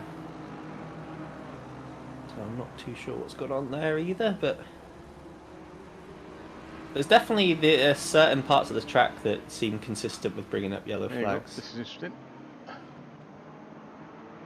Right, so this involved all 3 because the Ferrari definitely got involved, and he's the guy back. So, right then. This is the start of it.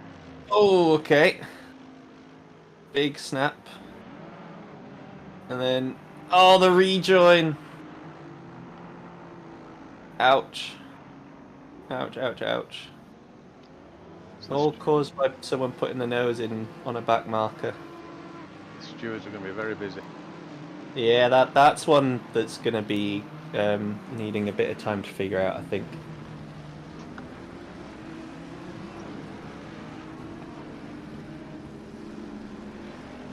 Well, we've got Lulu's dropped to 6th now, so there's the 2 spots switched over. As expected, I'd say. Oh, another incident for Kapovic. That car's been in the wars recently. He has. He was there a Porsche nearby? I'll go and find a Porsche and we'll. I don't think so, because it was Paulus who'd overtaken prior, so that might have been just. Excuse this pun, but I'll go and find a Porsche and we'll have Porsche and blame. Like I did that. That's something. That is something. Speaking of a Porsche, there's Richardson with Lulu right behind. And a back marker for company. This could be a reverse of what happened. Revenge for the Astons. This could be, yeah, Aston Martin revenge. They don't back down. Nah, it's all safe. It's all good. We don't need to give the stewards any more work. Seems like they've got a lot coming their way. It's every other hour, isn't it, that they do reviews? I believe so, yes. So this is currently an hour that they are reviewing, because this is the one the penalties all started, or is that from last time round? I'm not sure. If any stewards are in chat, and you can let us know if you're currently reviewing, it'd be appreciated. Just to see if we're expecting any more penalties coming through before the hour's up.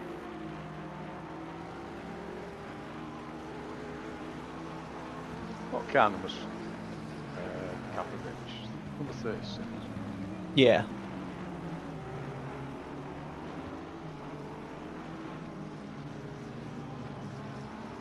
Yeah, that the guys between, so you got 1.5 second gap, 19th, 20th, 3 second. Kapovic, Pasquinelli, and Vargas are all quite close together, and I think that continues down.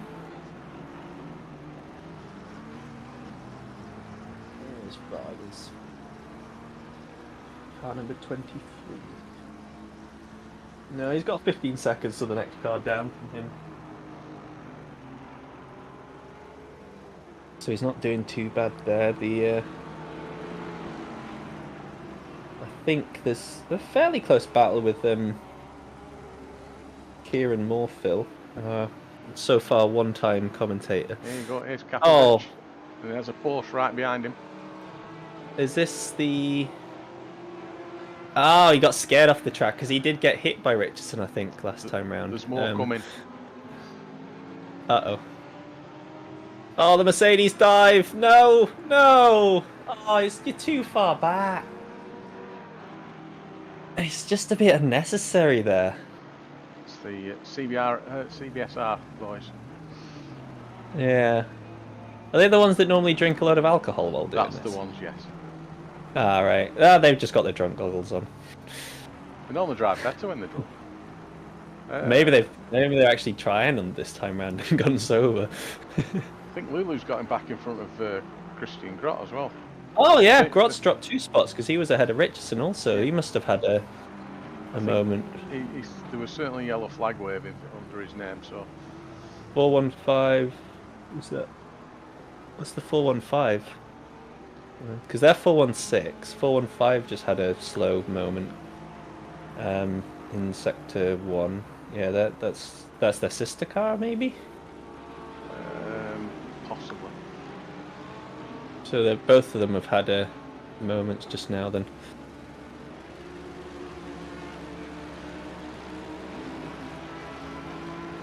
That's the problem with Laguna, though, isn't it? You get any mistake, any offline, and because of the slippiness of the sand, it just can really send you off.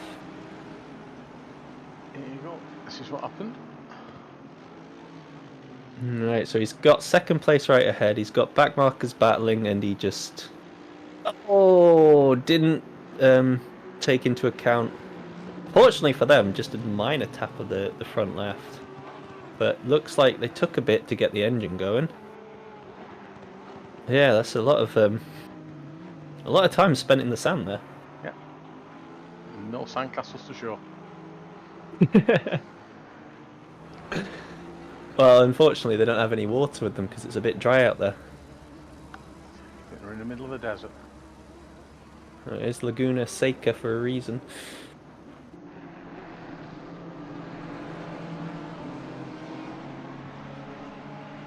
We were thinking you might be adding a bit of rain for this one. We're unsure. Oh! Nelson Abrajosa, the 333. Not facing the right way there. It's another common oversteer moment. Yeah. Probably just went a bit far out into the sand and then looped it. I was on that pretty quick, so it must have been an oversteer because there was nobody really near him. Yeah. They're but where they were last time round, last season, I think they're probably a little bit disappointed right now with their performance. I think they were normally a top 10 runner. Not doing too badly, just, yeah, maybe a little bit further down than they'd like to be. Well, Chris now in 18th, did lose a spot. They had that drive-through early on, didn't it? Yeah. They're only a team of 2 right now, aren't they? It's just Nelson yes. and Chris, rather than having the others involved. I believe Mike's on holiday somewhere. So. Right.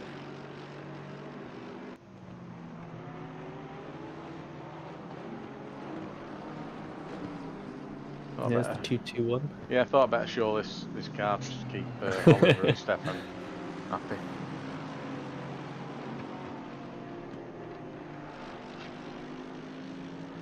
We got a decent gap either side. It's like 13.5. Well, I think it's actually a good bit more than that to Suarez, and then about 12 seconds behind to Kieran. And the 991 with those 15 seconds. So yeah, in the wars is definitely the statement that Dan mentioned earlier. Mike's in chat as well. Thanks for letting us know that, chat. Mike. That makes two of us, Mike. Mine for different reasons, which is why I'm here with Chris, keeping him company. We're back with the that is a very damaged. If that is correct, and not just. Yeah. Oh my God! Look at the car in front. The bonnet on that Mercedes is not looking pretty in the slightest. Oh no. That's a car that's been in the wars, and somehow they're still going. How is that not affecting them? Or is it a trick of the light? It's sort of on and off. No, it's definitely up. Oh no, that is very much up. Yeah. That car is carrying a lot of damage, but somehow has pretty decent straight line speed still, which I am surprised about. And Lulu's gone deep. Yeah. Oh dear. And the moves made. That, to be fair, that could be deliberate, depending how they're aiming to run this race. Knowing they have the 10 seconds, there's no point holding themselves up.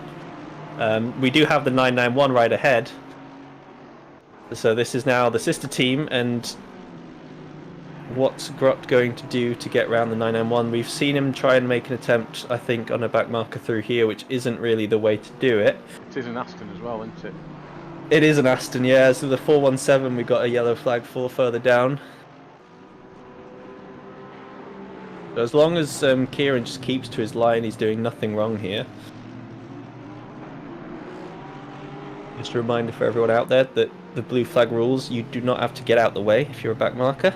Very nice clean overtake though from Grot. Found the inside, just took a different line and worked out perfectly. Now is there team orders behind? It looks like there has been. Oh, they're actually in the pits. Okay, so the 991 goes into the pits. That's them. I feel like that's a bit early for them. Let me double check. No, that's almost a full stint, 51 laps. So there's a few cars. There's a few, yeah. So I didn't realise we're actually we're at the end of the stint timers now. So they've got 15 seconds now that they're going to take on top of their regular pit stop, and whether or not they're carrying any damage. We've got Lulu and Vargas that are also got an extra 10 for each other. The 417, another yellow flag, and the 63 now. Lots going on down here. Ambrosio, very, very wide. Very wide indeed. He's had a massive incident there, and he's straight lining the corner, which I'm not sure is the right way to do it, but going straight into the pits. That looks like a fair bit of damage because the windscreen's a bit mashed up. But yeah, lots on the left-hand side. So if that's car contact, might explain why he ended up so far wide. There's the 991 now coming out the pits, and we've got our resident American and the designer of the car, John Bianchi, and the car is still carrying damage, so for some reason they've elected not to repair it. Not too sure why. Personally, I'd always be one to repair any damage just in case, because you never know if you're going to be involved in an incident that's not your fault. But that's not my team, that's my sister team, so, you know, they might have their own different views on the matter. What do you think about that, Chris? Do you repair always, or do you just... It depends how much damage it is, as to whether I bother repairing or not. I didn't bother. Yeah. I had 3 seconds damage on Tuesday night, I didn't bother with that. And this is the 417 car. Just loses the back end on his own. Oh! Gets assisted round. Stranded in the middle of the track. That seems familiar to something we saw Reverses into earlier on in the tyres. race, you know, the car losing it there and then getting hit behind. Yeah. Have they set the precedents, the stewards? Precedents? Well, I think something else must happen because that's Yeah, something happens later on because they go off at the corkscrew again. so it must be the damage that they're carrying that's causing. Yeah, it's struggling, aren't they? Doesn't look pretty. You might be right, Mike. Which might. Oh, so they've had a sideways moment there. So yeah, the car's very, very much damaged. There goes Very similar. another A Lexus. very similar Lexus. Well, you're very limited on what you can do with the Lexus, aren't you? Unless you make your own livery. Now there were 2 cars involved down here, one right away, and then one further down. So they've had a snap. Oh, and it's the Ferrari again. That white Ferrari's been in the wars. They really have been. So it had the wobble. Ferrari had a drift in as well. 2 into 1. Bounce over the curb for the Ferrari, and yeah. I now fully understand why they elected not to go back onto the track and just said... Safer off track. Yeah, yeah. Look at all the extra space they've got out there.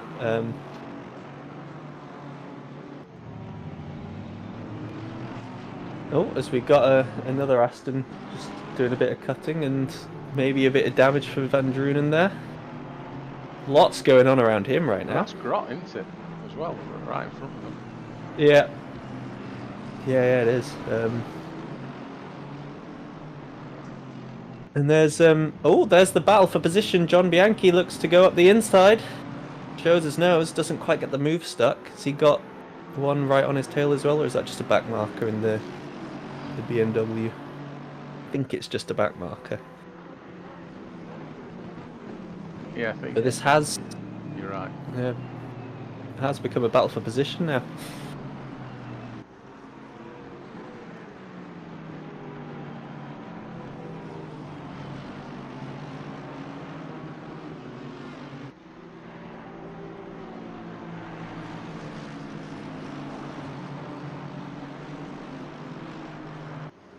Right, if you give me a second, I'm just going to switch headset so this one doesn't die on me. Okie dokie.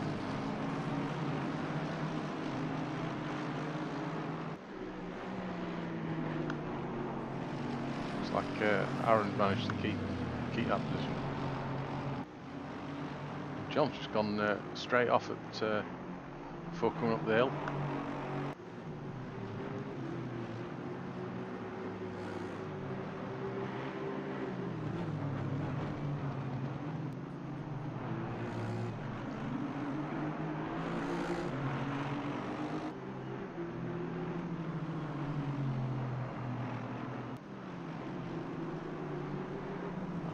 Aston Martin here. It's car 18 lapping car 6. As car 6 comes into the pits.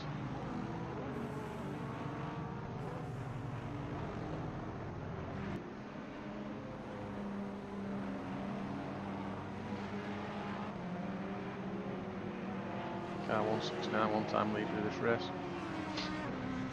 Just swapped drivers to James Mead.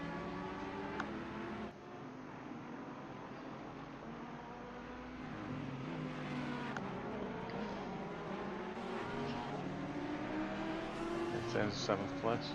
4th place, sorry.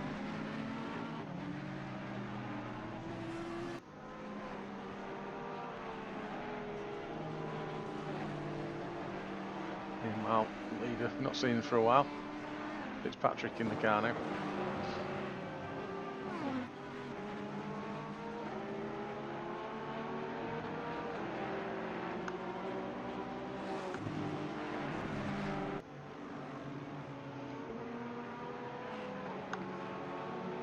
Bout of pit stops.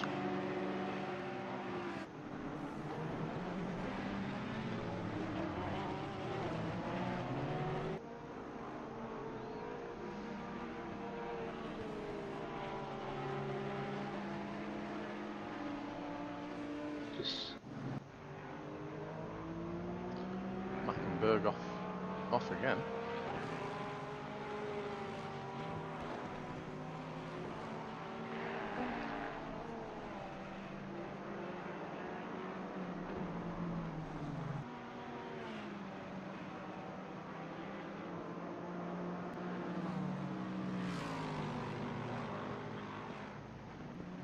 So much going on at the moment. It's hard to know where to focus. There's car 22. Sorry, car 11 in 22nd place. Spa-Fancorchamps gets a drive-through penalty.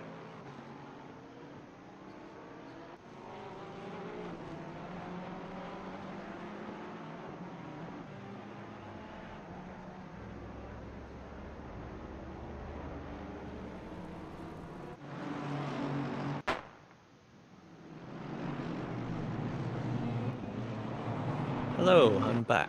Hello. Okay, we're sorted. Nothing happened at all whilst you were honest. Well, I saw a few bits, which included the 991 being off track, and then there's this drive-through here. But yeah, no, I was having some more USB problems.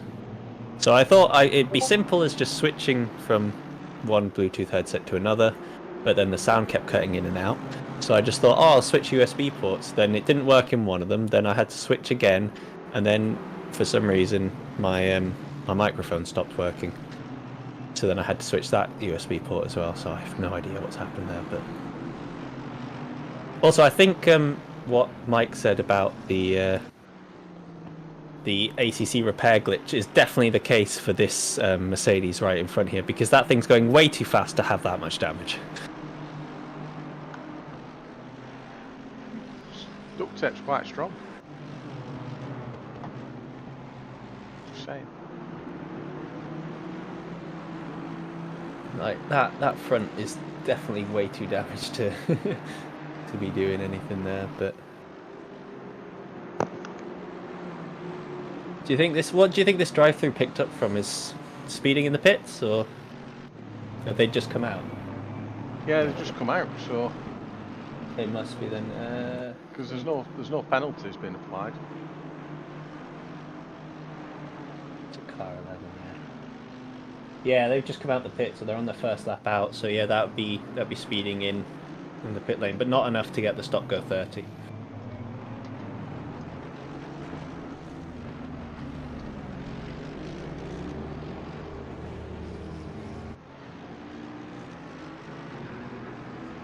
Fast comes into serve that drive-through. Right, so 22nd, how far are they going to drop? So there goes John Hayes Jr. There goes Bellin, Torfs. 8th. I think it's going to be one more, if any. That's twice Here you comes wanted Van der it. Linden. Oh, no, that's the Honda, that's not right. Van der Linden, there he is. He's on the outside, they're right together. Is he going to get back out on time and track? The 36? No, the 36 has got him. Down to 26 now is Van Mellis. Yep.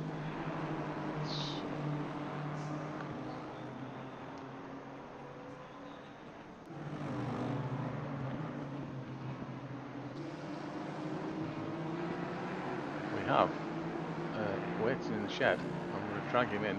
Rennie, our chief steward. Hello, Rennie. Hello, good afternoon. How are you? We're fine, thank you. It's been a busy day for you. To be fair, Oh. there weren't that many incidents.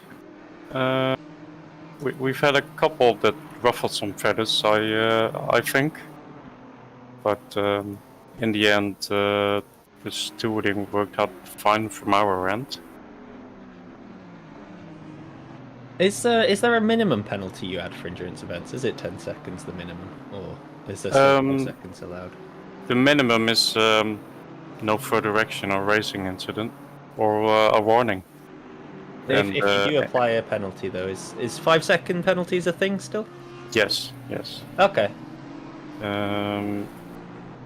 Though, yeah, a 5-second penalty is given for a light tap or, yeah, just a light touch and a light spin, but a minor incident really. But we haven't seen them so far, in our opinion. Most incidents, well, we've given one penalty if I look at my sheet. But most incidents have been more severe in our opinion. So, do you want to just explain to the world of YouTube that there's several of you reviewing the instance, not just the one person, and how you go about reviewing the penalties? Yeah, sure. Well, for this race, I am in the server the whole time, just so I have every replay. But usually, we're with 3 stewards, sometimes 4. We've had 1 appeal already, so we ask, I think, 2 other stewards as well to have a look, and we just showed them the footage of the incident that was appealed, and we didn't give them any comments on why it was appealed or the penalty we gave. It just watch the incident with a neutral input, and then make up their minds, and they ask us what has been appealed. Is it the penalty itself or the amount of time they've been penalized, and we basically it's a whole new team looking at it, and they ask us questions about why we gave a penalty. And they make up their own minds. We do not influence them at all. And sometimes they disagree and a penalty gets overturned. And sometimes basically they think the same as we initially thought. And we've had one today that was a negative result from the appeal perspective. Yeah, So the penalty was reapplied. It's always said that a team feels like they don't deserve a penalty.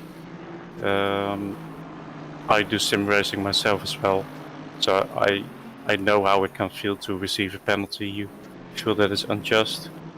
But yeah, as a driver, you get into it with the emotion of driving at the time, and I can see why people get frustrated by it.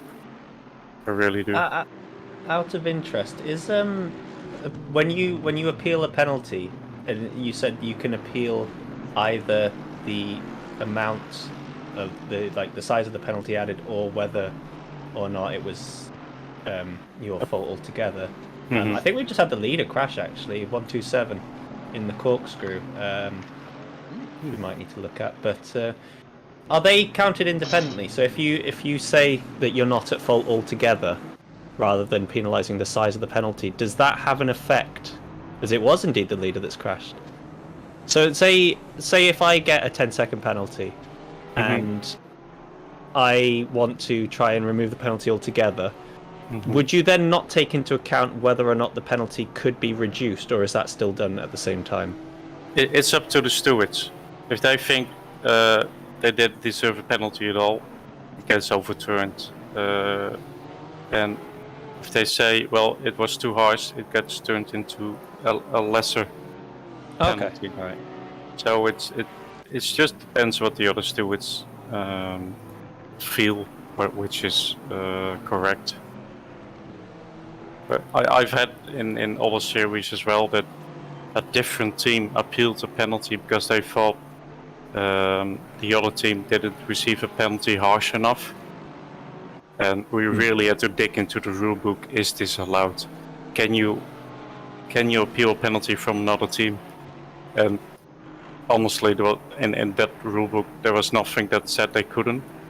And they actually won the appeal, so the other team got an extra 5-second penalty, which is hilarious from one point of view. But it really goes into, well, like Formula 1 FIA sort of stuff, where we have really strange things with the professional top teams in real racing. Yeah, that is interesting to think about, and yeah, I mean, as long as it's not there's not a rule dictating no, you can't do this, then yeah, it's fair enough. As I think it's a first for everything. Yeah. Well, while that was all happening, I think we got a replay now of what happened to our previous race leader, who's now sat in second. The corkscrew claiming many, many more victims. I did see the 991 pop up as a yellow flag earlier. Here's the leader, just bit too eager on the throttle. It's so easily done. That's why we've seen it happen so much. I think the 415 had done the exact same thing just before we got into the replay. The problem that the leader had is just look at how many cars were right behind him, not giving him the chance to go. Because you're stuck out in the middle of nowhere, you've really got to wait your turn, essentially. Basically, wait for the second place guy to come, which is what Which happened. there he is. Yeah. At least it doesn't give you guys, the stewards, any more to worry about there with an possible unsafe rejoin. Out of interest, actually, there was something that was mentioned earlier on in the race where it was between myself and Colin. If you have someone who goes for a bit of a silly move and properly dive bombs you into a corner, but you as the car ahead realise and you turn out, do you look at those as well and possibly apply penalties if they were to be, brought up, if someone was to make a report? Technically, because there's no contact, so no car takes any damage, but obviously the car ahead had to pull out to avoid there being an incident.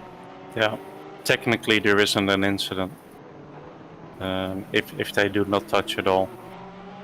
But it does get reported sometimes, and it really depends on the rule set you're working with.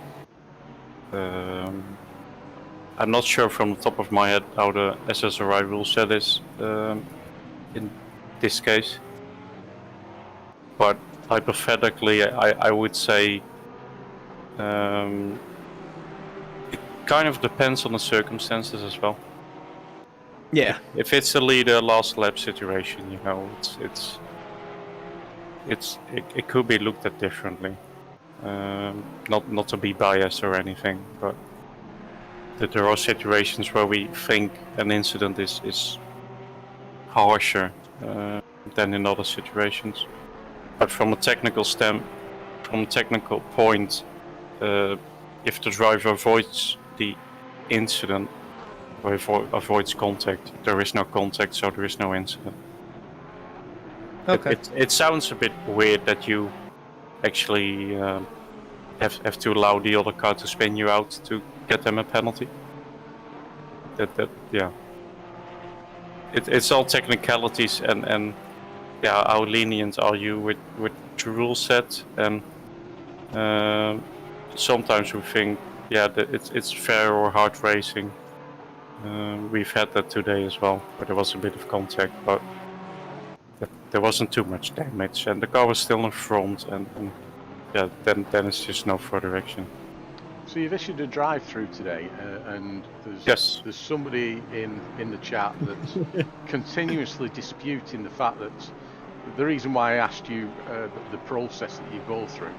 Mm-hmm. He seems to think that you're a mate of the car that was the aggrieved, and you've issued a drive-through to the other car because the car that got hit is your mate, which I think is a bit, to be honest, I'm going to say it is very disgusting to even think that, and I've tried arguing with this person in the chat. I don't want you to comment directly on the drive-through because you're giving him the satisfaction. Mm-hmm. But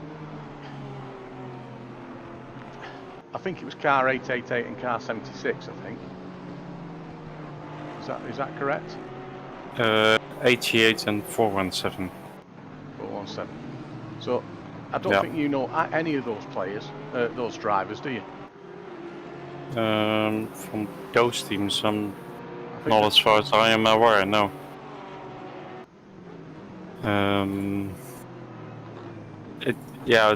It's hard because people feel like they're being punished for something harder than other people, and this happens in the amateur level, but also on the pro level. Just to make that clear, I know pro drivers who think they are personally being penalized harder because they are famous, they are big streamers.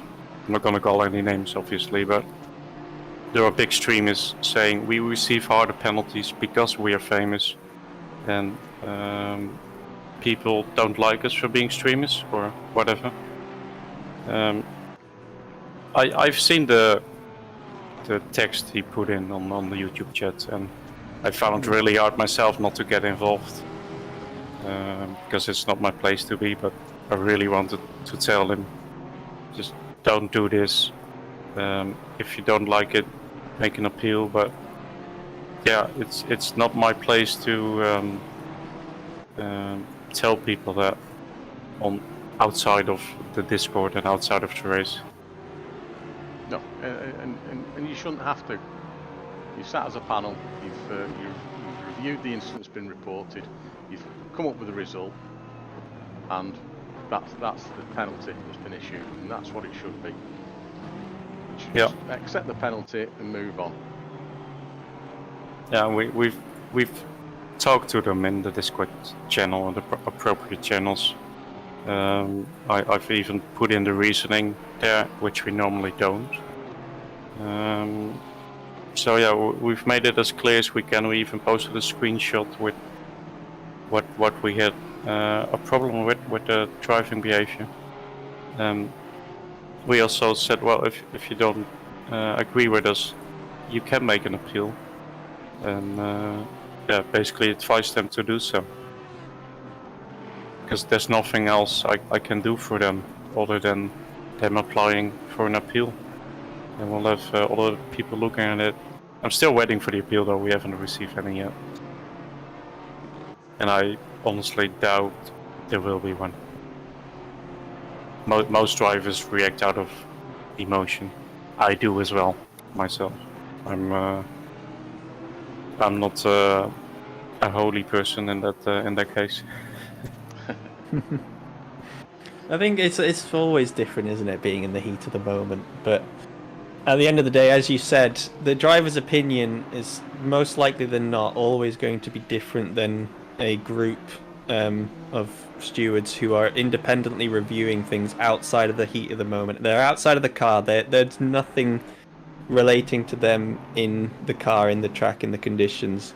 So there's nothing that might manipulate them to change their outlook, whereas obviously the guy in the car is going to be biased towards his own car, towards the situation in it, and they're going to be for the most part, I think a lot of drivers can get hot-headed because, you know, everyone is at fault. I've been at fault for this a lot. It's taken me a long time to realize that when you're driving, you see things differently in your own perspective because you're in cockpit cam. It's your camera view is limited. When you get all the other angles that all the stewards have access to from the replay system, you take all that into account.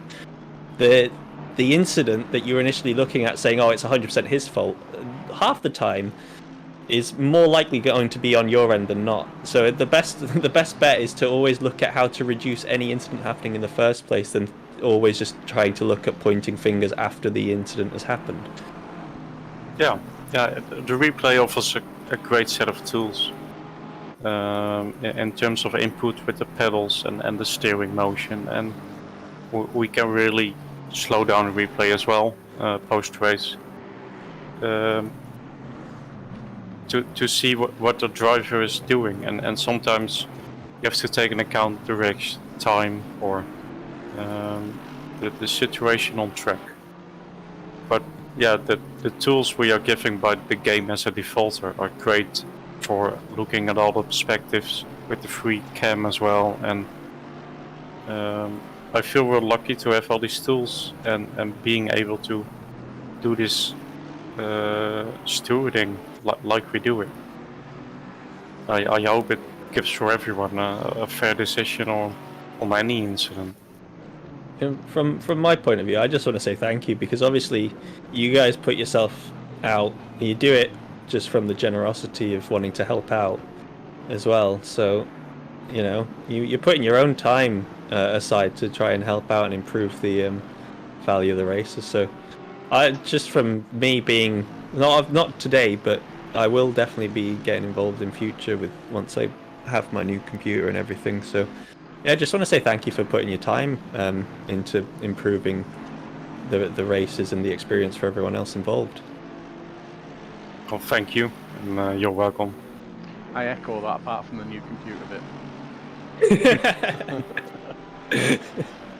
One can dream. But, thank you very much for your time and coming and explaining your process. It is really appreciated. When's your next stint due? For It's about now. Okay. Ish. We've accumulated some incidents since the last stint.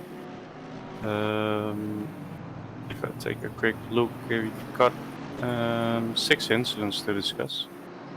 So I'll jump back into the team and get on it. And yeah, our way of working is we discuss and investigate all the incidents, and after we've done all 6, we hand out the penalties all at once. So you'll be plenty busy, I assume, in I think about half an hour time or so. Obviously, we appreciate the way that you post the penalty decisions as well, because it's just copy and paste for us. Yeah, fair enough. All right. All right, thank you for having me. Thank you for coming, Rennie. Appreciate it. All right, good luck broadcasting. Thank you. Cheers. Oh, I don't know about you, Patrick, but I did find that very, very informative. Yeah. Yeah, the appeal process was an interesting one. I wasn't aware that they'd give it to 2 independent reviewers who weren't involved in the first one. So that's nice to see as well, that you do take advantage of having a decent sized stewarding group. But no, yeah, very, very, very good information indeed. And the other point you brought up about free time and everything, people probably aren't aware that no one in this community that's doing all this work yourselves, as commentators, you, Sam, Colin, me as a broadcaster and controlling all the entry lists and general admin of the event, the stewarding team entirely, the rest of the admin team, sorry for not naming them all at once, but Baz Van Melle, Sem Spenkley, Anthony Terhorst, Chris Vickers, they've all done this in their own free time. Nobody's been paid for it, and we put these types of events on every 4 weeks. So it's a huge task to get, and it's great that we've got so many drivers that have come and join the race and wanting to join. I think we've actually got a problem for the next race, because we've got 52 teams that are currently signed up for a 50-spot race. So some may drop out. We may be fortunate. Some may drop out, and we wait and see. Yeah, otherwise we're going to have to go on a reserve list. Correct. In the meantime, though, should we get back to some racing? There's a lot going on here. Yeah. We did miss, obviously, the big change for the lead being one of them that we sort of half saw in the replay. Well, yeah, well, we didn't miss it then, did we? If we saw it in the replay. No, but that gap has since grown to about 12 seconds in favour of Valenduc, which I'm actually quite surprised about. And then we've still got Engelhardt and Schroeder fairly close together. 4 and 5. I don't know where James Mead is on track in the 169, but he seems to have a little bit of a gap. Do you want to pick a car and we'll throw a camera at it? Okay, go for Senatore, 94. The BMW. He's close enough to Sandoval. I don't know if that's switched the other way around or not, but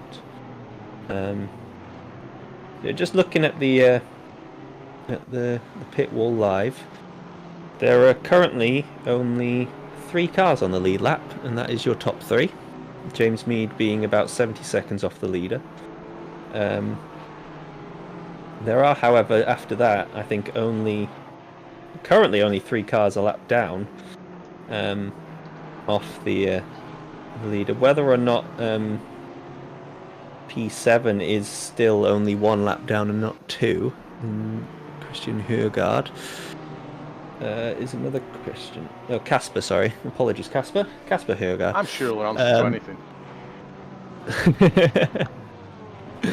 Whether or not, he's still only been lapped once is another question. What number is he? He's 42. No, he has been lapped twice because the leader's just going across the start-finish line. So yeah, your top 3 are still on the lead lap, and then the next 3 are only a lap down. Everyone else after that is 2 laps plus. So we are getting a bit of a spread now at the upper end. And your team is still in 6th place, having served the 10-second penalty as well. So that's great to see. Yes, we've got Matt back in the car, our fastest man. Still going strong, I see. Even after doing the 2.4 by himself last night too. We had 4 of us from Snackinson's doing last night's 2.4 hours. All doing it solo as well. We put ourselves probably at a bit of a disadvantage by doing that, but I don't know. It's nothing permitted. wrong with the It's permitted with a in the long 2.4, so. Yeah, no, I just mean a disadvantage in terms of tiring ourselves out because my shoulders are a bit achy after that, and I'm not even getting in the car today. Whereas Matt's now on his 2nd stint, and then Dan also not feeling great after his. So we see car 666 has a yellow flag out. That's Dimitri's Who would car. that be? Oh, the Dimitris. Oh no, back down to, I think, probably P18. Or is he still ahead of Chris? Looks like he's managed to stay ahead of the 333. No, he's not. You can see on the track map. That's just not updated yet. There we go. Down he drops. P18. No. So Vickers is back up to, he's up to 17 now, isn't he? 9 Yes, yeah. 9 So seconds behind. he's been up and down a little bit as the 333. So even after a stop-go 30, and I think they had a few moments where they've been off in the gravel. 17th is still a decent position to be in. Out to 45 teams, 43 teams actually started, didn't they? It is. On such a short track. And they're still all going. Yeah. I noticed I can't see Colm's team anywhere. Is that the 27? 27, yeah. So I think they might have dropped out now. Yeah, it does state that they're 100 laps and 74 seconds down off the lead right now. As well as, can you see car 934 on track? Because they might have been another one to drop. I can't see 934 at all. No. Yeah, because they're also 70 laps down. So I think we may have lost 2 cars. But everyone else so far still going. Yeah, two cars down off the bottom. Interestingly enough, car 39 currently holds the fastest lap. Do you get points for fastest lap in endurance races? No, you don't, unfortunately. No, okay. So just a bit of pride there for the Bragging Lexus rights of is called, isn't it? Yeah. Oh, yellow flag for 127. Again. Oh, 2nd place again! What is happening to Desmond Fitzpatrick? So he just lost position to James Mead there. I saw Engelhardt and Schroeder go past, but they They're a were a lap lap down, so it's, yeah. So they've unlapped themselves now from Fitzpatrick. It's whether or not James Mead has snuck through. James just coming across the start-finish straight. No, I think he was way too far back still, but that'll give him a bit of confidence. Hour 45 to go. You're hearing 2nd place is having some troubles. Car clearly not feeling as nice to them as it did earlier on in the race. Or it could be the fatigue. other. Could well be. This is his 2nd stint in the car. Oh, the 991's around as well. I think that's John Bianchi. I'm not showing that because you get upset when I show that. Well, it's already happened. That's true. You can't get blamed for it, can you? No, and it's at an odd spot of the track because it's before the kink. They didn't even make it around the kink going towards the corkscrew, so that's a bit of a weird one. There might have been another car at play for that. If not, I have no idea why they'd be losing it on their own, unless they're just, again, bit of fatigue, bit of drifting off. But yeah, that gap at the front's now going to be massive, isn't it? Here we go. 32 seconds. So here's what happened to our second place. Oh, it's kept it out the wall at least. Okay, so at the very least, no damage, just a bit of pride. Just a bit of pride lost on that one, but they're still second. So, you know, they've probably lost about 45, 50 seconds in incidences now. But at least they are still going in the right direction and haven't picked up extra damage for either of those crashes, actually. Because they've both just been spins.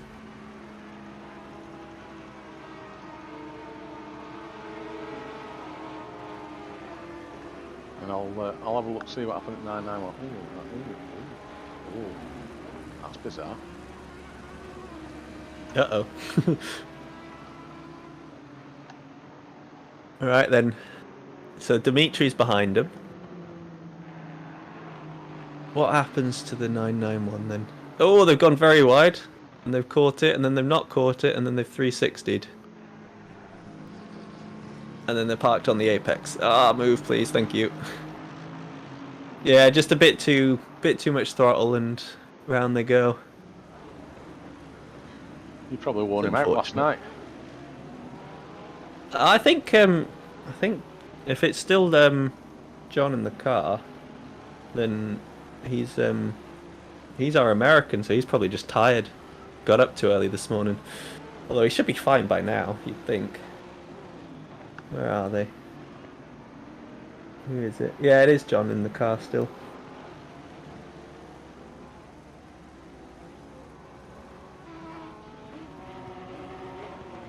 Okay, it's time for the pits, I think, for a few. At least for Van Drunen. That looks a weird place to pull up, though, actually. Well, it depends where they're selling beer, doesn't it, for that team? Well, just in relation to the Lexus behind, that's very much doesn't seem right. The Lexus behind being Mackenberg. Oh, There's a team that's they're set the back in fastest again. lap. Yeah, they were up in the top 10 for ages, weren't they? Yeah, they had a bit of a nightmare. I think it was when you went for your small break. Oh, of course it was. You had a few offs. In fact, I think you were back. That's the car that was driving off from the side of the circuit. With all the damage. yeah. And I guess they've half just given up on that. Interesting. Well, it's nice to see the car at the back here of Draper, James Draper, still going around, still giving it a 40. Despite being 13 laps down, you've got to admire people that stick with it and don't rage quit. As I've been saying, you learn so much sticking it out. This is, at the very least, great information just regarding where you can let cars past, where you don't want to, how to treat blue flag rules. Like, it's a lot of invaluable information that you wouldn't normally get if you're one of the front runners, because it's a lot of the times you find those guys are the ones that are the worst when it comes to blue flag rules and figuring out what they should be doing. But we do have this accumulation here of 3 cars on very different laps, all reaching a similar point in the track. So how is James Mead going to get through here is the question. Because right now, he's not looking very pretty.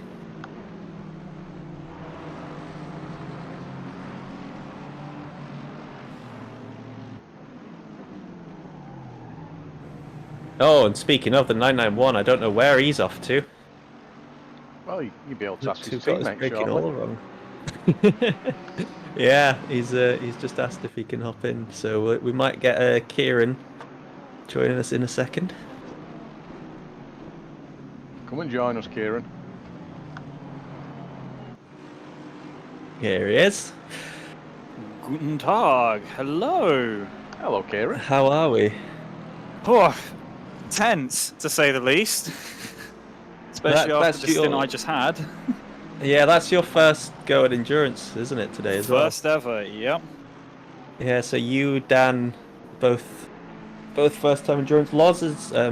Lawrence Bowman, sorry, he's only done one himself prior, and that was a good couple of years ago when I first started out. He was on a sister team back then. So yeah, looks like a bit of a baptism of fire after the great start Dan had. I mean, we fell into a lot of bad luck as well, because I think on both stints for me, we got damage, whether it was from being punted or whatever. Basically, we had time taken off from that. So that pushed us back a little bit. So when I came out, I think I was in 28th or something, and people were just flying by. So I was pretty much caught up in, I think, 90% of the battles that were going on. So people were sending it all around.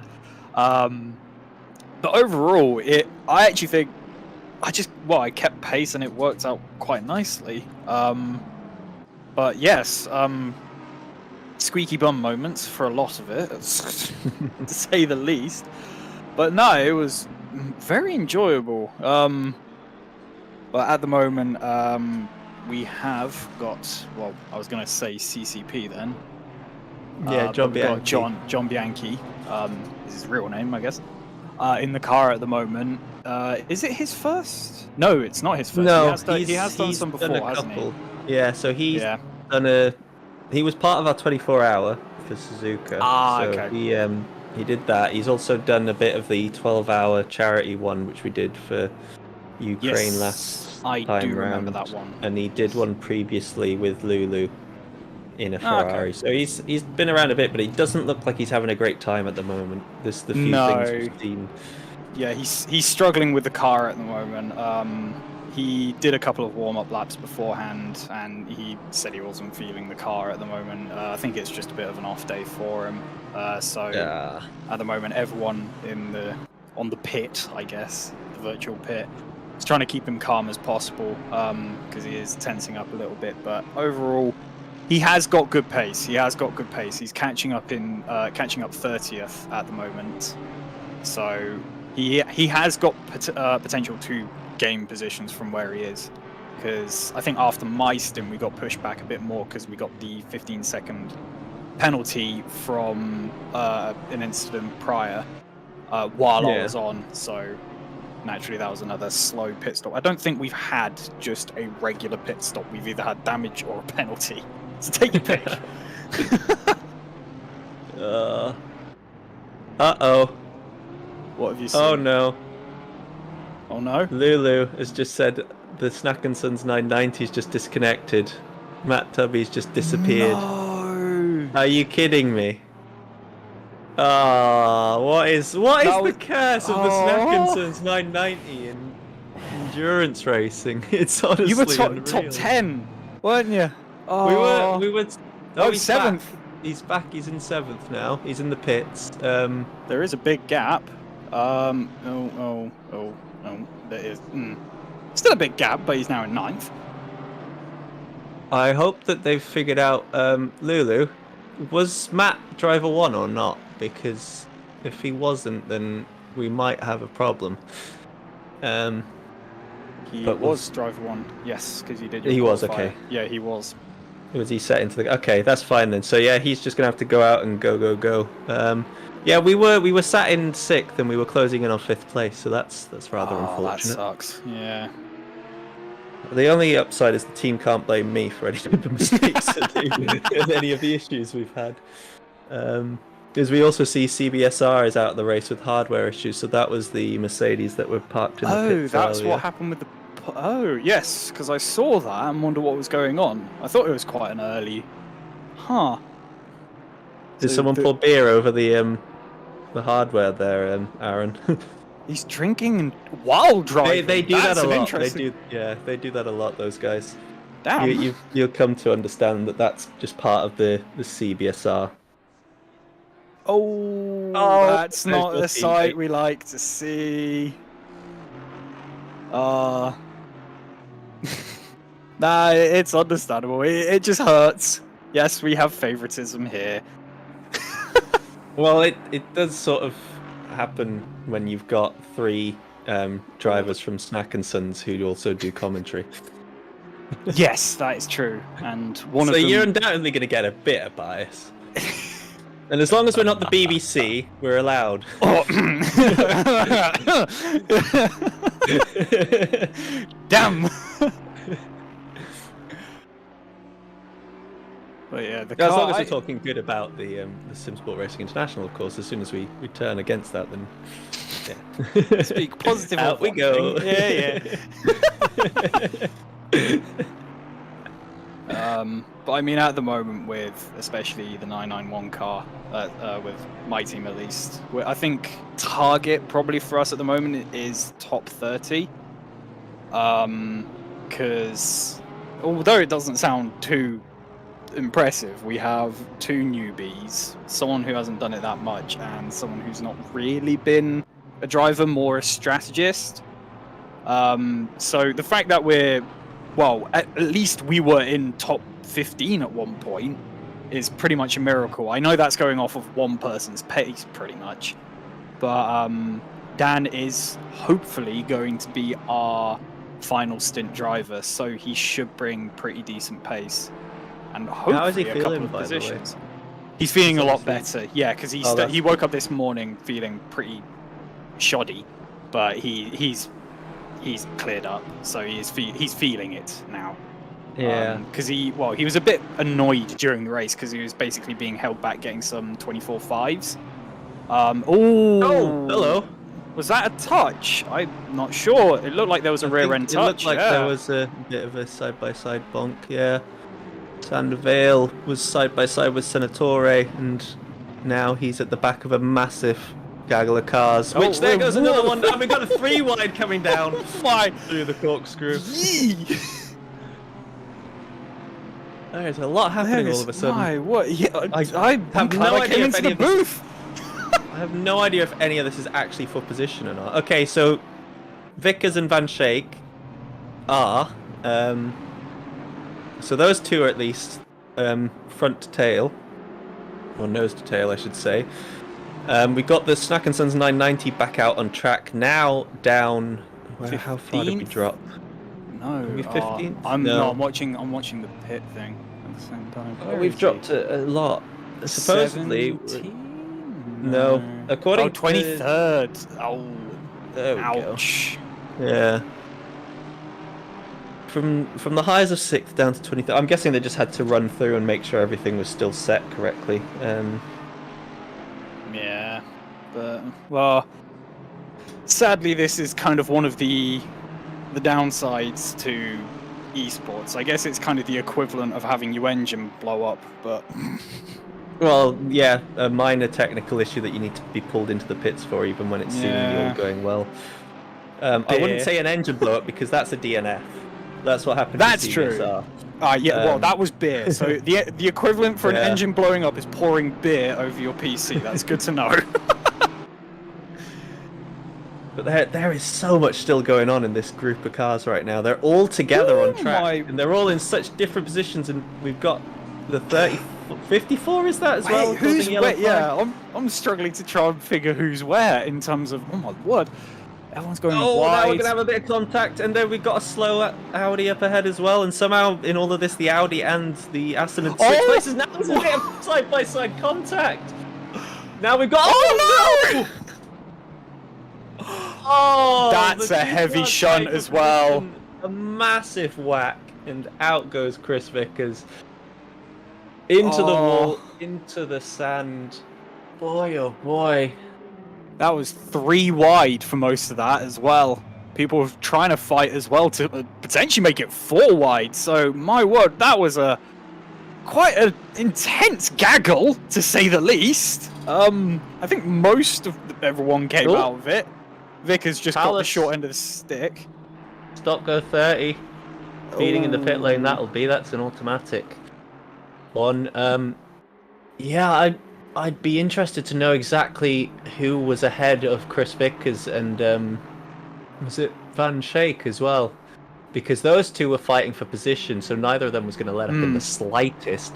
But then you also had, I think, 2 cars that were a lap down, but also fighting for ahead of them. So yeah, it was a couple of battles in there. it just became a lot of side-by-side boinks, and in the end, yeah. So Sandvale gets the drift, has another drift, and manages to catch it. So no contact at all. Nice and safe, secure driving from both of them. Just a little bit of a slide that he couldn't quite catch. Yes, Code Brown moment, normal one, but well caught, so it doesn't lose as much time. I mean, Vickers, despite having quite a hefty shunt, he has now got actually a decent bit of space behind him. Which car's in front of him? 34, so that one is a lap ahead, actually. So maybe he's going to be using that car as a pacer. However, I'm not sure how much damage he's got because it looks pretty profound.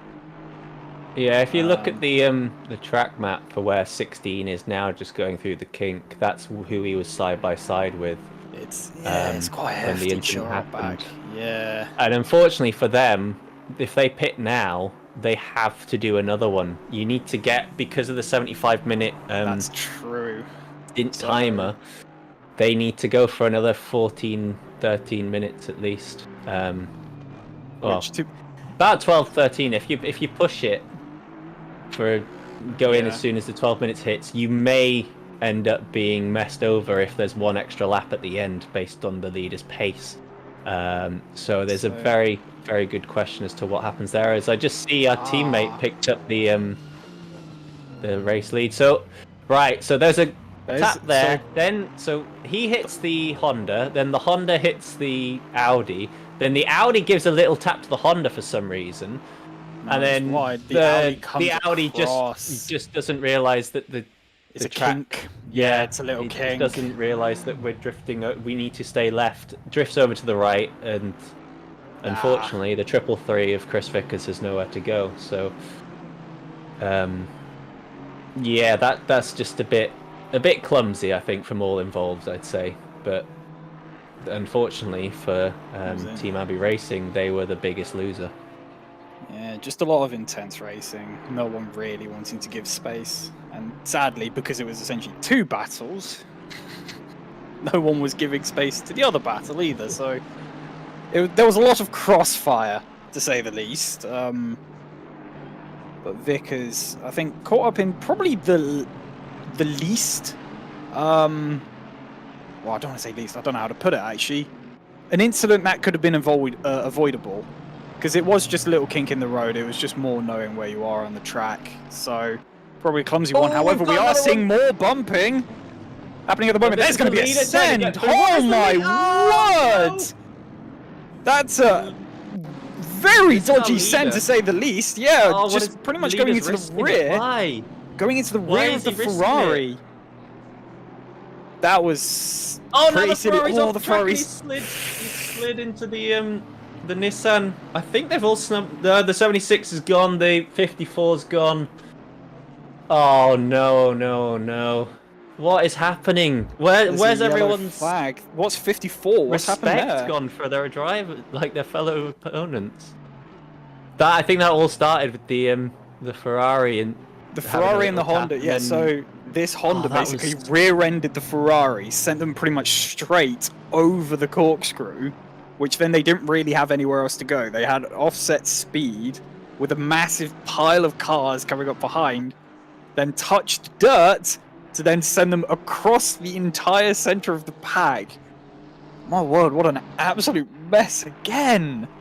You've come into the voice chat here. I've had a bad time. I don't know. It's all just gone downhill. Should I leave? No. I'm a bad omen at this rate. I have to say though, like, I don't understand the impatience from Valenduc. He's got 40 seconds ahead of second place. All he has to do is just take a little bit more time. So there's a little tap from the Mercedes behind. But it's and savable, but then... I don't see the need. And then it just sort of all scales. Yeah, because he's now got dirty tyres coming around here with pretty much everyone pushing on the inside. He goes a bit, and then he pushes too much trying to hold position. I don't know if they're driving for spots. Has a wiggle. Oh, so there's an independent one there. And then there's this one. Oh, my... Okay. I have to say, I feel sorry for the stewards here because there is a lot to unpack in that. There's a lot to figure out. So. Because I think it was a bit of an unfortunate case because there was a Nissan basically boxed in. I think it was the 666, but it was just caught in between the slow Ferrari, who had now just come or just rejoined, and then not sure what car was behind, but a car with now overspeed on him, which then basically just caused a massive Newton's cradle, pretty much, of bumping all over the place. I'm pretty sure we're watching touring car at this point in terms of how these overtakes are being done. As actually, I just saw in the background there was a Mercedes that just went incredibly wide. I think it just got pushed off the track. But it was very messy, very, very messy. Oh, we've got 54 round again as well. They got a yellow flag further down. Not quite sure what's going on there. Probably just lost it on their own based on the position. But I'm just taking a breather. I just think we need to relax in here in the broadcast booth. Just see if maybe they also relax on track as well. It was the 54 again. Oh, it was the Ferrari. Something, I think that Ferrari's damaged quite badly. Right, so here's another view. Here's it again. Yeah, little tap from the rear. Tap from Valenduc just being too eager. Then the rejoin forces them to end up 3 wide. Then the guys behind, the 76 has a bit of a drive. The Nissan has to let up. Then the Nissan's scared of the Ferrari's rejoin, which I think is fair, especially with the wiggle it has. Unfortunately, he doesn't have space to drift out wide because the 76 is occupying that space. So it just ends up all being a bit comical, all because of I don't want to be the bearer of bad news, but I think that all originates with Valenduc just being a bit impatient. And the problem there is they're the leaders and they have such a massive gap to second place, but that could easily come crashing down if the stewards see fit that they were the ones to cause that 4-car incident. It very much ends up being down to what the stewards see fit for that situation. But as I said earlier, there is a lot to unpack there. There's a lot of it's a bit of a dominoes effect, I think you have to say. Yeah. In terms of that one little tap at the start for causing 3 cars in the end to end up off track. So yeah, I don't envy the job of the stewards right now. I have to say that much. Because I don't know where you'd start. Then obviously the ways it could be looked at as well with the, I don't think it was it was a bit of a dart across sort of rejoin from the Ferrari. We should stop unpacking. Well, I think we just need to move on. We don't need to. We say what we see, and we add our own opinion, and then we move on. We don't want to burn out our brains doing this. Yeah. We currently sit with P23, Oliver Anderson.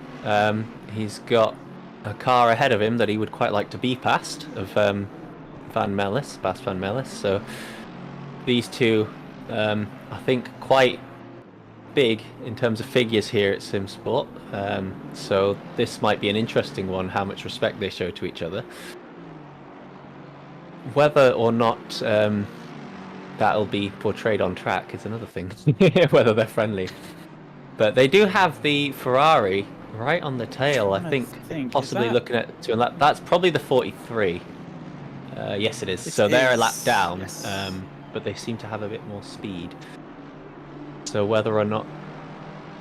Yeah, as Matt's with the fastest lap, now up to P20, so he's just made an overtake on Van der Linden, trying to regain a little bit, going towards the front end of the field once more. But I think, realistically, well, 5 seconds to Royal, and then I don't know how far it is off Dimitri Schenk thereafter. But I think now it's just about taking it one position at a time. An hour 20 to go. Just shy of hitting the final pit position. This is now going to throw the Snackington's car way out of sequence as well. Yeah, because of that extra pit stop. Matt's doing a second. Hello. Oh, that Audi! Hello, hello indeed. What's happened here? So the BMW and whatever fight we were watching earlier on, the Beamer I think has gone wide. Yes. No, Anderson and Van Mellis. So, is it Anderson? Oh wait, it Oliver was. Anderson's through now. Van Mellis has dropped a good few positions. Well, one position in the standings in the overall, but a fair few positions on track, and is now about 4 seconds off the back of Oliver Anderson. Whether or not that was assisted is another question, but the Audi was having a hell of a wobble while getting past him. Well, I think it wasn't like an aggressive rejoin, but I think it was from a rejoin because it looked like it was from an incident coming through the corkscrew, because the Beamer, which we're watching at the moment, Van Mellis, was going pretty slow coming back on the track. So what happened there, I'm not sure whether there was contact, but something definitely happened around the middle of sector 2 on that one. So whether we can find out, I'm not sure. But at the moment, the Beamer does seem a little off-put from that one, as the group that has just overtaken him seems to be gaining a little bit of space on him. Yeah. So maybe a bit shaken after what happened. Yeah. Well, there's still an hour and 17 to go. Are there going to be any teams that have to splash and dash? Let's see. I've got the top 10 up right now. So far, looking just fine for them. The 94 actually is going to have a bit of trouble. They've got 3 minutes left on their current stint time, so they're going to be pushing it close. As car 6 is round. Who is car 6? Anyone of note? Sim Racing Holland, they've not had a very good day. Oh, whoa! Oh, whoa! What is... Have we got the 666 off just It's further another ahead as well, but- corkscrew. Oh, no. Oh, no. Yeah, the corkscrew has been the pitfall of today. I don't know. I don't know what to say about that there. Whew. That's one that's possibly due to an unsafe rejoin, or just so happened that two other cars were... Well, it was really unclear because it looked like cars were just piling up going down the corkscrew. So whether it might have been someone's spin. Yeah, it could have well just happened that he was waiting on the outside to rejoin, and then two others also happened to have crashed at the same point and gone gone to join him in the corner. Whether or not they all spun on their own is another question. But big pile up once again.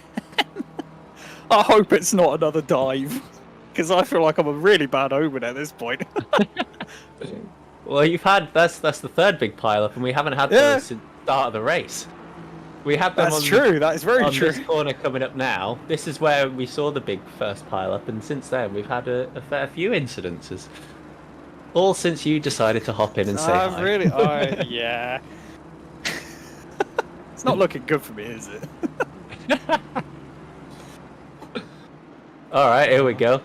So which one's this? So this is. So this is Bass, and this is the Ferrari. Where is he going? Where is he going? Where is he going? Where is he going? Oh no! That's the Italian team, the 43. I'm not too sure what to say on that one.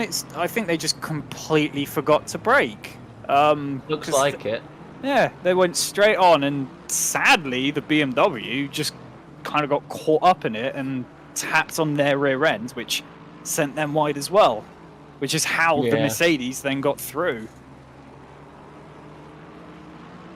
Gosh. So I am making really messy racing at the moment. But we are getting in the meantime. So car 94 has gone into the pits. They managed to do an hour 14 and a half But that on the they seat are time. It's going to be cutting it very fine. very close. So if we do get an annoying overlap for the sort of pace from the leader, they could have some issues. Okay, I Out think of it's when they interest, leave the Chris. pit lane, though. When you leave the pit lane is when the starter.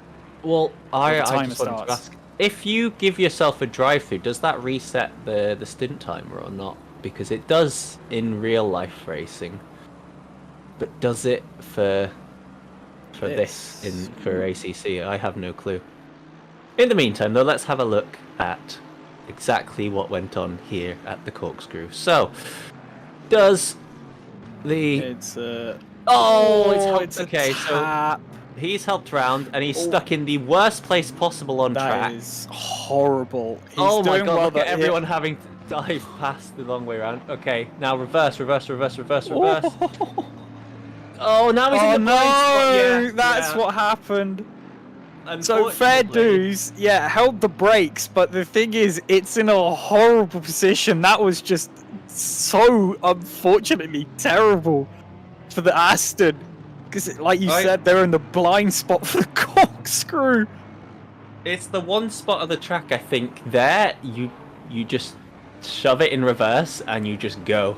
You just leave that position completely because no one can see you, so they have no Yeah. idea where you're going to be on that corkscrew. It's the one time I actually do suggest don't hold your brakes. Just move.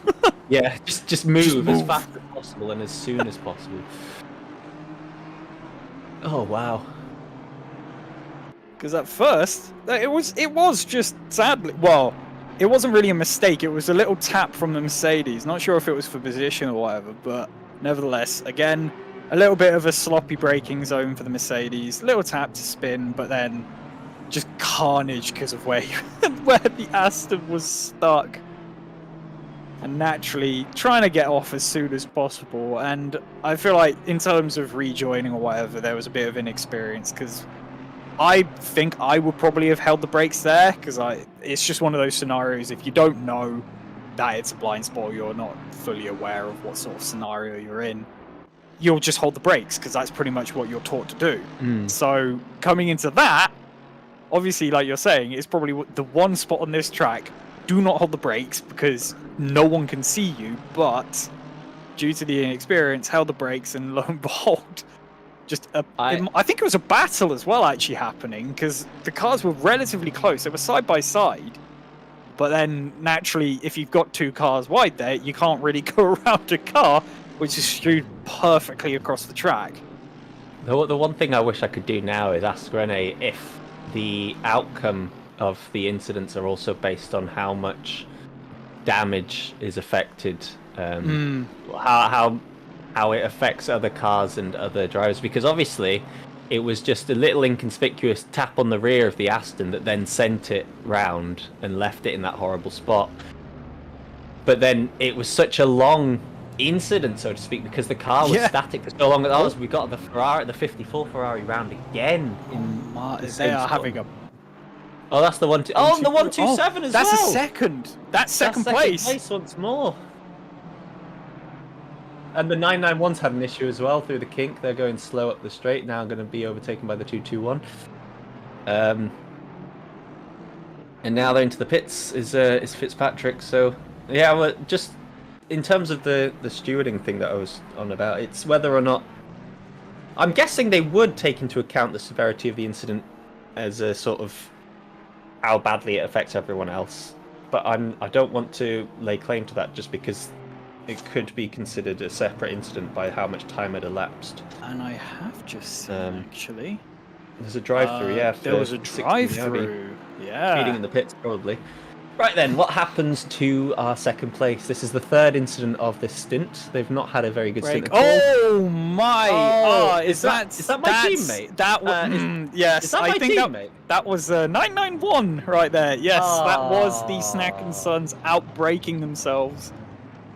Oh no! Oh dear! Oh dear! Oh dear! Well, there's a penalty coming for us, and I don't know what happened to the Ferrari, but he seemed to slide over and join the 127, just out of friendliness. Wanted to say that was hi. very odd. Wanted to say hi. Yeah. Yeah, he did. Just got it all wrong on the brakes and went over and slid next to him. But that's definitely going to be a +1 for Matt in the murder chart, but that we have in the Snackensons Discord. Actually, we were questioning earlier on, because Dan had the incident with the Mercedes when he went into the rear end of it. Is that classified as a murder? Because the Mercedes did brake exponentially early, but I haven't seen that, so I'm unsure. we will have a look. I feel like us as Snack and Sons are probably going to do a post-race look through, just to tally up all the murders that we've done. You'll need the full replay for that. Yeah. But yes, that one I think is a bit of a, sadly, a clear strike. Yeah. For Matt, I'm just trying to find him actually. 991. Oh, that might not have been Matt. Well, That no, the might- 990, wasn't it? 991. Sure, No, it that was. was 991. Wasn't it? Wait. No, you're no, confusing me. because- Oh, was that because, 990? Yeah, Alex is in chat saying that it happened, so it was definitely the 990. It wasn't your car. Your car was involved in a separate incident through the kink because they had a yellow flag, a go slow flag on them. Okay. So it's not been a good second half of the race for the Snack and Sons teams. No.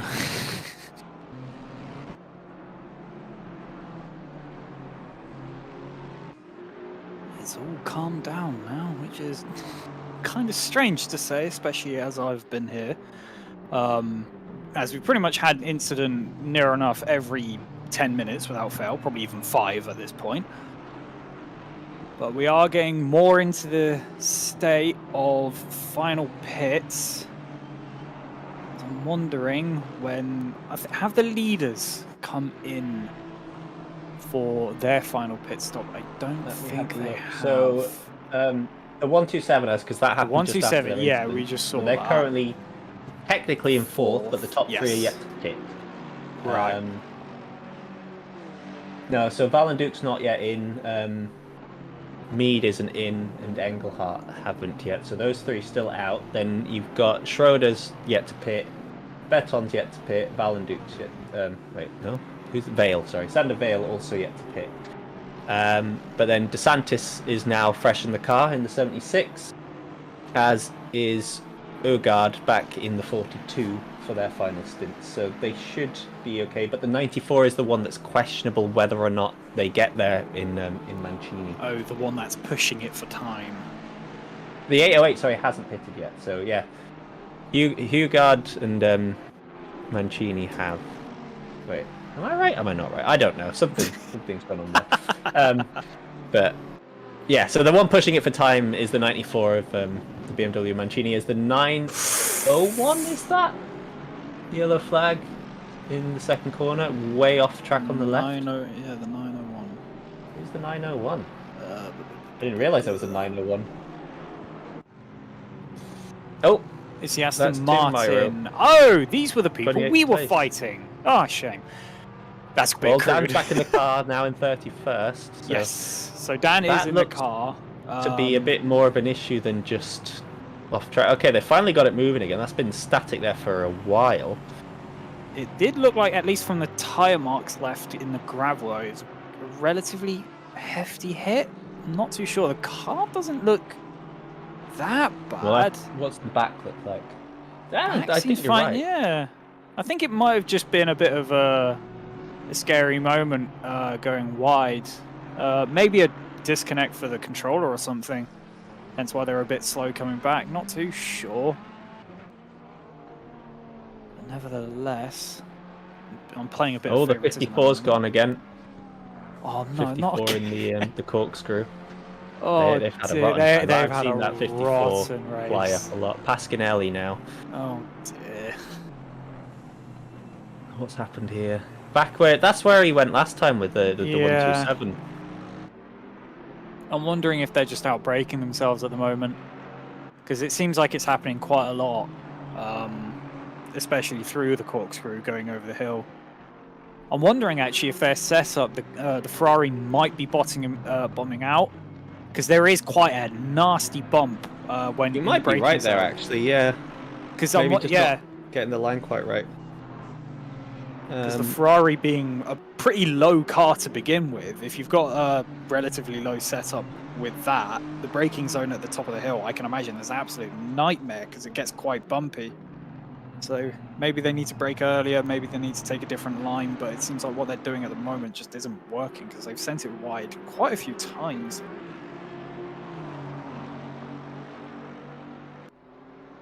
Well, we're reaching the hour mark now. Hour, 3 minutes and 45 seconds to go. So, getting down to the business end of this race. Top 3, as mentioned by Desmond as well, still to pit. So, whether or not there's a slight reshuffling, we'll see. Oh, he's on the pit so this exit. car's come out the pit, and they seem to be experiencing some issues because they're very, very slow out the pits. Is the pit limiter stuck on? Oh no, They not found the pit limiter, and is it still stuck on? Yeah, so he just pulls out to the side. You might be right. Oh, so those There tire may marks I have was looking at wasn't actually theirs. So they've just pulled over to bind the pit button. Possibly. We don't know. There could have been some other issue, maybe a lack of force feedback or something that they didn't want to push. But my guess is, yeah, there was an issue with the pit limiter staying on, and they've had to attempt to sort out. As I see, the leader, first and second, both in the pits. So Mead and Valenduke now in the pits. So Engelhardt technically takes over second for the meantime. But yes. I think he is still a lap down on the leader, so that wouldn't be first. So yeah, Taylor now, the 127, regains second place. With the fastest lap as well. Just gone full purple. Fine. So here's the 54. Are you right about bottoming out over the curb? Yes. Oh, no. I don't think that was bottoming out. They touched the dirt on the inside right. There's a little... There's a very little dip there for the dirt. I think we're trying to find it there. Because you can see where... If you watch the... what's it called? The apex vanishes and goes to dirt. They don't realize that, and as you'll probably see here, if we get it, here we go. Yeah, we're gonna touch over the curved line. We touch dirt, and that's going to be on the brakes as he bounces. Yeah, so he and you're turning right. The curb. But what's funny is that happened to them just a few laps prior when they went and slid in sympathy with the 127. So I think that's just they need to work on their line more than anything. We have a drive-through for car number 89, currently in P11, Lund. Drive-through. That would be probably speeding in the pit lane. I don't think we've had another swing of the steward's baton yet. So yeah, we were told, I think about 50 minutes ago, that we were going to have the. Well, there was a 30-minute or so notice, but clearly there is a lot more to talk about than they've realised with some of the previous ones. Yeah, they've probably been starting looking at incidents, and they've been given another one, which they've been looking at that, and then another one's a bit. They've just had it piled up. It's the entire joke. It's the joke of paperwork. Yeah, they've got paperwork just constantly being dumped on their desk. Sorry. As we get Dmitry Schenkin chat to join us. So, just for reference, the 89 car extended its maximum stint driver time, so that's why they've got a drive through. But I am happy if Dmitry Schenk and Wouter wants to come in to say my leave. I've been here a lot longer than I was hoping to. Well, you're the broadcaster, so, and you were prepped. That's for this, cheating. You know? I'm here, Patrick.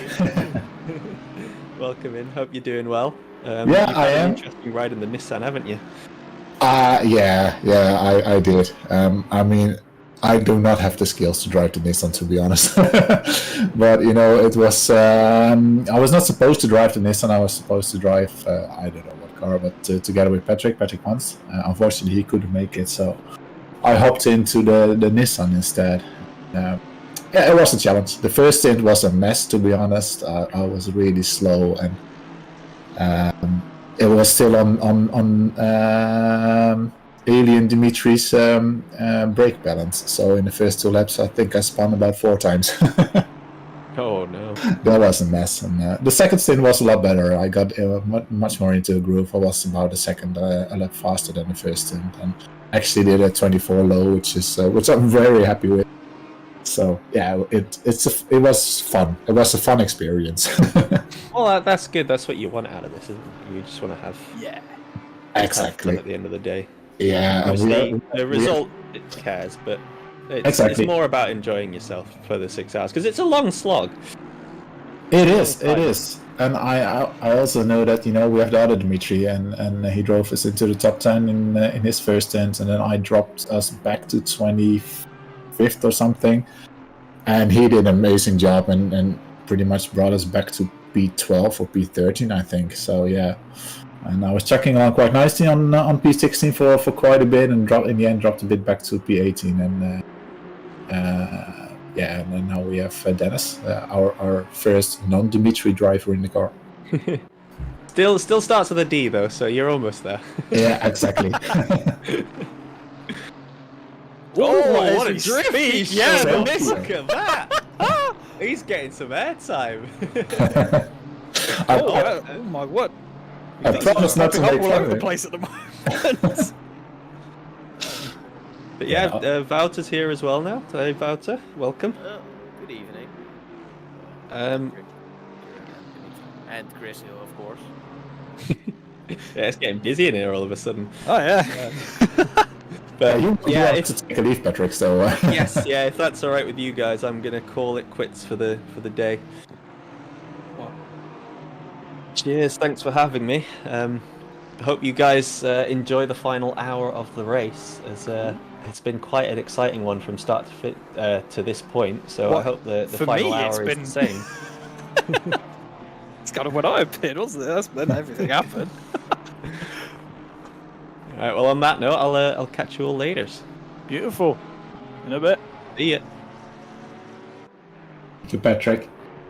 So yeah, I'm having a look at where we are in the race. We have just under an hour to go. You've been here for a bit, Kieran? I've been here for about, how long would it be now? About a solid 40 minutes maybe. And pretty much in the entirety of that time, I think about half the incidents of the entire race have just happened in that. We've unfortunately seen, I believe it's the 54 Ferrari, have an absolute nightmare at the corkscrew several times. We've seen some...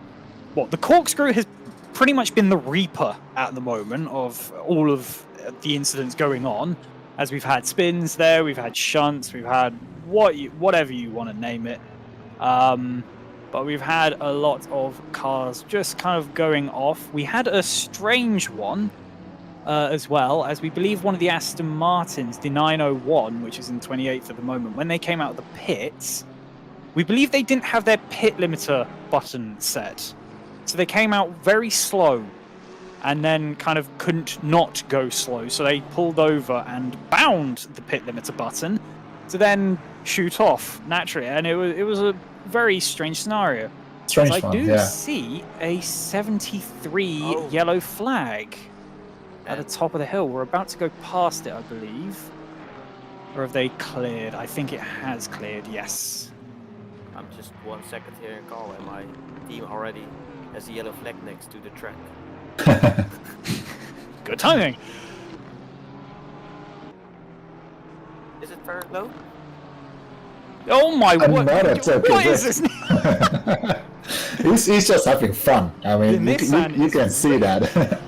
Dennis had some trouble as well getting out of the pit lane because he, for some reason, the downshift didn't work. So he was stuck in fourth, and then even though the downshift didn't work, he decided to go up to fifth and then up to sixth. And I'm like, why do you go up to sixth if your downshift is not working?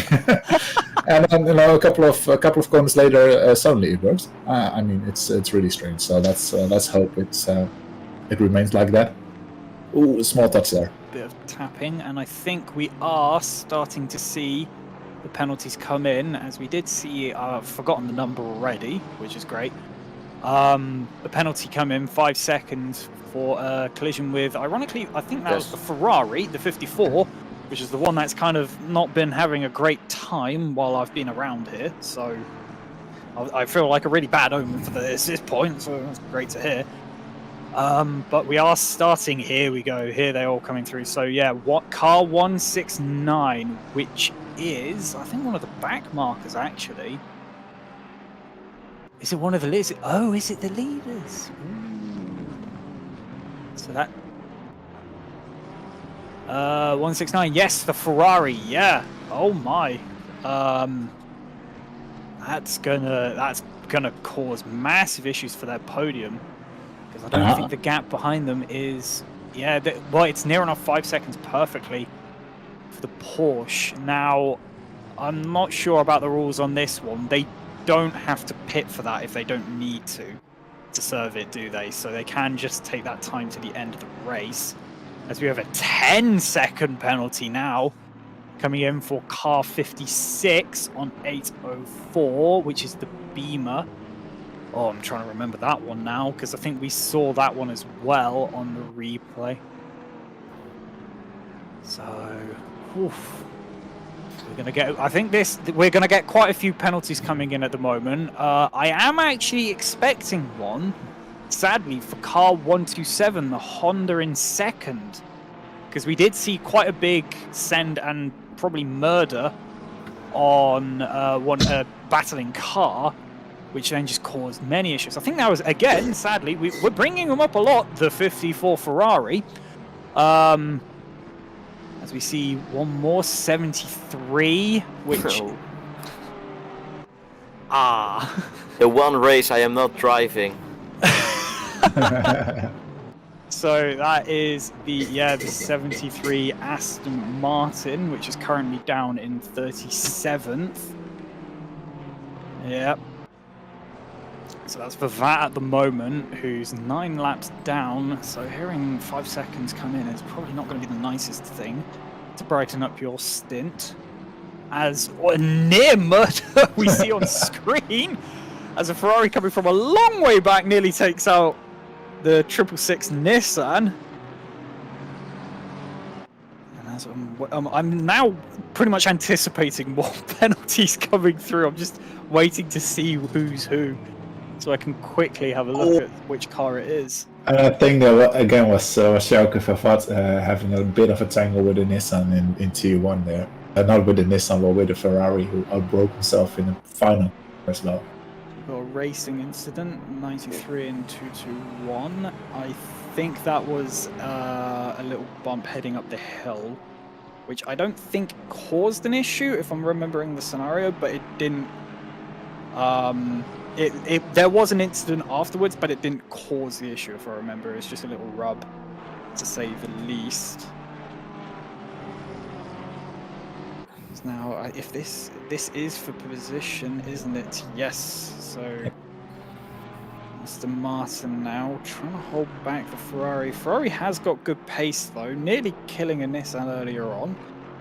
But nevertheless, those tyres might be a little dirty. Should have dried off at this point. I've seen the back of Chris Vickers quite a lot, because I do not have his space, but then we had Dimitri Knaudu always in the first and the second and the third stint. He just brought us back right on the back of Chris Vickers. Yeah, because we had Vickers sniffing up our rear end in the first stint, so we're 991, which I think we're back in 28th at this point. 29th. Oh no, wait, where have we gone? Oh, we're back in 30th. Damn it, we've gone back, sorry. But nevertheless, at the start, Dan, the driver who did our first stint, he kind of had Vix just all over his rear end. And we were trying to defend it as much as possible, because we basically then have bragging rights of having the top 2 Astons in the server. Because the main car we have, 990, it was up in, I should say, up in 3rd at the start. But sadly, due to a disconnect, they've dropped way, way back. Which actually, how are they doing at the moment? They've gone back to 13th, or just shot up to 7th on my leaderboard. They're kind of jumping all over the place at the moment. On the screen, they are 13th. They are 13th. Okay, so the pit wall live timing's going a bit AWOL at the moment. But yes, they are pulling back places because they were in the 20s at one point. So we see more penalties coming in. Car 919 on the 54. So the 919, if I can find the number, that's the Porsche for 25. That was the pole sitter, wasn't it? Ooh, they've had a bad late race because they're back in 25th now. But they shunted the 54, which I believe is another Ferrari who's back in 32nd. Yeah, Ferraris don't seem to be having the greatest luck at the moment when it comes to incidents around the corkscrew. They're either going a bit wide or being shunted up the rear end.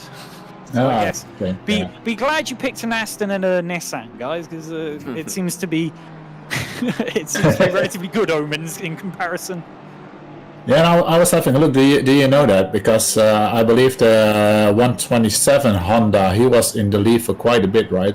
But I see they're in second right now, and it's the 787 Honda in the lead. Is that yes? Is that reality, or is that a pit stop? The 787, no, it would have been a pit stop. Actually, no, the 787's actually been leading for quite some time. All right. The 127 pitted first, actually, after they had a little bit of an incident. So the 787's always really had the lead on them. However, at the moment, it does seem like the 127 is actually catching back as they've gone purple. Not sure how long ago that was, but they do seem to be catching the lead runners because they were more than a lap down at one point, and they do seem to have pulled it back. Well, I say that as the graphics have just proven me wrong. Well, according to Pitwell Live, but it's a matter of how up to date is that. They have been a second faster. So, that doesn't help. That doesn't help. They're still driving around on track for me. Oh no, that's the Nissan. Oh no, the Dimitri car. Yeah. I'm not gonna say anything. I promise Dennis not to be too harsh. And I have been it for like 5-6 times as well. So. Well, it depends. If it was up to the driver on that one, it might have just been someone shunting. But we won't hold judgment too soon. I think because I have him live in my view as well. I think it was just a matter of the back end stepping out. Oh, and as we see, there was a Mercedes that had gone straight, and there was an Aston pointing 90 degrees the wrong way into the wall there. So whether those two were linked, I am not sure. And it was the 73 Aston Martin, so it seems like Dimitri and I, just when we are in the commentary booth, they're coming for me now, aren't they? I think we have to leave the booth here. I have to say, the 808 Porsche, they have been driving a great race so far because they, I believe they were around 28 on qualification, and they're up to 9th position right now. So Wesley doing a very, very good job together with Sander Valen.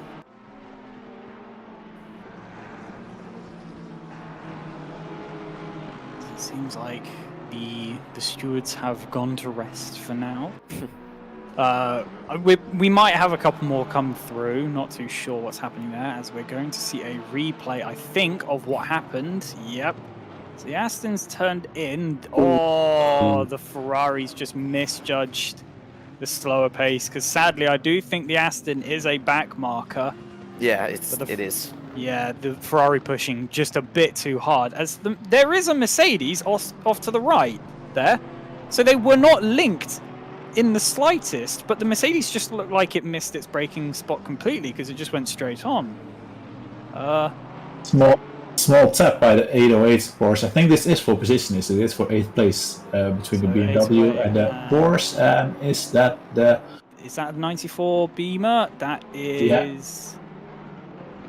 It is. It is the 94. So yes, this is for position. Now I don't know if it's client side or something, but that Beamer does look very banged up, as the bonnet is pretty much coming off.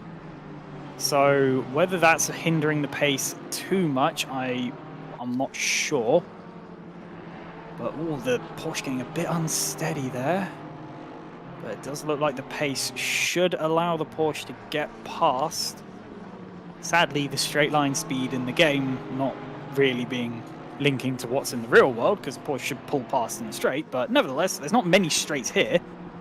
But in the corners, this thing is an absolute demon.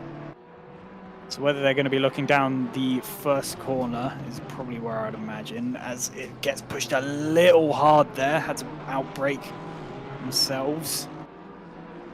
Yeah, I think the final corner, first corner, they're the main opportunities, but it is a difficult track to overtake, and a lot of times it's a matter of putting the pressure on, as he is doing right now. Beamer getting a bit of a slow exit, comes across to cover a bit, quite aggressively actually, on the Porsche. However, don't know if the run's going to be there. It seems quite good. Beamer's going to try and cover off the inside. Comes across last second. Porsche now diving on the outside. Do give each other room. However, the BMW does hold position. So well defended for now.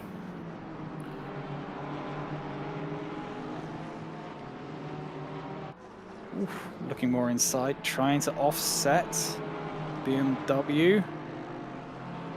I believe, is that pronounced Mancini? I think it's Mancini. I don't know. I'm going to be so paranoid about pronunciation when watching this, I can't lie. It sounds right to me, so... It sounds right, yeah. I hope it is. So the Porsche now forces the BMW to take a tighter line. However, due to the slower speed of the BMW, I don't know if it's going to be able to get a good run. Is he going to make move Big inside? send into the corkscrew. Does get a little bit of a tap, but the BMW once again holds position. My word, this is squeaky bum territory at the moment. As that Porsche is literally tapping the rear end of the BMW, trying to get past. And she's really slowing down the A08 at the moment. Big dive to the inside, turn in. And I don't know if he's going to get a good run. They're side by side heading up the hill, but because there's a slight kink, I think the 808 will have done it. He's going to have the first, or he's going to have the inside for the first two corners, though. But he's already fully passed. BMW now looking to the inside, trying to get back, but just outbrakes himself. My word, I'm surprised there was no contact there. But the Porsche finally gets past, and I think Levels is now going to just pull away, because he did have much better pace than the BMW up to that point. Yeah, he did. And it was a matter of... Okay. So this was the Mercedes, I believe. So we've got a replay for the Mercedes that just kind of happened.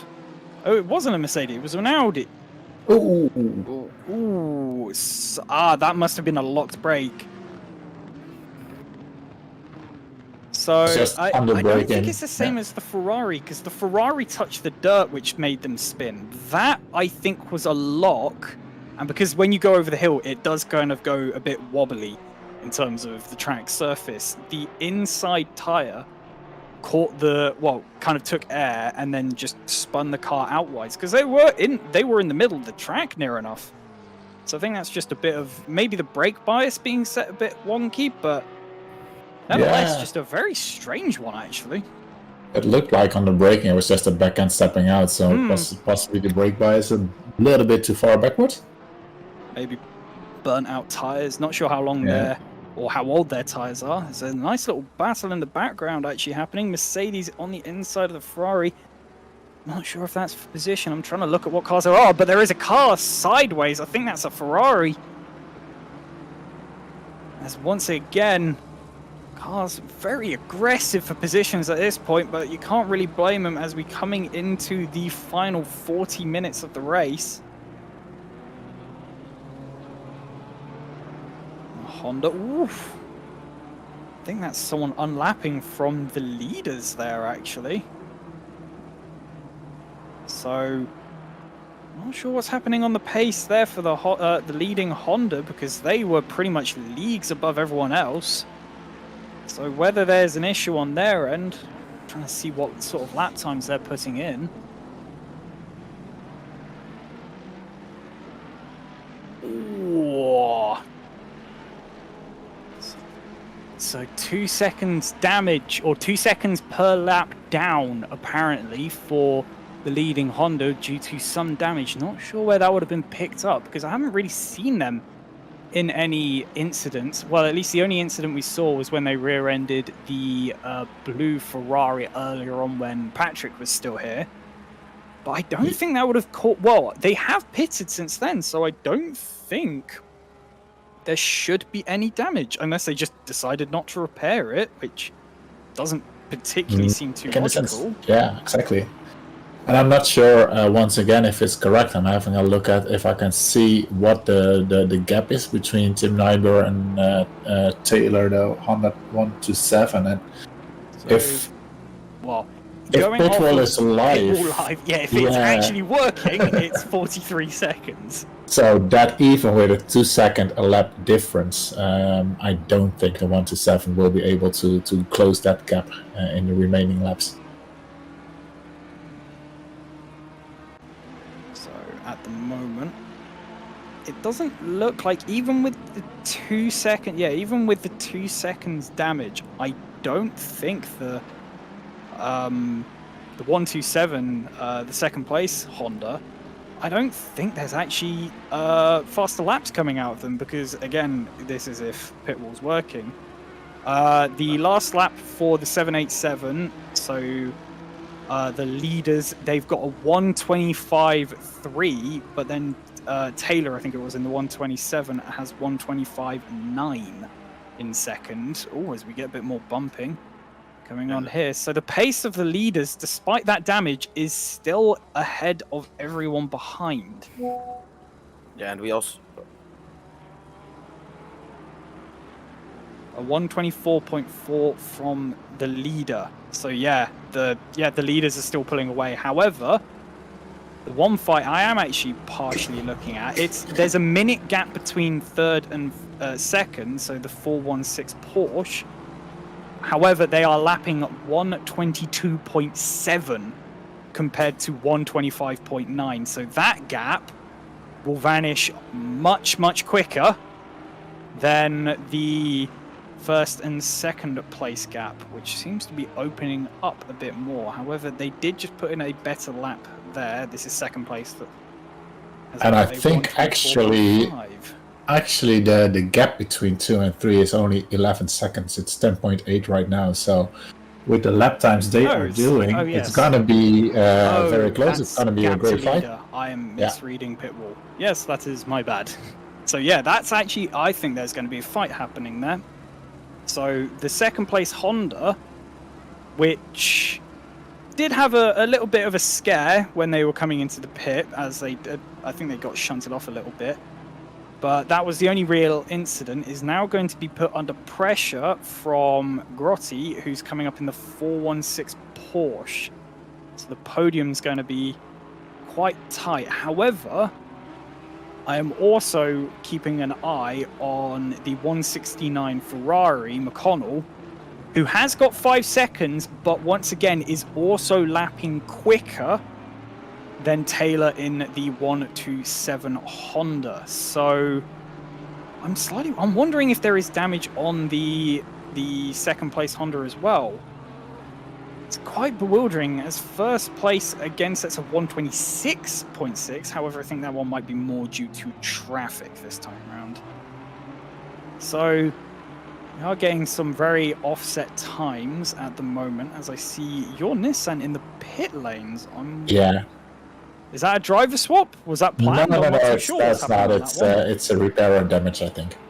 Has it been quite bad on that half? Yeah, I think if we have a look at, I'm going to switching topics very quickly now. Away from the Nissan. Now, I think it's about 4 laps, and then we have to battle for second place in the race. So that's something to look forward to. Well, we go picture in picture, and I'm having a look. Which car are we looking at in the bottom right? It's the second place. Second place, Taylor, yes. So we can see the difference on track at the moment, where the second place is exiting a corkscrew, the third place is entering. That gap lap is still coming down. There is a bit of traffic in the way, so that might have been part of the hindrance. However, watching Taylor quickly there doesn't particularly look too settled in the car. And that Porsche is catching at a rate of knots in comparison. I can't see major damage on the Honda. I did see a flapping bonnet behind him. Oh, wow, yes, that Mercedes. That does. I don't know if that's graphical, client side or something, but that does not look right. That is really bad. I mean, it could be one of those things where it's just saying to the Honda in front, Hello. hurry up, Yeah. I'm gonna eat you alive. They've unhinged the bonnet just so the car can wave. Not too logical in terms of pace, but nevertheless, it's a nice aesthetic, as I think I just saw an Audi vanish in the bottom right. And I think we can see them rejoining actually on the top left. It's quite nifty when you see something happen that way around. Yeah. I have to say the gap is still 8 seconds between P2 and 3, so there might be some traffic getting in the way, but the last lap time again was a 2-second difference between the two. So, as long as the third place driver, which is Grotta, as long as he can have a clear track, he has the pace to really catch Mr. Taylor. Yeah, that's it. It's a bit small, and I have very bad eyesight, so I had to squint to read the names there. I mean, at the moment, Grotta is caught in traffic, which I think the Honda managed to lock out a bit on as they just sped past on the straight. That Mercedes, I'm still looking at that Mercedes, is managing to keep up with Taylor somehow with a bonnet that apparently is just waggling around as much as possible. Grott's sending it on the inside of an Audi. Yeah, he really wanted to get past that one because he was holding up a little bit, but that should give him a bit of free space now. See a yellow flag on track. We're gonna pass it soon. I can't quite see which car that is, but it's car number 50. Oh, not again. In my first stint, I was afraid the commentators would be like that with the Nissan. Like, oh no, not again. That's like the 4th time in 2 laps. I don't know if it's luck, if it was a shunt or something, but the hill, just that hill going up there, it seems to be a nightmare for that Ferrari because, well, it's mainly been the corkscrew where the incidents has happened, but it's now stretching back a bit, it seems. So it can be they've just had a nightmare of a situation. Yeah, and you have to appreciate it as well. Just keep plugging along and continue with the race, and it's a bit of a heroic drive all by itself if you have a race like that. Yeah. I remember it was the 24 hours iRacing on Daytona. There's this one video of this one car who just had so many incidents, and it was the one driver. They were like 45 minutes into the race, and he was already had to do like 4 repair pit stops, and he just kept going, and that was heroic. Someone by the name of Giulio or something. Yeah, exactly. Yeah. You have to look it up on it. It's a really, really great video, and it's not. Apparently, it's quite a fast driver as well, and he just, he didn't get into the groove, and then everything goes wrong, and there were a lot of incidents, where he was to blame for, or partially to blame for, but in other incidents, it was all out of his hands, and somehow every other incident also attracted that car. Yeah, it's just 40 minutes of it's an amazing streaming cast with the bottom split, and it's just 40 minutes of commentators trying to make the best out of it, but just after a few minutes they couldn't keep in their laughter too. It was just you should look it up. It just became laughter in pain pretty much. Yeah, exactly. Or sympathetic laughter almost. I'm watching the times again for the 2 cars we've been following. Yeah, it is coming down. It's coming down again. Bit by bit. Yeah, but not with the 2 seconds a lap. It's It's We are going to now- be pushing it. It's going to Yeah. very much be pushing it. So I think the Porsche really needs to put in some times of its life. I think it has been held up by a bit of traffic. There's only one car now in between them, which I think is an Aston Martin. Just trying to have a quick peek. No, it's a Mercedes. But yeah, it's just one.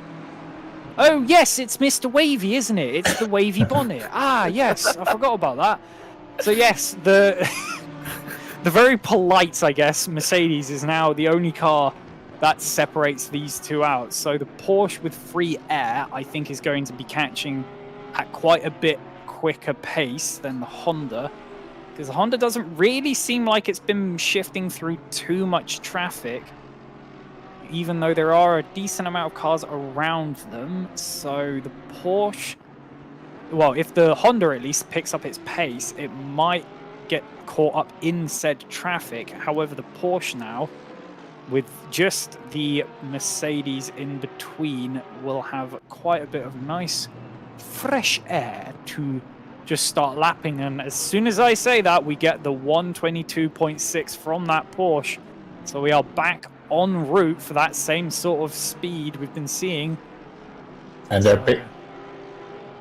they're into the same view right now. If you look at the bottom right, you can actually see the Porsche just behind the wavy Merc. So they're really getting into view. Yeah. Yeah, so Taylor, I think, gonna have to try and hold the nerves in as much as possible, as that Porsche is very much bombarding down now. Because originally the 27 minutes that are left looked like it might have been a little bit of a stretch when they were putting in the 123.7s or whatever, but that was, like we mentioned, going through traffic. So now there's fresh air. This Porsche being released is going to give a bit of a scare to the 127 Honda, who's not really putting in the lap times they were at the start, because they went, I think Taylor went purple pretty much immediately as they came out. However, they very quickly lost that, as the Mercedes is actually just going to let the Porsche go through, so no time's going to be lost there. And now it is just the cars to fight. Yeah, it also went back from the split screen to one screen, so this battle will definitely be on right now. There is more than enough. Well, there's not that much space now so that we can see them in between, and you can already see the pace difference between the two. That Porsche is catching up so much quicker. Honda's going to be caught into the traffic now, as I think there was an Aston Martin that went a bit wide and is going slow. Honda's gone to the inside, and I think it's just let past. I feel robbed there, almost. I was expecting a fight. Yeah. But no, I think the Honda kind of has understood the fact, woof, that they've got a bit of damage or something's gone wrong. Maybe it's just not a quicker driver. I'm not too sure what their lineups are like. Oh, they might be fuel saving as well, which is actually a good point. Oh, there was a car, but I can't imagine that it was a Honda. But there was a car, and I mentioned it in the voice chat from my team, that with was it 132 left, they went into the pits, and you have a max stint time of 1:15. So they were like, oh no, it was no, I can't remember exactly at what point in the race it was, but we figured, they are 2 minutes too early, so they can't make it to the end, and then they have to do another pit stop. Another pit stop, yeah. Yeah, I'm not sure which car that is. Well, from when me and Patrick were doing it, we think one car to keep an eye out for is the 94 BMW in 9th place at the moment, Mancini, as they came into the pit around 1 minute, pretty much 1 minute 15 dead left. Right. Yeah. So, in terms of so if the leader goes over the line at 1 second to get another lap going, they may be in for a big issue. Big issue. Yeah. No, we took a bit of safety margin, but that was also because I had to change the fuel level a tiny bit, and I was halfway the track, and on this track I can't go messing about in pit menu, you know, except for the straight. And the straight isn't that long, so it takes me four laps to actually make the changes. Yeah. But I think with... Okay. Yeah, it is damage, apparently, on that car. So I'm not sure where that could have... Again, there's a lot of damage that seems to be being picked up by these front runners, but we're just not sure where. Or how, at least. So if anyone in chat actually knows what's happened, please do fill us in, because I'm just kind of bewildered at this point.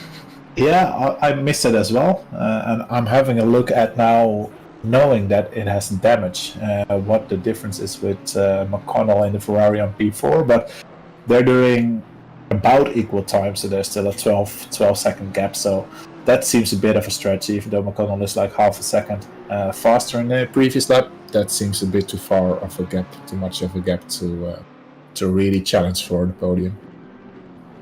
And it also has a 5 seconds penalty, of course. So actually, I've now pulled up chat, which is going to be quite useful. So apparently they got punted by a back marker again, so it's happened more than once actually, but sadly getting hit. So I'm assuming it's rear diffuser or something, so some aero issues, meaning the car can't go as quick as it was, is meaning that they've sadly had to drop that position, meaning they might even be in threat actually from the Ferrari behind them. I'm not too sure what's going on in that one, so we've got a replay here. Yeah. Not too sure what's happened here. Oh, as the Ferrari goes wide, I think this car, yeah, they're going to dive in the inside, and that's going to be a hell of a send. Where are you going, my friend? Oh, no!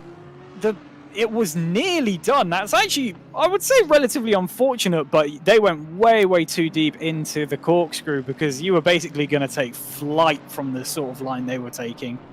So sadly, as much as it was almost a good send, it was a relatively predictable outcome. Yeah, it looks like they pulled it off, but, you know, in the end, it's not surprising. It's the corkscrew. It's the corkscrew. You're going down, I think it's like a 50-degree angle. If you don't have a good line through there, you are going to just fly. So, although it looked good, it was pretty terrifying. So probably a change of pants are going to be needed there. After doing a 90-degree turn, while pretty much I don't think having any of the tyres on the ground. But nevertheless, so I think there might have been a couple of positions lost there. I'm pretty certain the car must have been damaged after that, because it was a pretty hefty drop to catch that one. So there might be some diffuser damage on the back, because the Ferrari... oh, actually, no, saying that, this game doesn't really do floor damage, does it? So, nevertheless. No, there was another Ferrari going into the side of them, so that oh, okay, so there might have been a little bit. Yeah. Okay. And we have a very nice battle between Jonathan and Ugart, and between the Audi and the Aston Martin. Is that the Audi? That's not the Audi. Is it? It is, yeah. It looks a bit confusing in black. I didn't see all the on Mars, but it's they've been going at it for a couple of laps now, and it's like I said, it's a very difficult track to actually overtake. So John is really trying to put the pressure on and force Ugart into a mistake somewhere. And it looks... There was something in my ear by Chris, and I didn't quite get 20 minutes. 20 minutes left. Yeah, 20 minutes left. So we're really nearing the end of the race. Diving down the corkscrew again. I want to say that I'm expecting cars to get a bit more sendy now, but to be honest, from what we've seen already, I don't think we should get more sendy, as it's ended pretty badly for the majority of the cases. But nevertheless, cars that are close, I can imagine, are going to be fighting pretty damn hard now. Once again, watching the times. I was actually keeping an eye on the 169 Ferrari in fourth, catching to Taylor with damage, but it doesn't look like they have the right sort of pace to catch them. as they are nearly 10 seconds down, and they've got a 5-second penalty actually, so they would have to clear even more as well. So sadly, although there could be a bit of a mix-up there, it probably won't happen. They can't. I think fighting for the podium on that one might be a bit of a stretch. They're going to have to put in some incredible lap times to try that. Yeah, it looks like that is a bit too far away. I think the closest battle in the top 10 is the one we are looking at the moment, with Jonathan trying to go to the outside. Didn't quite make it. Dropping down into the corkscrew once again. That's always, every single lap, that's a bit of a scary moment. I will say, I do feel a bit bad for Beeson as a Porsche. Oh, and a Ferrari. Something's happened here. Is that the I don't know if 212 Milan Dalma?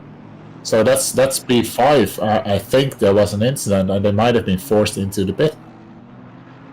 That is, oh my. Probably a lot of damage That's because going he's to be taking the pit stop. extraordinarily dire for them if that is an unintended pit stop, to say the least. Yeah, I had a bit of a different. I wanted to pit and do the driver swap, and then I had one of the top runners who was just passing me on the left over there. So that was a bit of a scary moment. But this looked like there was actually an incident in the not the final corner, but the right hander right before that, and he just went into the wall, I think. 2-1-2, yeah. Wait, that's the 5th place.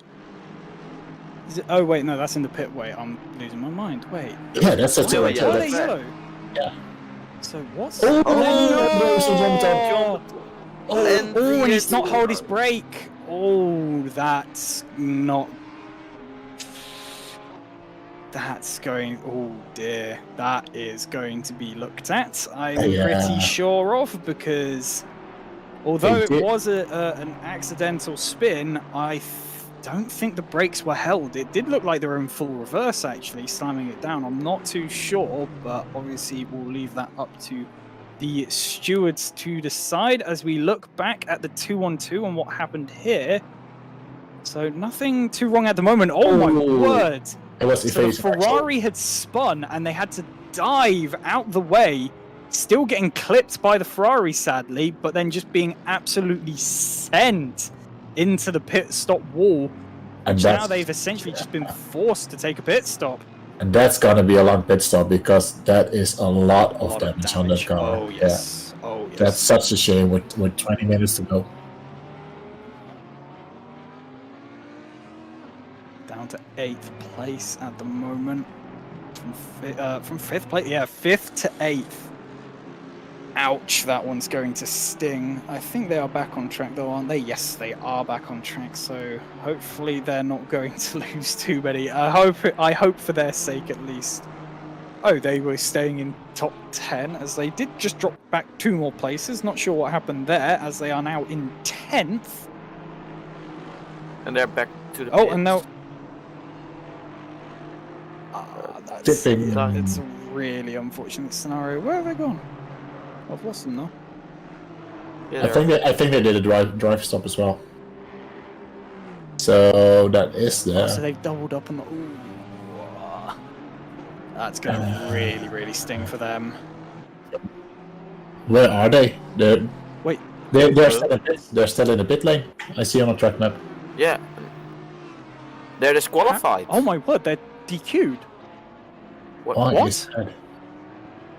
I'm not too sure what happened there. I'm not too sure. I'm gonna have a look in the chat somewhere if I can figure it out. In the last 15 minutes. Oh, that has got to sting, and that the Ferrari, ironically, that's also come in, which you can just see on the right of the screen, is the one that I believe clipped, or the Porsche clipped to then be sent into the wall.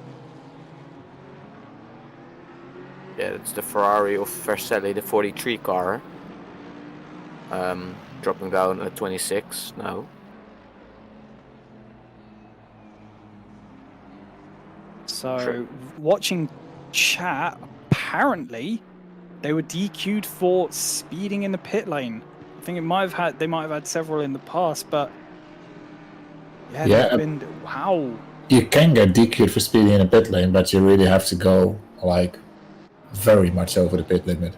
I'm trying to think. Yeah, I'm wondering if they might have been classified as sending it into the pit lane with the pretty much the biggest crash we've seen so far.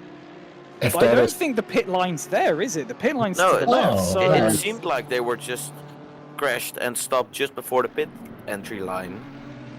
I think so. Yeah. they So might have just forgot to put the pit limiter on as Yeah, they came they- in, so they just they whizzed did- too quick.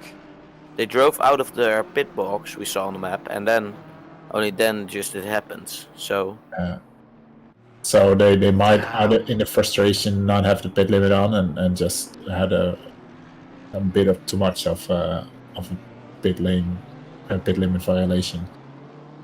So that's Well, I'm having a look at, because we got a little bit robbed of the battle for 5th place when John Baton spun, but it is Wesley Levels right now who is very much into the fight for P5.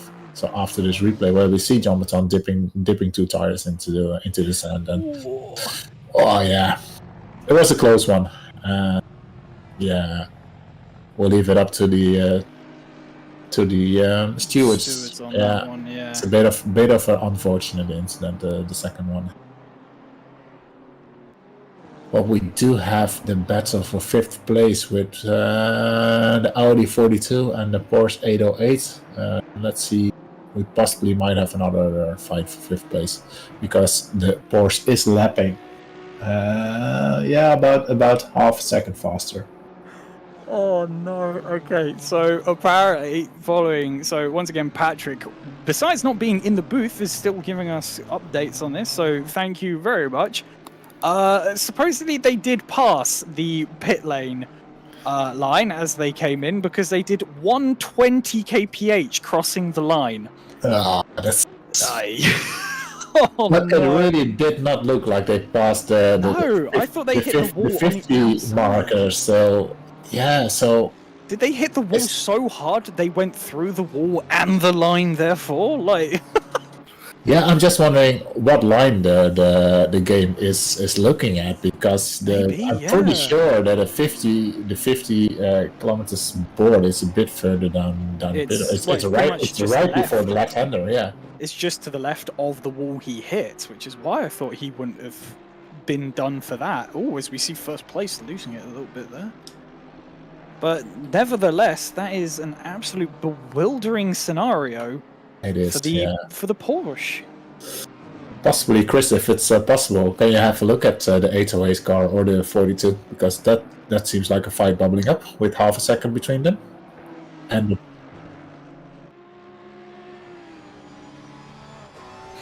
right, yeah. First we have to replay.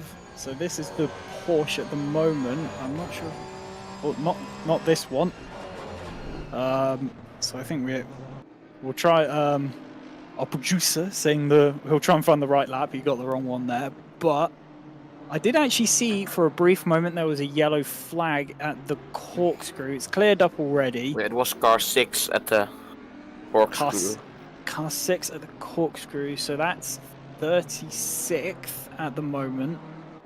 They're not on the leaderboard, so I'm not too sure who So that here was. we have the right replay, I think. 36 or Hopefully this is 34. the right one. So Yeah. here we go. There's the Ferrari dive across. The Ferrari does come there. Oh, yeah. That's the line. Oh, it is just before. Oh, that really sucks. It does, yeah. And even though we have live streaming, and they might decide to get rid of the disqualification, The thing is, it doesn't at this matter point, anymore. it's too Yeah. late. Yeah. Too late, and it takes a little bit of time for stewards as well to see the incident, see it happen, and make a decision. And by then it's too late. So that's just so unlucky. I've never seen such an unlucky event, to be honest. Yeah, Chris, it's the 808 car, which is a bit faster, and it's a battle for P5. Oh, levels, yes. 6th and 5th, hopefully. So This is the 808 Porsche levels, fighting with the 42 Audi of Ugard. And I'm not sure. I'm trying to find their paces at the moment. But the Audi is lapping quicker than the Porsche, but that might be due to the fact that the Porsche is being held up by said Audi. It is, because the Porsche was doing 24s the previous couple of laps, and there was about a half a second difference between the two. So, you know, it's the famous saying, it's easy to catch up to a car, but, you know, passing is a whole different story.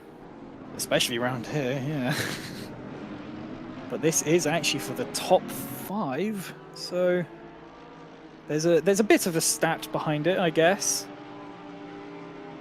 But that Porsche looking ever aggressive, because we are coming into, well, less than 10 minutes remaining now, as the Porsche is going to make a big swerve. The Audi, I think, might have moved a couple too many times there. As the Porsche is basically forced to dart the other way after the Audi made the move.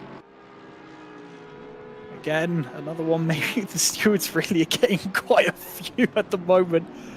But that one might be needed more of a reported incident, as technically nothing will be flagged up by the game. Now the Porsche really hassling the rear end of this Audi to try get past as aggressively as possible, as he really doesn't want to be held up for too much longer, because I'm pretty certain when the Porsche gets past it will be a breakaway.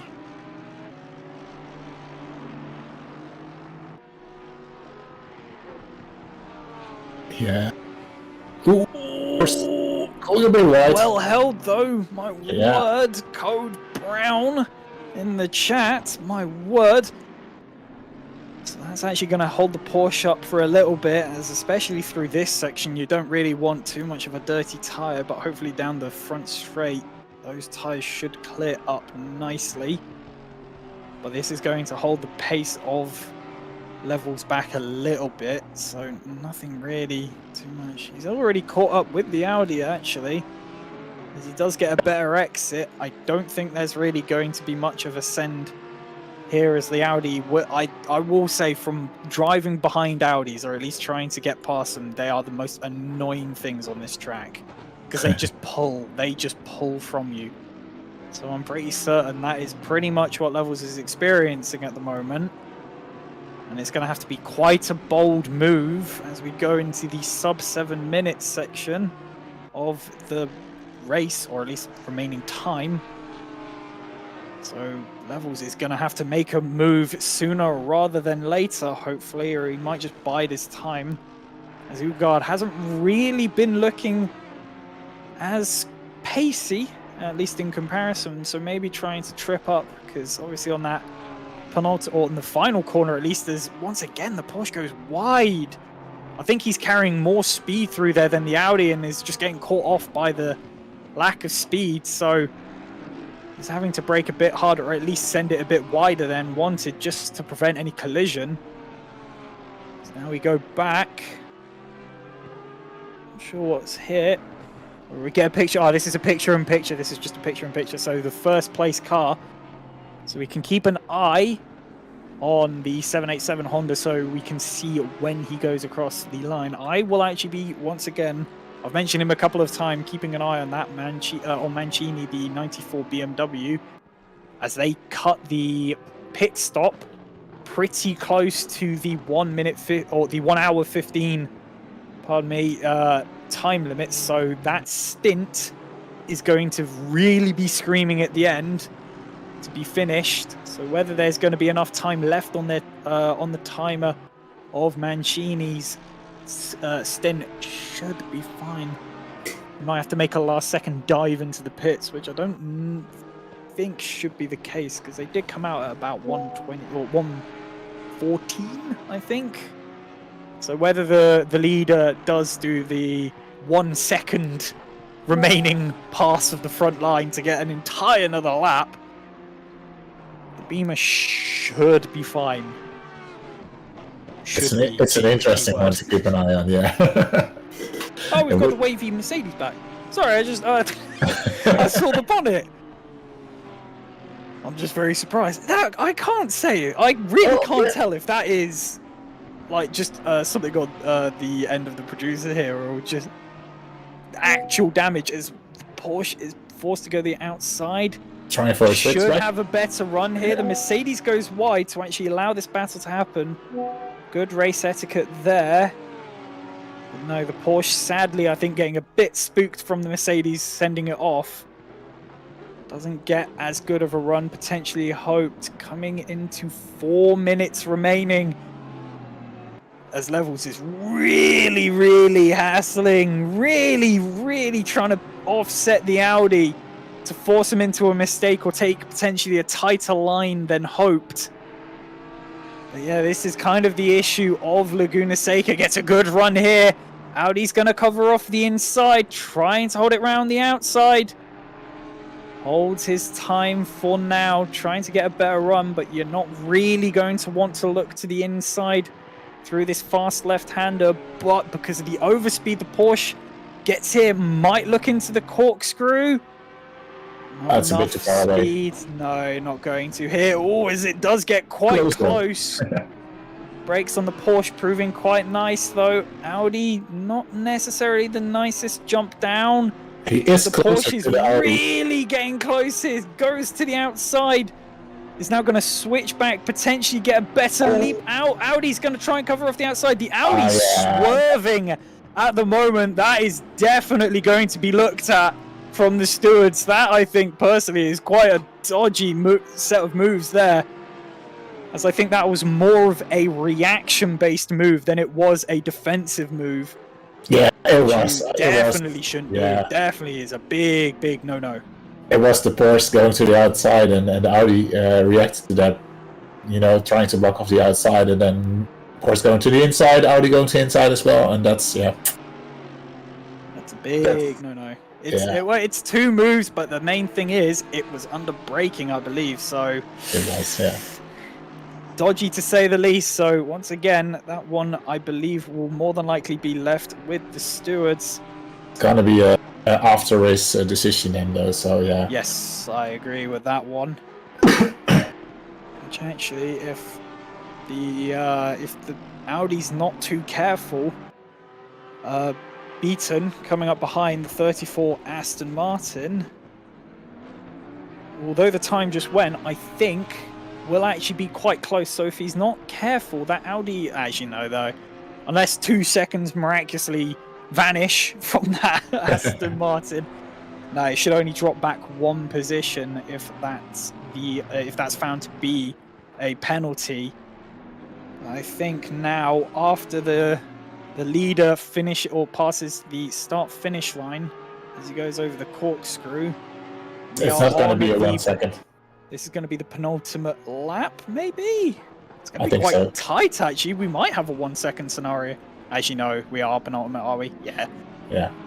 So now, leader's going to cross the line. I think it's going to work quite nicely for Mancini.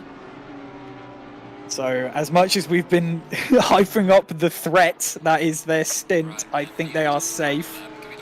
So we do have a yellow flag. I'm looking at the top. That is the triple. Is that the 666? That's you. It is, yeah. Oh no, not another one. Oh, but he's on his way though, so, you know, all is fine. All is fine. And it's the Porsche really close to the Audi once again. Let's see if he makes the move. He's closer than the previous lap, so let's see if he makes the move into the corkscrew. Oh, that looks... Audi's gone deep in reaction though. But luckily the Audi can hold it. Porsche is probably going to have a better run through here though. So the Audi's going to have to be very wary. Hopefully doesn't do the same sort of sketchy moves that we've seen before. Coming up here, Porsche looks to the outside again. Audi stays tight. The Porsche hopefully will get a better run here. So now it's going to be looking into turn 1. Up the hill we go. This is their final lap. So the 808 is really going to be wanting to get past now. Looks to the outside. Audi going very narrow. Porsche really wanted to get in a bit tighter there, but the Audi is still there and can't do anything about it. As we see in the bottom right, the 787 coming across the line to claim victory, but we are not going to be leaving this fight. Porsche now being closer once again is going to look again to the outside, but the Audi is just going to hold the inside and get a good run out. And again, Porsche is going to struggle here, really going to want to send it through this left-hander to see if they can make it at the top of the hill, but he sent it too wide. And that is pretty much going to seal the deal for the Audi. Hopefully the Porsche doesn't fall too far back, but I think he has just punted the Ferrari, which, oh no, might cause detrimental. The regen looks a bit sketchy. Oh no. As now, third place coming across the line. 127 really having an unfortunate moment with the back martyrs causing some damage. But nevertheless, comes across the line to claim third. So that's your podium sitters. And now the Porsche, after such a battle with the Audi, will come home and claim sixth in the end. But nevertheless, after seeing those scenarios on that last corner, which I think happened twice actually, it might not be done for them just yet. But we will hold out to see. And there is your final lap times, or your final positioning for everyone. You've got the 787 of the Honda in first. You've got the 416 Porsche second, and the 127 Honda in third. And what are the oh no's we're hearing? Oh, yeah, that's me. I'm having a look at my teammate in the 666 car, the Nissan. I thought, has he finished or hasn't he? It looked like his downshift wasn't working once again. 29. Where did we finish? My word, Daniel Higgins. I'm gonna call him out now. I don't care if there's any favoritism, but Daniel Higgins going from 31st, I believe, to 25th in his final stint. So well played, but once again, GG's to all. Very well done. We did have some moments that were pretty messy. It seemed like most of them happened as I appeared, so I feel like I'm quite self-conscious now of being quite a bad omen, to say the least, in this server. But nevertheless, I think I can see some drivers appearing, which I believe is the winning team. So Lenson, I'm terrified of mispronouncing these. I know Valenduke. I'll drop them in back here. Nibel? Daar was jij mee bezig, toch? Oh. Congratulations, lads! What pretty much a dominating performance from the lot of you. Everyone doing at least 122s at some point, 122.5s, you name it. You were a bit slow at the end, which we believe was due to some damage being picked up. We're not sure from where, but overall, how did that race feel for you guys? Who wants to... You go ahead. You spoke up first. You got to take it now. I think at the end we didn't have that much. Well, we had a slight bit of damage, but most of it was because we didn't really practice that much. So we ourselves were also quite surprised we were this far up the field. But I think we kept it clean.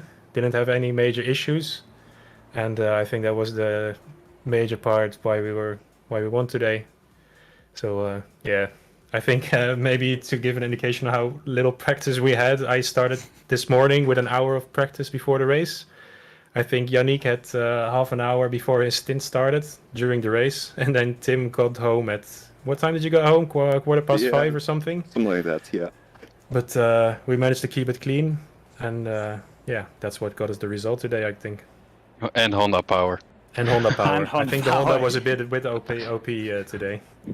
Well, from looking at, I guess, predicted lap times, actually, the Porsche is supposedly being the quicker car around here. However, one thing I do want to ask is the 127 Honda, which has pretty much been in second place for most of the race, was actually catching you at the end. Was there any worry? Was there any feeling that they might cause a threat towards the end? Because they sadly did pick up their own bit of damage, which slowed them down to then eventually be overtaken by the 416 Porsche. but they did look quite quick in comparison at one point because you were doing 124s and they were doing 122s still. Yeah, they were definitely catching us in the end, but luckily Yannick built quite a large gap when I got into the car. And yeah, it was a bit unfortunate that we had some incidents, or that I had an incident in the last stint. But we were watching the gap very closely, so at the same time we were taking as little risk as possible just to make it across the line, really monitoring that gap, seeing what's permissible, and not going, not full pushing because it was not necessary. And talking about full sending, one moment I do want to quickly bring up, it's kind of a sad one, but I believe it was the second last stint, or the penultimate stint, which was you, Valenduc. Yes. Sadly, there was an incident at the corkscrew with quite a few cars. There was a battle going on ahead you of a couple of lap cars, and you did send it quite hard going into that one. Now, I don't know if there was any reason behind it, but nevertheless, take us through what was essentially running through your mind, because it did look like a bit of a squeaky bum moment. I have no active memory of that at all. I know very well what you're talking about. I think it was a bit of chaos going on. I think they were going side by side up the hill, and I think there were like three cars, and we were catching really quickly. So it was just a bit of a.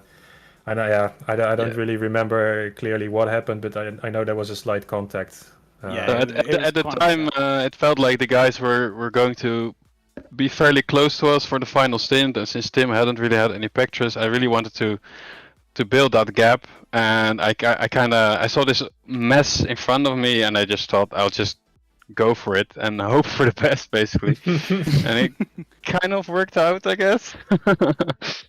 I mean, you managed to get through. You did get through the pack. It was a fairly quick way of getting through, I guess. Maybe not the cleanest, but. But nevertheless, I'm going to quickly ask Dimitri, do you have any questions of your own for this lot? He's muted. Is he gone off? He might have gone off. He's celebrating our victory. He's celebrating. I missed most of the race because I was racing myself and trying not to be too much of a roadblock. But it was a bit surprising for me to see both Hondas on top, because I thought the Porsche was going to be mighty up here. Did you expect the Honda to be so good, or were you very wary of the Porsches as well? Well, the Honda is the second quickest car for sure, behind the Porsche. And I guess in an endurance race, the Porsche is not an easy car. I mean, it's very accident prone, so to say. There's small mistakes lead to large damages and stuff. So I guess I thought we were going to be pretty equal with them. But they surprised us a little bit, I guess, with how much bad luck they had, basically. I think it wasn't the pace. They had the pace for sure. Yeah. I think one of the things that was really probably the most bad luck of all was the car with I think it was Milan Dama driving the car at that moment. It's one that you guys have to look back on stream. There was avoiding action coming to the final corner, and they just had to avoid it, and they spun into the pit lane with 120 kilometers an hour. So they got an instant was that the disqualification in the last? Was it 20 minutes? Yeah, it was. Yeah, that explains it. Yeah. That wasn't really bad. Fortunate for them, because their pace was really strong. So I think with a bit more luck on their side, it was going to be quite close to us as well in the end. How was it? How was it with the back markets? Because I was one of them, and I got in a bit of a sticky situation because the other Dimitri, he's so fast, and I really can't match it. But that put me a bit out of position. I was getting into the car around P10, but then I was a second and a half or 2 seconds slower than everyone around me. So I can imagine I got in the way a couple of times. I do recall seeing you struggle in front of me a few times. I think in the final stint, Tim made the remark that your car at least made a nice drift, so that kind of explains probably how your car felt. It had a few. I think the back markers are quite tricky on this track. So for both the back marker and the one that is overtaking it, because you basically have to go offline. There's almost no way to properly overtake. So most of them, I guess, wanted to do a good job. Maybe not the smartest job at times. That's something you can learn from with experience, I guess. But I think the difficult thing here in this track here as well is that it really depends on the car that's behind where you should let them pass.